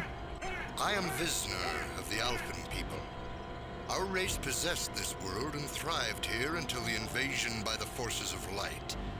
We are locked in a death struggle with them, for they desire our destruction. Do you aid them? No. Coward 2, thank you very much for the raid. Welcome in, everybody. Welcome to the stream. Thank you for the raid. How's it going? My name is Bill. We're playing Star Trek games. We've been playing Star Trek games all week long. This is Star Trek Judgment Rites, a point-and-click adventure. We're about halfway through the game. This is mission number 4. Yeah, it's Star Trek Week. We've been celebrating Star Trek all week long. It's Star Trek Week also was celebrated last week and the week before. And I think Star Trek Week might also be celebrated next week.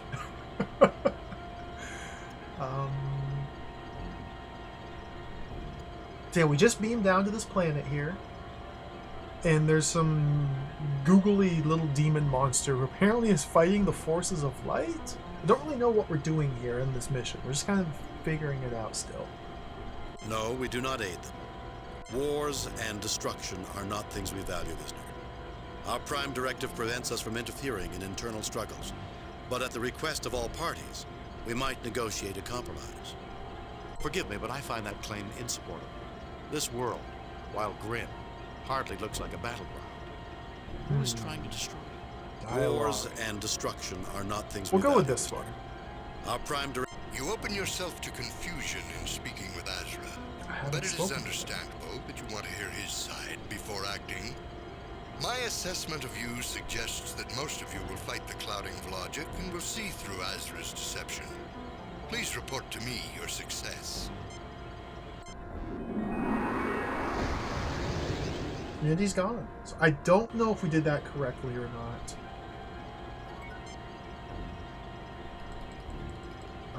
Before we beamed down here, we detected 2 different life forms. So I suspect that if we go to the right back here from the center chamber, there'll be another giant demon projection. So let's go this way now and see what we can find.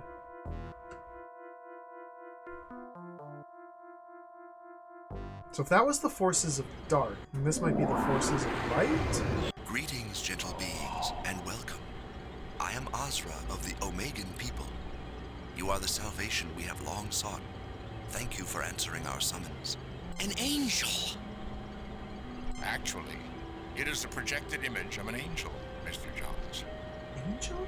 Jim, somewhere in that machine behind the portal are single-cell organisms. They have a healthy metabolism and a long lifespan, but an extremely low rate of reproduction. So yeah, these are kind of like the opposite of the other life form. So I suspect what we're going to have to do is try and get the 2 sides to come together. Because they seem to be at odds with one another, but I don't know. Bones, some of the line reads are incredible. I swear we come across a couple where he is absolutely drunk and slurring his words. And infamously, this game has numerous flubs or outtakes that just got left in. Well, we haven't gotten to any yet, but I'm very excited for them. Bones was like in his 80s when he read for this. He was so old. A large alien. I don't blame him for Dr. Leonard sounding a McCoy little looks low energy intrigued at by times. this new area to explore. Ensign Johns appears transfixed by the apparition that manifests in this room. James T. Kirk scrutinizes the room, his thoughts rushing along at breakneck pace. Spock's face displays no emotions. The golden projection gives you a clear view of a lithe, sprightly figure of great beauty. Compassionate intelligence shines from its wide eyes. The thick glass window and the light coming from it make it difficult to see beyond it, though you get the impression of a living plasma but we're swirling only behind seeing it. a projection of them. The projection is likely tailored to match our expectations or something like that. A large alien. The computer console has a conventional keyboard which is covered by odd symbols you do not immediately.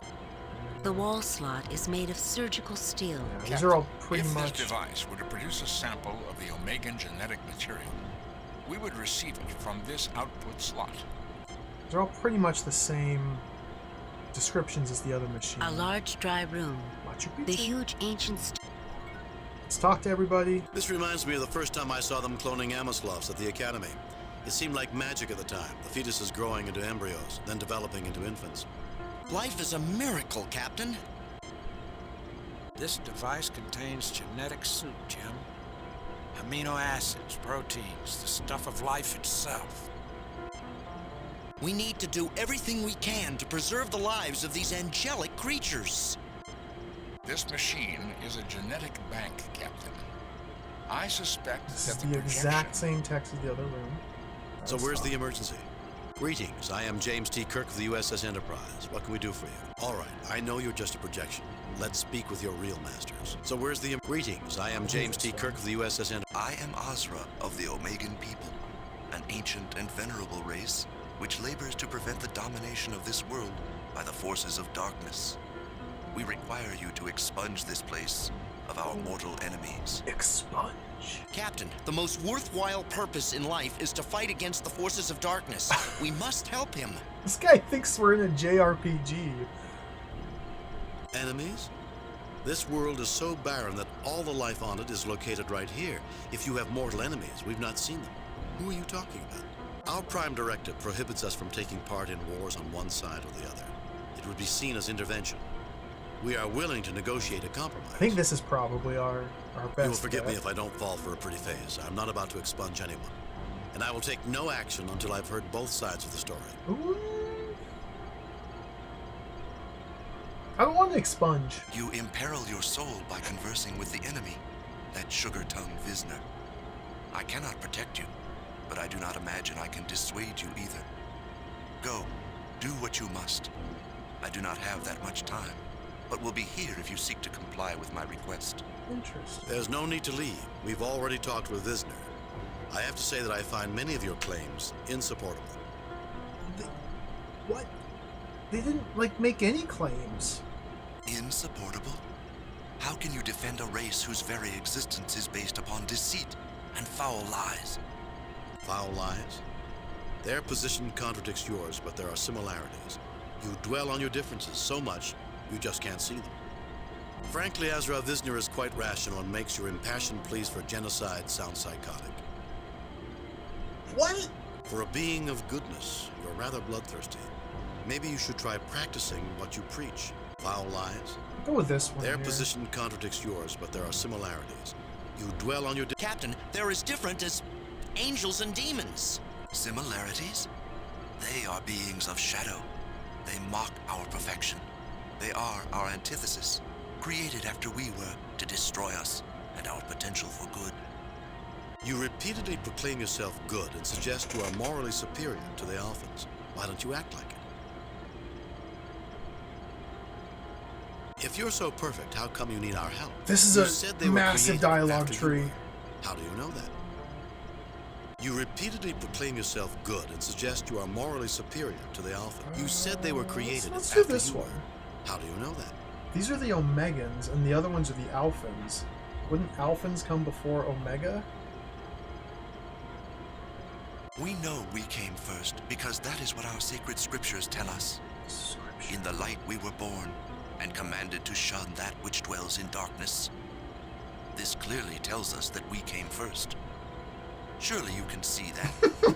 Or is it that you have some other interpretation of the event that birthed the Omegans? Wait, what? In the light we were born and commanded to shun that which dwells in darkness.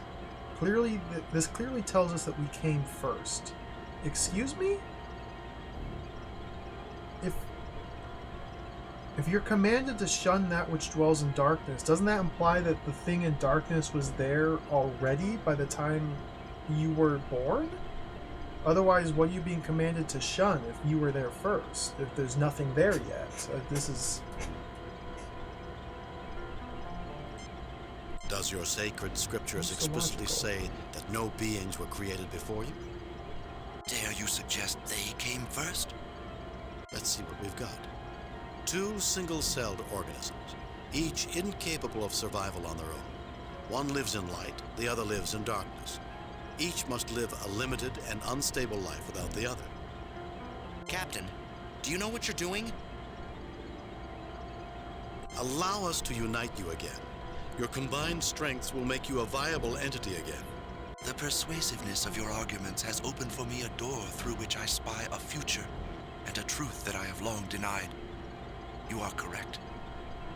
Perhaps being only half of a whole, I could not see the solution. Yes, I desire your help for my people. We got through to him. Help us. Oh, we got his sample! He left us his sample. Give me that sample. Nom nom nom nom nom. The sample dish feels warm to the touch. Ooh, it's still warm. The glowing light coming from the sample dish tells you that the colony is thriving. Dude, John Matrix, we played the DOS game based on Star Trek V last week. That game was awesome. I do remember when Kirk fought God. Although in the video game adaptation, of the film. That whole sequence happens in the cutscene, so we don't get to fight God in the cutscene. That game was really cool, though. Did you know there's a DOS game based on Star Trek V? It's true. It's real.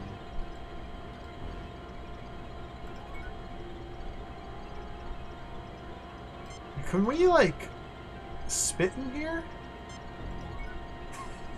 That's messed up. Can we do it, though? Do you really expect me to analyze this, Jim? Yes! Spock will do it. Nothing unusual about that object, Captain.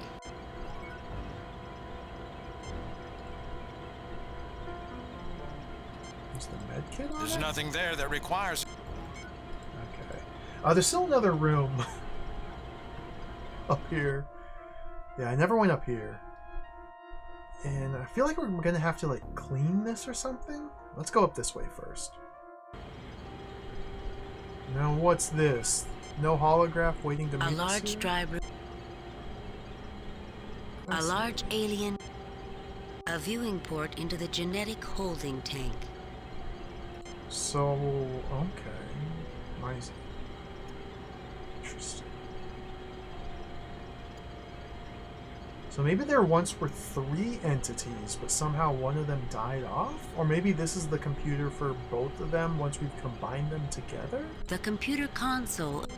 The computer console. The computer console. It looks exactly like the in-out access port at a genetic research facility. A viewing port. Well, this place seems peaceful enough. Why do I have a feeling that this mission will be resolved in this room? Spoilers, Jim. Divine Spoilers. inspiration, Captain? I won't discount it, Ensign. Oh, we also have the satellite dishes outside. We haven't learned anything about in here. This place doesn't feel But there are evil, 3 of Captain. them, not just 2. Do you have any idea what this machine does, Spock? It looks like a containment unit for an artificially created genetic construct. My tricorder indicates the device contains a nutrient replicator that could last for thousands of centuries. I would speculate this would nursemate the genes until it has evolved into a higher form of life and is ready for release on the planet's surface. So yeah, I think what we have to do is get samples from both of the life forms, and then we combine them together and put them in here. And that might be the ultimate goal. For seeding life on this planet. Because that's what the Prime Directive's all about. Let's tricorder it. Nothing unusual about that object. There is power going into these circuits, Captain, making it capable of functioning. The computer is functional, but I detect no connection between the It's the keyboard. same message. Johns, what can you do I'm with not so this? good with this type of machine, Captain. No effect. Definitely an access port, but closed up tight. Fascinating. No effect. Let's see if we can go talk to the demon over here. Old Devil Moon.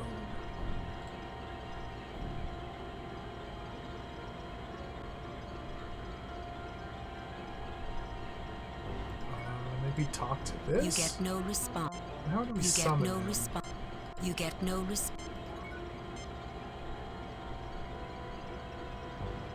Maybe I should ask Spock to take a look at this. I am reactivating Visner, Captain.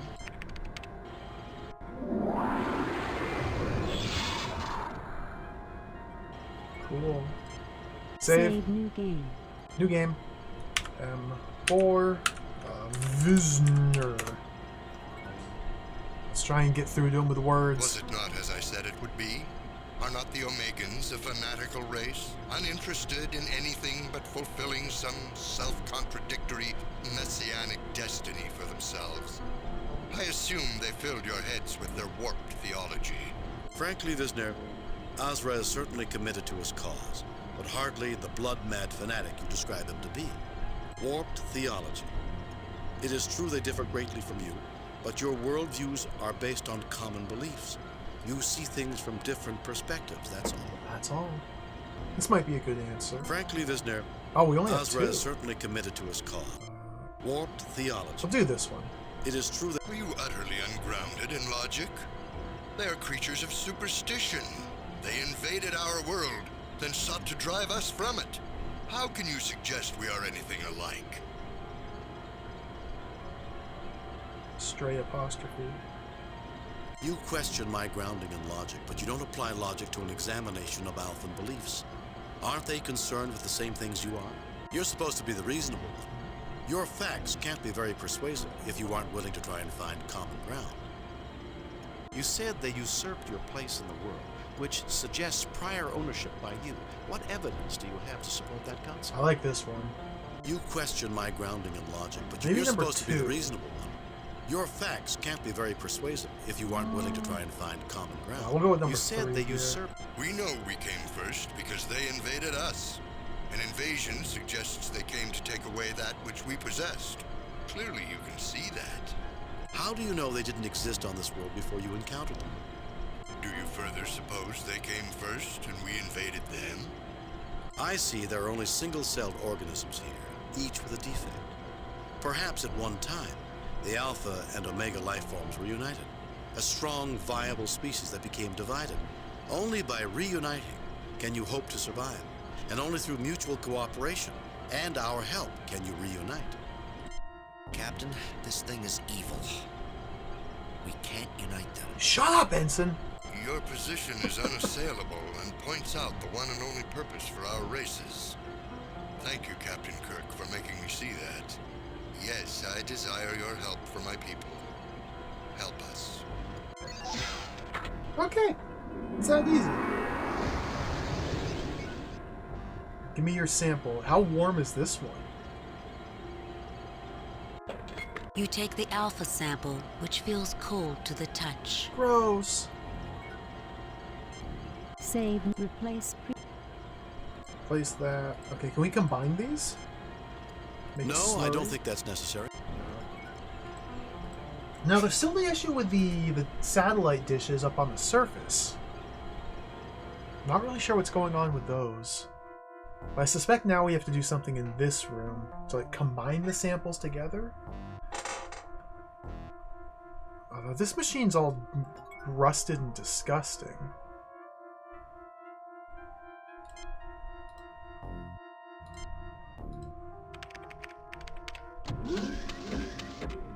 Oh, they both opened. Okay, this is like a contaminant here. I don't know why, but I could not get a good sampling. Probably because the contaminant here. Shoot it!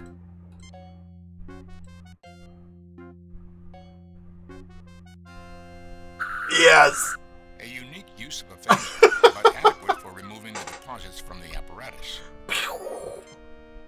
The power of gun, baby. If not for a thin covering, Okay, let's put this one over here. No, I don't think that's necessary. What? No, I don't think that's... What? No, I don't think that's... What?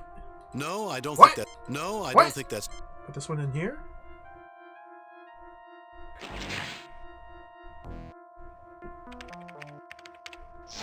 This sample sequence is like a dream. It's sequenced. Okay, do we sequence this over here? No, I don't think that's necessary. What? Why not? if not for a thin covering of red dust. I thought I cleaned it. If not for a thin... Benson? Captain, we have to run a set of source samples through the sequencer before I can make a composite sample with the replicator. Oh, okay. Of course. This is the replicator. This is the sequencer. We can't replicate anything until we've sequenced everything first. Of course. Okay, this is the output. This is the input. Okay, I understand. It took me a minute, but now let's mix this with the other ones. That way they're mixing together. I don't know why, but I could not get a good sampling. So now they've been mixed. Oh, I didn't mean to do that. I don't know why, but... Wow, this is almost identical to an 8000 sequence. Captain, we... Wow. Wow. Wow. This is all... Spock? Captain, Ensign Johns would be the ideal... Captain, Ensign... Captain, Ensign... Captain, Ensign...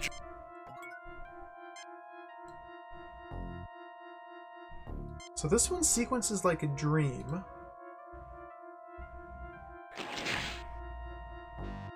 We're not consuming our samples when I put them in here. This sample sequence is like a dream. Like, what does that mean, to sequence like a dream? Wow. This is almost... And what do I... How do I... This is all...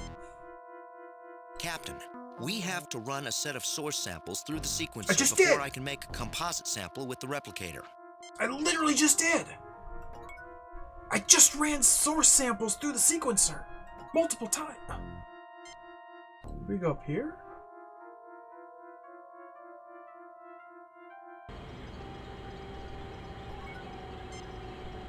I don't know anything about that. The narrow width of the keyboard indicates the creatures who designed it were possessed of hands with only 3 fingers and a thumb. Base 3. I do not see the logic. This appears to either affect input or deliver output. I suspect that... Can we slap these bad boys in here? The Omegans seem to metabolize at a phenomenal rate, so fast they couldn't cope. Their own energy efficiency caused them to consume themselves. Did they just die? They just killed them all. They're all dead. I just killed an entire race. I just genocided them. What happens if we put this one in? Interesting. They began multiplying at a phenomenal rate, so fast that they couldn't absorb enough energy to survive. They're dead! Oh, and they're all dead. Alright, we just killed everybody. We failed miserably.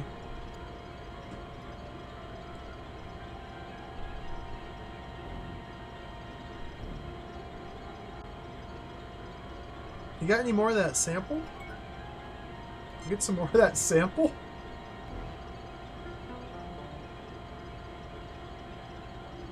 I am reactivating. Okay, they're not dead. Never mind. You got any more sample? I see you have foolishly wasted the sample I have provided. I will have... Okay, I'm going to instead restore. We might lose score for doing it that way. So we can't use the back room machine until we've combined them. I'm trying to combine them here. So I need to use the phaser on this. Again, I still haven't learned anything about these satellite dishes out here, which is very curious. I feel like we should be doing something with these. Captain, until power has been returned to these... Power comes from geothermal sources. I didn't see anything in that building.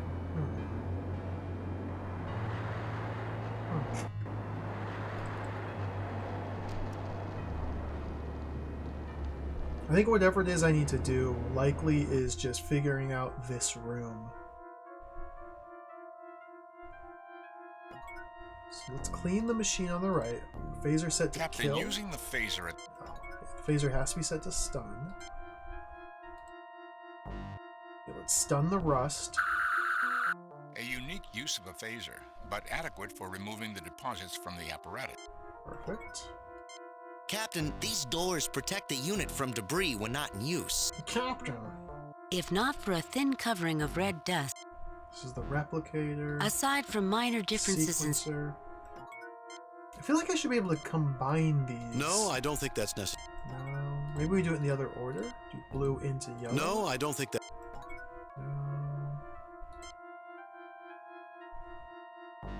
Nothing to report, Captain. Are you ready to be beamed aboard? Tourist season's not over, Lieutenant. So when do we get shore leave, Captain? Lieutenant, if I scheduled shore leave down on this planet, I'd be the most unpopular captain in the Starfleet. Kirk out. Huh. Sequence is like a dream, but I don't know how to replicate it once it's been sequenced.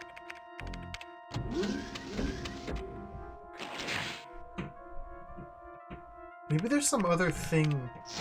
This sample sequence is like a dream.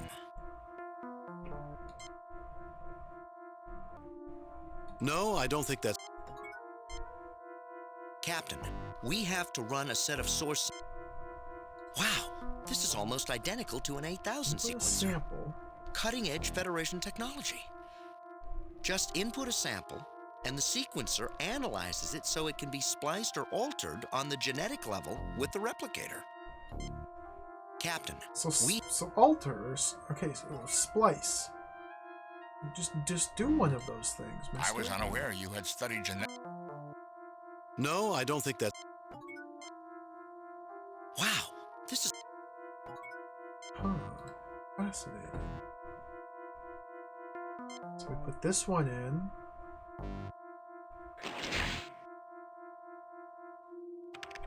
Like these even... I don't know why, but I could not get a good sampling. That's the music change cue. Like the blue one goes up on the top section of this input, and the yellow one goes at the bottom. No, I don't think that's necessary. I can't put anything in that one. Can't put this in. No, I don't think that's No, I don't think that. I can't. Okay, maybe because I'm using them on. This sample sequence. Okay, we've sequenced now. Wow. Oh my god. Wow. This. No effect. Can we just put it in there but don't sequence it?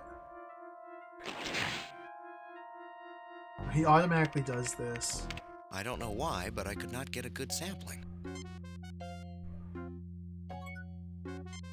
Ensign, let Dr. McCoy try that troublesome sequence. I can do the job, sir, if I can have some peace and quiet here.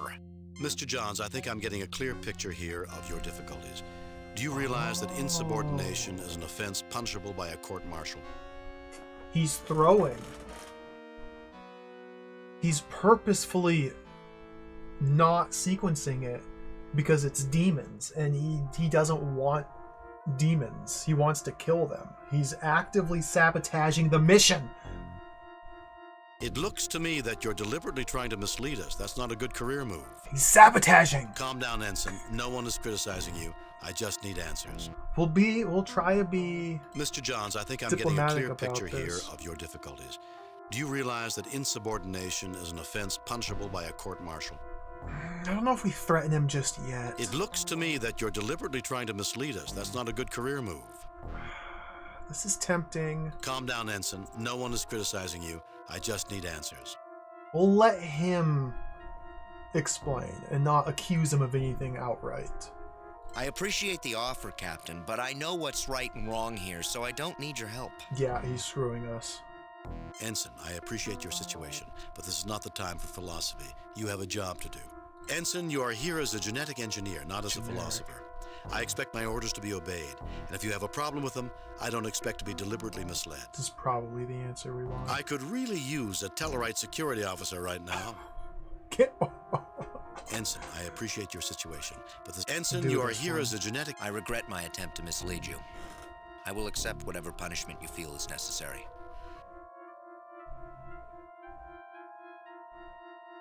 He gave up reading! Silence only hides evil deeds, and I should not have been so cowardly, but I cannot be a party to this immoral act. He gave up reading the line! What is it you think I'm asking you to do, Ensign? You don't understand, Captain. Look at the Alphans and look at the Omegas. I thought he was about to give up again.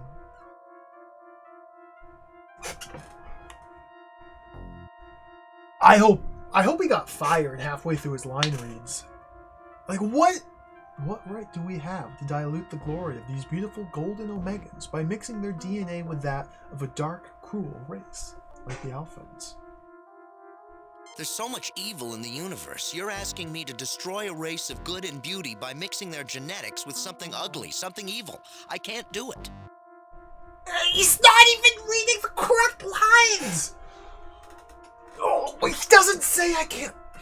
It doesn't even say I can't do it in the text here. It literally doesn't say that. He's making up his own lines and not reading half of them. This is awesome. It's morally unacceptable. I cannot be a party to it. Ensign, I think you're confusing things. The Alphans and Omegans are single-celled creatures. While the projections may have seemed sophisticated and human, they are constructs. You can look at the sequence and tell what you have there for DNA could never produce such a creature, can't you? I am asking you to do nothing of the kind, Ensign. You believe in the struggle of good against evil, and I respect that. But the application of your philosophical perspective is misplaced here. The Alphans and Omegans are single-celled creatures. They are no more capable of good or evil than a tribble. Can't you see that? It's probably the response we want here. Look, mister, even if the projections should be taken at face value, both sides have agreed to this.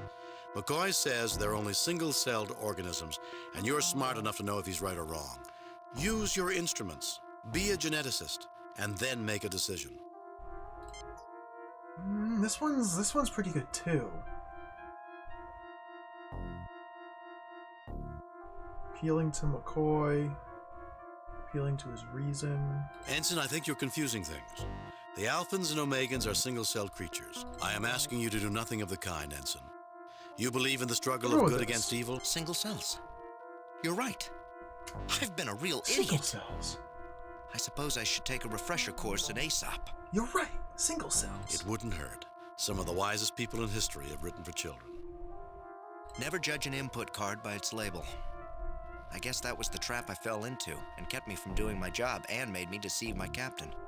If it's any consolation, you're not very good at deception, Ensign. He had me fooled for a while. Thank you, sir. I hope you'll give me a chance to correct my mistakes. Do you think we're really meant to combine the two races?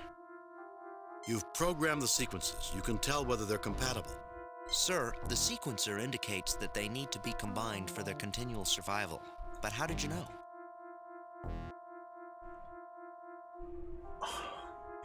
I listened to Dr. McCoy. It seemed the logical conclusion, given the evidence. Thank you, Captain. I hope we get to write him up and fire him or demote him or restation him somewhere. Okay, do it right this time, John, please. Oh, the it worked. sample is sequenced, sir. Okay, now... Captain, we have to run a set of... Okay, maybe we have to do this one again.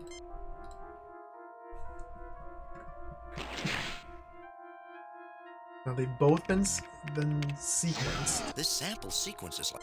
Okay.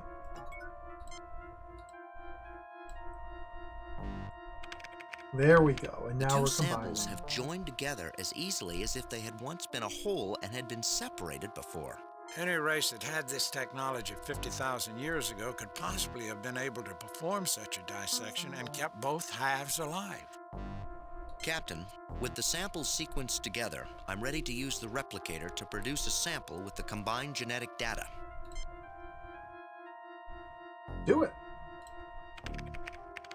I am producing a new culture, Captain. Captain, the genetic sequence is still stored in the computer.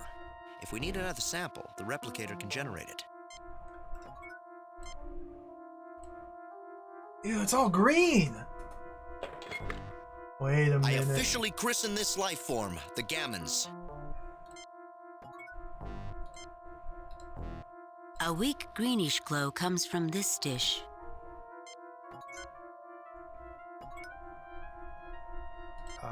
Tricorder? These combined creatures have a triangular structure. Right. These Gammons have the energy efficiency of the Omegans and the reproductive rate of the Alphans. This is the perfect triangle. Mr. Spock, what do you read?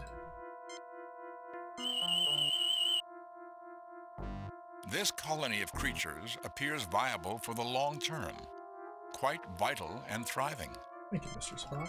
Let's go put it into the third computer. Save. Save new game. New game. This is M4.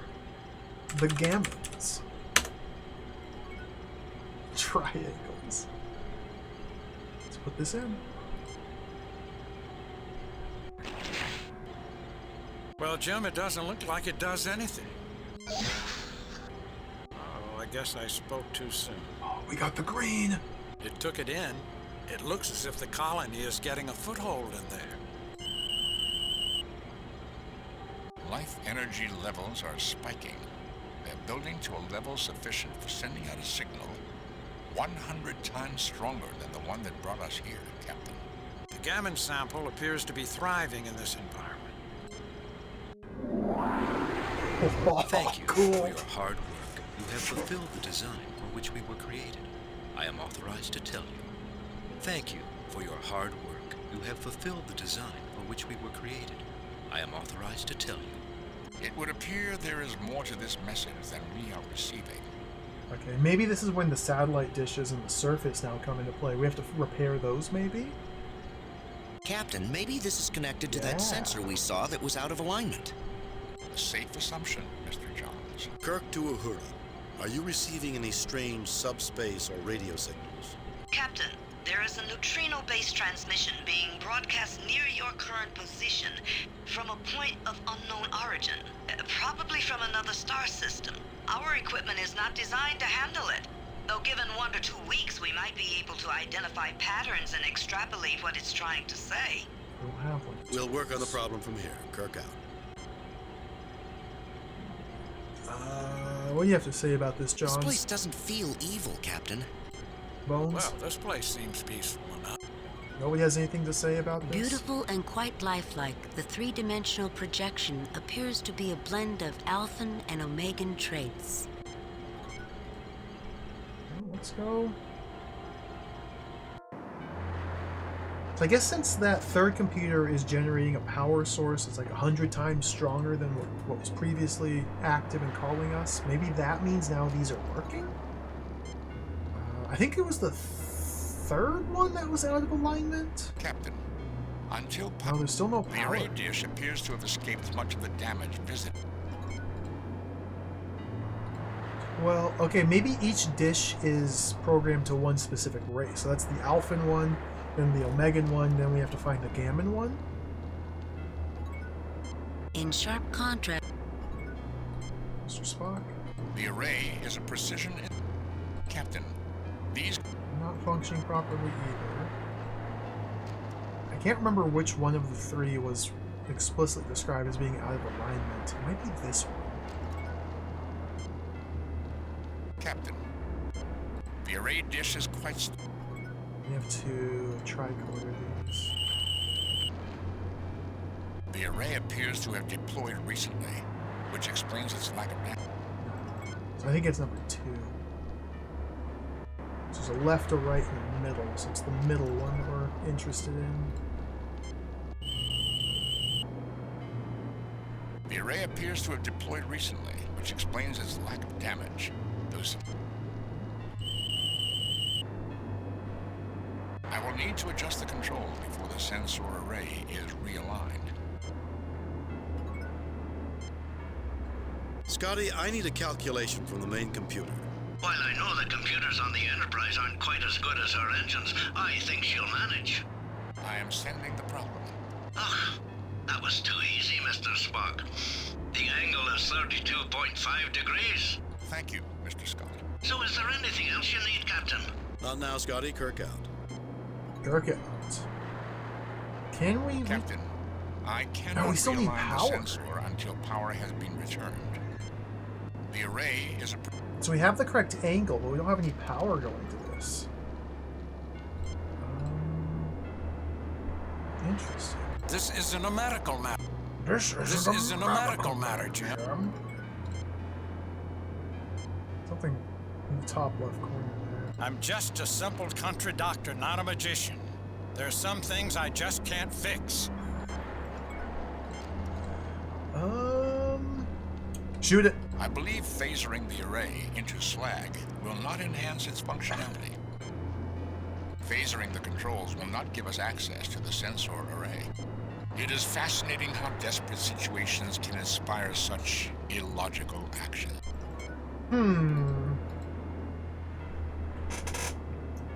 So we're almost there. There's just one little piece I'm missing.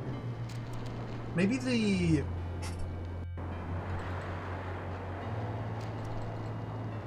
don't think there's any more rooms to explore. Maybe it's the computer that the green dude is hanging out at.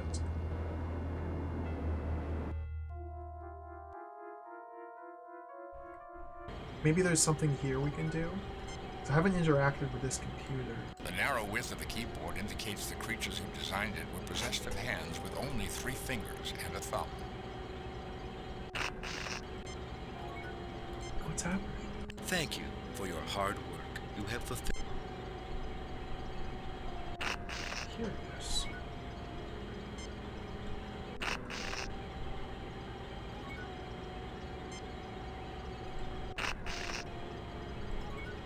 Tricorder? The computer is functional, but I did nothing unusual about that. Yeah, there's definitely something I'm still overlooking. I haven't found yet.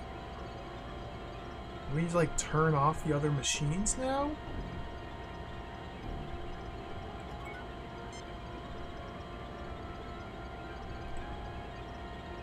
Oh, maybe. Will this summon them again? Oh, interesting.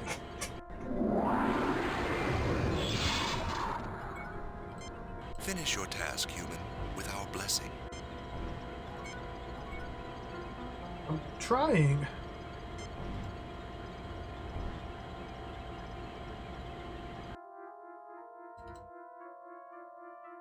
Column?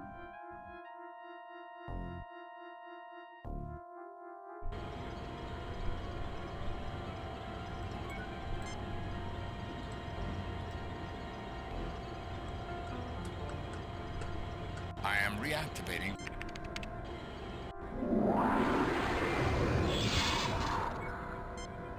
We can do nothing further for you, but the facts suggest that you can succeed with... Oh, he just poofs away. You can't go down from here.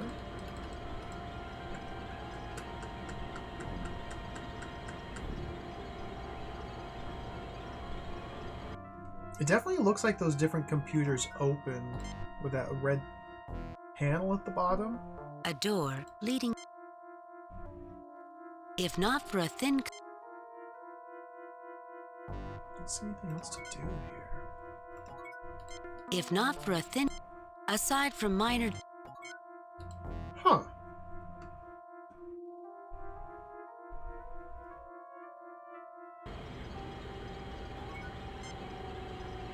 Maybe we need tricorder this? This projection is being cycled at 1,000 frames a second, which suggests the equipment was It's the designed. same message we got from the other one. Energy levels behind this glass are more than sufficient for having powered the distress signal we received. In addition, I detect a nutrient replicator within the apparatus, capable of feeding organisms for thousands of centuries.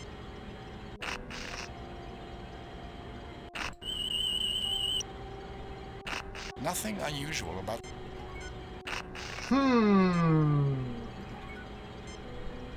Spock, what do you make of it? Merely the casing, Captain. The truly important part... Nothing on the walls. Dr. Leonard McCoy.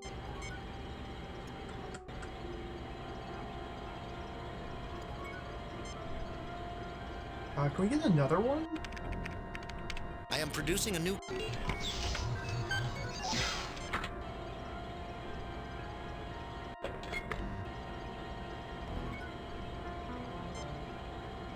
A weak greenish glow.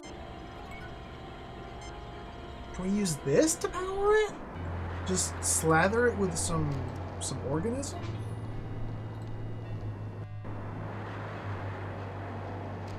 Can we like salvage the power Unlike the from rocks, this thing? the control mechanism.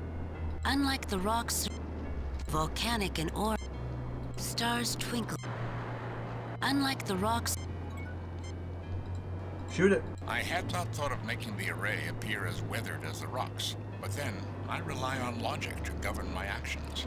Thank you, Mr. Spock. This looks like one of those dishes I built in my SETI project classes at the Academy.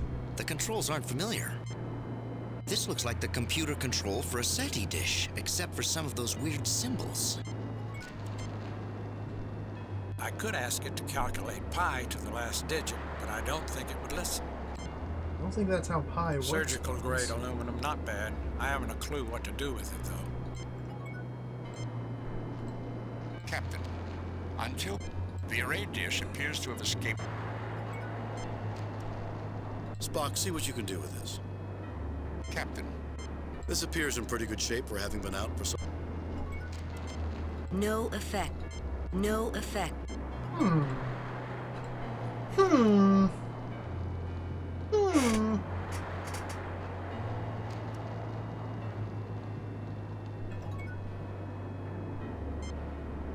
If I had built an array this solid, I would have scored much better on my SETI project and would have gotten more than old Tellarite Sports broadcasts on it.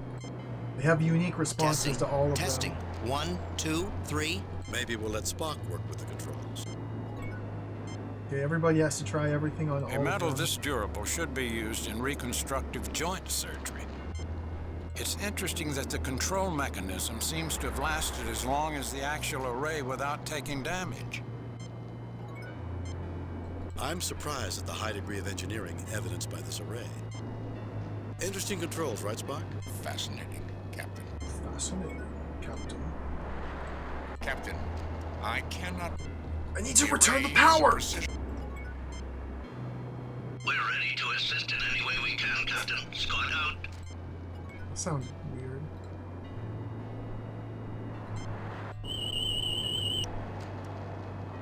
The array appears to have deployed recently, which explains its lack of damage. I will need to adjust the control. Okay. These rocks are approximately 1.3 billion years old. Okay, I know what it is. We have to tricorder all the rock formations, and I bet one of them is hiding the power source. These rocks are approximately... These are 1.3 billion, so it's not here. Maybe it's behind here. These rocks are approximately... No, maybe it's these rocks. These rocks are approximately... No. Maybe it's these rocks. These rocks are approximately... No. Maybe it's the dirt. Maybe it's right here. Nothing unusual. Maybe it's this rock. Nothing unusual. Okay, maybe it's this rock up here. These rocks are... No. Maybe it's a different screen.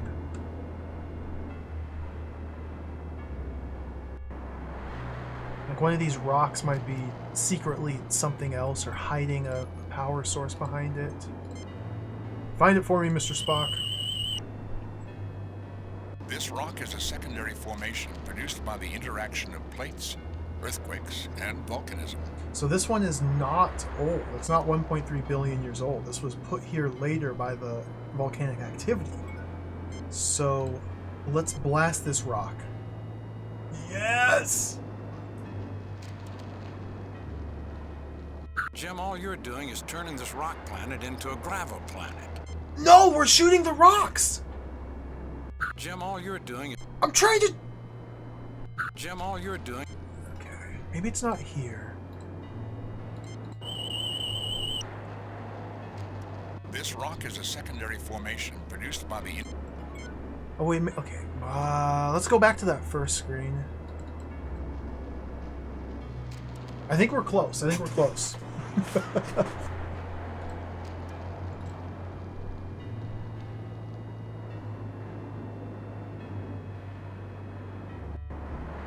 This one here. Mr. Spock, what does your tricorder say about this rock? Captain, although this rock formation does indirectly lead to the thermal core, I suggest finding an area that would allow a more direct transfer of energy. Oh, so close! Here? What's the magic pixel? These rocks are approximately 1.3 billion years old. Okay, not here. This is close. Maybe it's this one here? This appears to be the most accessible spot to keep the rocks below the ground and generate geothermal energy for the array. Okay, we found it.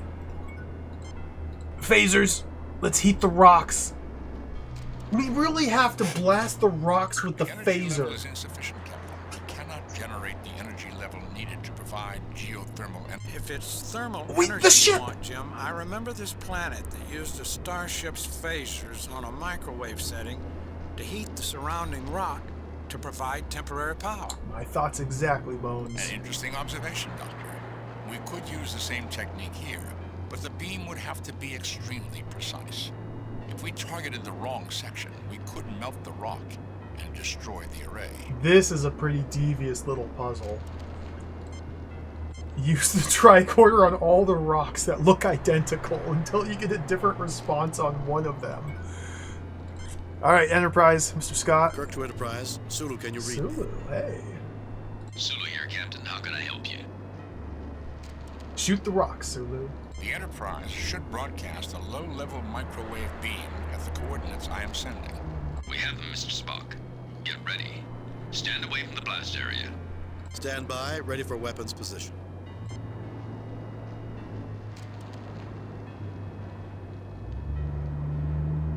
Sending microwaves now.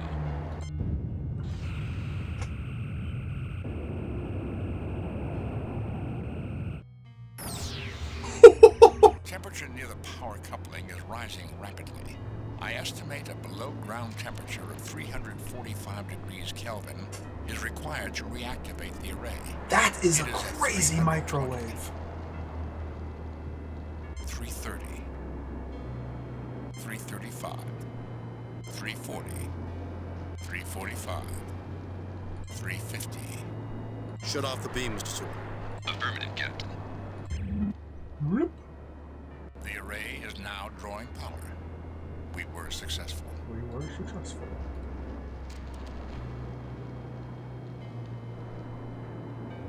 Cool. Now don't worry about it, Jade Wolf. Don't worry about it. Don't worry about it. We microwaved the rocks and we heated them to 350 degrees Kelvin using the Starship Enterprise's laser beams. That's just science. We just did it. It just works. Best not to think too hard about it. I am now attempting to realign the device to 32.5 degrees. It should now be correctly aligned. Should now be correctly aligned. Good job, Mr. Spock. Let's go talk to the green giant in here.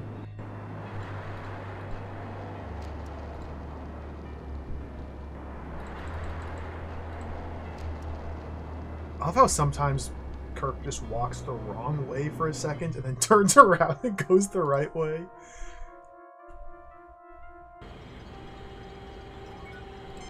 Save new game. M4, good. I think this is a perfect score. We've done everything perfect here. Thank you, Captain, for your aid in constituting my people and in the unexpected necessary realignment of our communications array. You have performed admirably. Of the 16 stations reporting at this point, there have been 50% fatalities, 30% other failures, and only 20% successes. One group got points for style.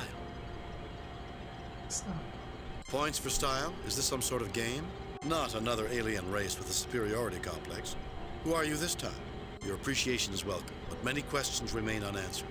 Who are you? Just be professional. Points for style? Your appreciation is welcome. I am Sisissa, a projection of a synthesis of Azra and Vizsla. Clearly you know that the primitive life forms you have been dealing with are incapable of creating that in which you now stand. You will also note that the more demonic of the creatures displayed a passivity you did not expect, while the morally pure creature was aggressive and bloodthirsty. The contradictions were noted and duly dealt with. I take it you were testing us on our ability to deal with disparate and contradictory inputs. Yes, your reasoning ability was being tested, as well as your ability to adapt to new ideas when they conflict with deeply held beliefs and cultural customs. You passed quite admirably. Brassica. The Brassica were impressed. Who's the Brassica? Hold on. I'm writing down this word Brassica. See if what the ship's computers have to say about the Brassica. I'm not clear on who the Brassica are. Captain, from this site, I can deduce various things about the Brassica. They are taller and more slender than we are. They are possessed of 3 fingers and a thumb on each hand. I suppose bilateral symmetry, and I know they possess greater visual acuity than humans. They visited this place well before humans had left the Cro-Magnon stage of development. And I note they have avoided detection by us, and presumably every other race in the universe, before they decided to send out signals to bring us to their bases. Fascinating. When I played Deus, that absolutely insane 3D survival adventure simulator game, there was a object we picked up. I forget the exact name, but it was a brassica. It was a gigantic cauliflower, basically, or a gigantic cabbage. I think that's where the word brassica was familiar to me. That was the gas mask game, yeah. Yeah, you find like super duper hyper brassica, and it's like the best food that fully replenishes all of your missing water and energy and blood. That's where that name was familiar. Thank you, Mr. Spock. Thank you, Mr. Spock. And more you shall know as you continue on the quest. I wish you luck. God, that game was so cool, Deus. Remember Frank, composed of 7 bio-samurais, and we shot him and killed him? Kirk to Enterprise, Scotty, 4 to beam up. We did it! That was a reasonable, normal, good mission. Alpha and Omega, the beginning and the end. In this case, Bones, a new beginning. We were the midwives for the rebirth of a life form. 2 halves that have been made whole again. That's the way it was meant to be. And let us hope that this is the end of Ensign John's prejudices. Just demote him. We can all learn to stop judging people by appearances. Ensign Johns might have done well to remember the biblical representation of Lucifer, appearing in the guise of an angel of light. Oh, yes. You can never trust anybody, and people who look like pointy-eared hobgoblins are definitely at the bottom of the list. Is that a jab at Mr. Spock? It appears that Dr. McCoy did not learn the lesson of this mission either. Unfortunate, but not unexpected. Fortunately, the Alphans and the Omegans learned philosophy and personal belief are not as easily divorced from logic as some would believe. We humans attain our greatest fulfillment when both of them are united. Really, Captain? Really? But I've had enough philosophy for one day. I'd rather worry about these Brassica and their cosmic quest. Well, with me aboard, we're sure to get points for style. Many questions remain unanswered, Captain. And there's only one way to answer them. Captain, message from Starfleet. Bring it up, Lieutenant. I reviewed your report from your recent assignment, Captain, and have a few comments. Perfect score. The top brass at Starfleet are impressed with the results of your recent performance. Outstanding work, Jim. Keep up the good work. That wasn't perfect! That was the 3! That's a 3, not a 4. Ahead, Mr. Sulu. Warp factor 5. I wonder what I could have done differently then. It must be the dialogue. Leaving orbit. Increasing to warp factor 5. Leaving orbit. I'm happy with 3. 3's good for me. John's deserved every bit of it. Voids. Spock, where do you think we should start looking for this? Brassica? So sadly we can't. Again, this is my one like major complaint with this game, and for all intents and purposes, really minor. I really wish I could save in between missions. I don't have the ability to save my game until all of the introductory text for starting this mission is over with. So when I pick this up again next session, I have to restore a save game at the end of the previous mission, finish that all out, and then we can play this one. It's kind of silly. I wish it worked slightly differently. Logic suggests that they will present us with opportunities to come to them. Captain, a message from Starfleet. On screen. Captain, the USS I don't care about this mission. We'll do this next time. Skip. I do want to, real quick. No references for specified topic. Okay. Yeah, we got 3 points. So we're up to 13 total. We can get a maximum of 4 points per mission. So today, yesterday we got perfect score and then perfect score. Today we got less than perfect, which is fine. Not too big of a deal. I think it's fine. Save new game. Save, replace, delete previous game. Let's delete a game. Save new game. Save new game. M5 start. And yes, quit the game. That's it. We're halfway done with the game.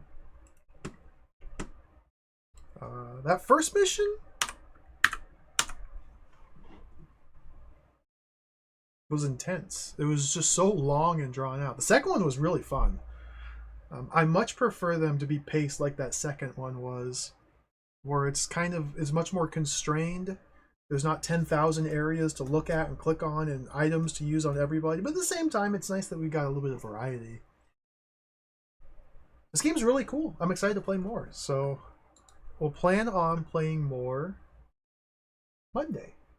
In fact, on Monday, we may even try to do an extra length stream and play all of the remaining missions. We'll try. We'll see if we can do that. Thank you for watching, everybody. Star Trek Judgment Rites is awesome. Star Trek Week has been a great success. I've had so much fun. So we're going to have to do Star Trek Week next week. At least for one day. At least for one day.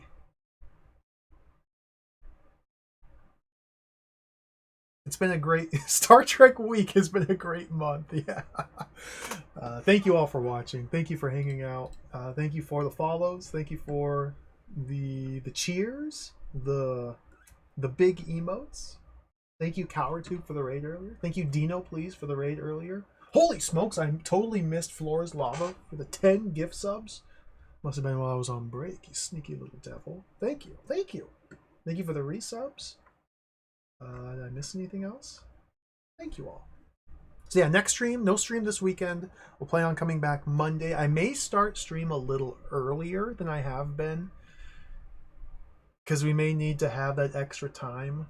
We may do an early start. Feel free to join the Discord. I will post there what the start time will be. But yeah, that's it. I'm done. I gotta go. Who's on? Let's do a raid. Who is streaming? We have a lot of people streaming. Holy smokes. What is this, Friday night? This is crazy. This is crazy.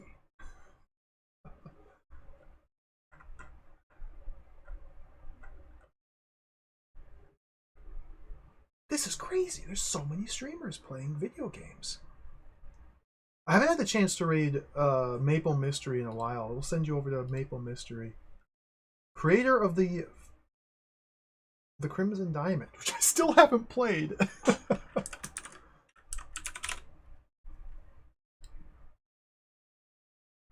Don't tell her. Take care. Thanks for watching. Have a great weekend. We'll be back on Monday. Adios. See you later. Farewell. Bye-bye.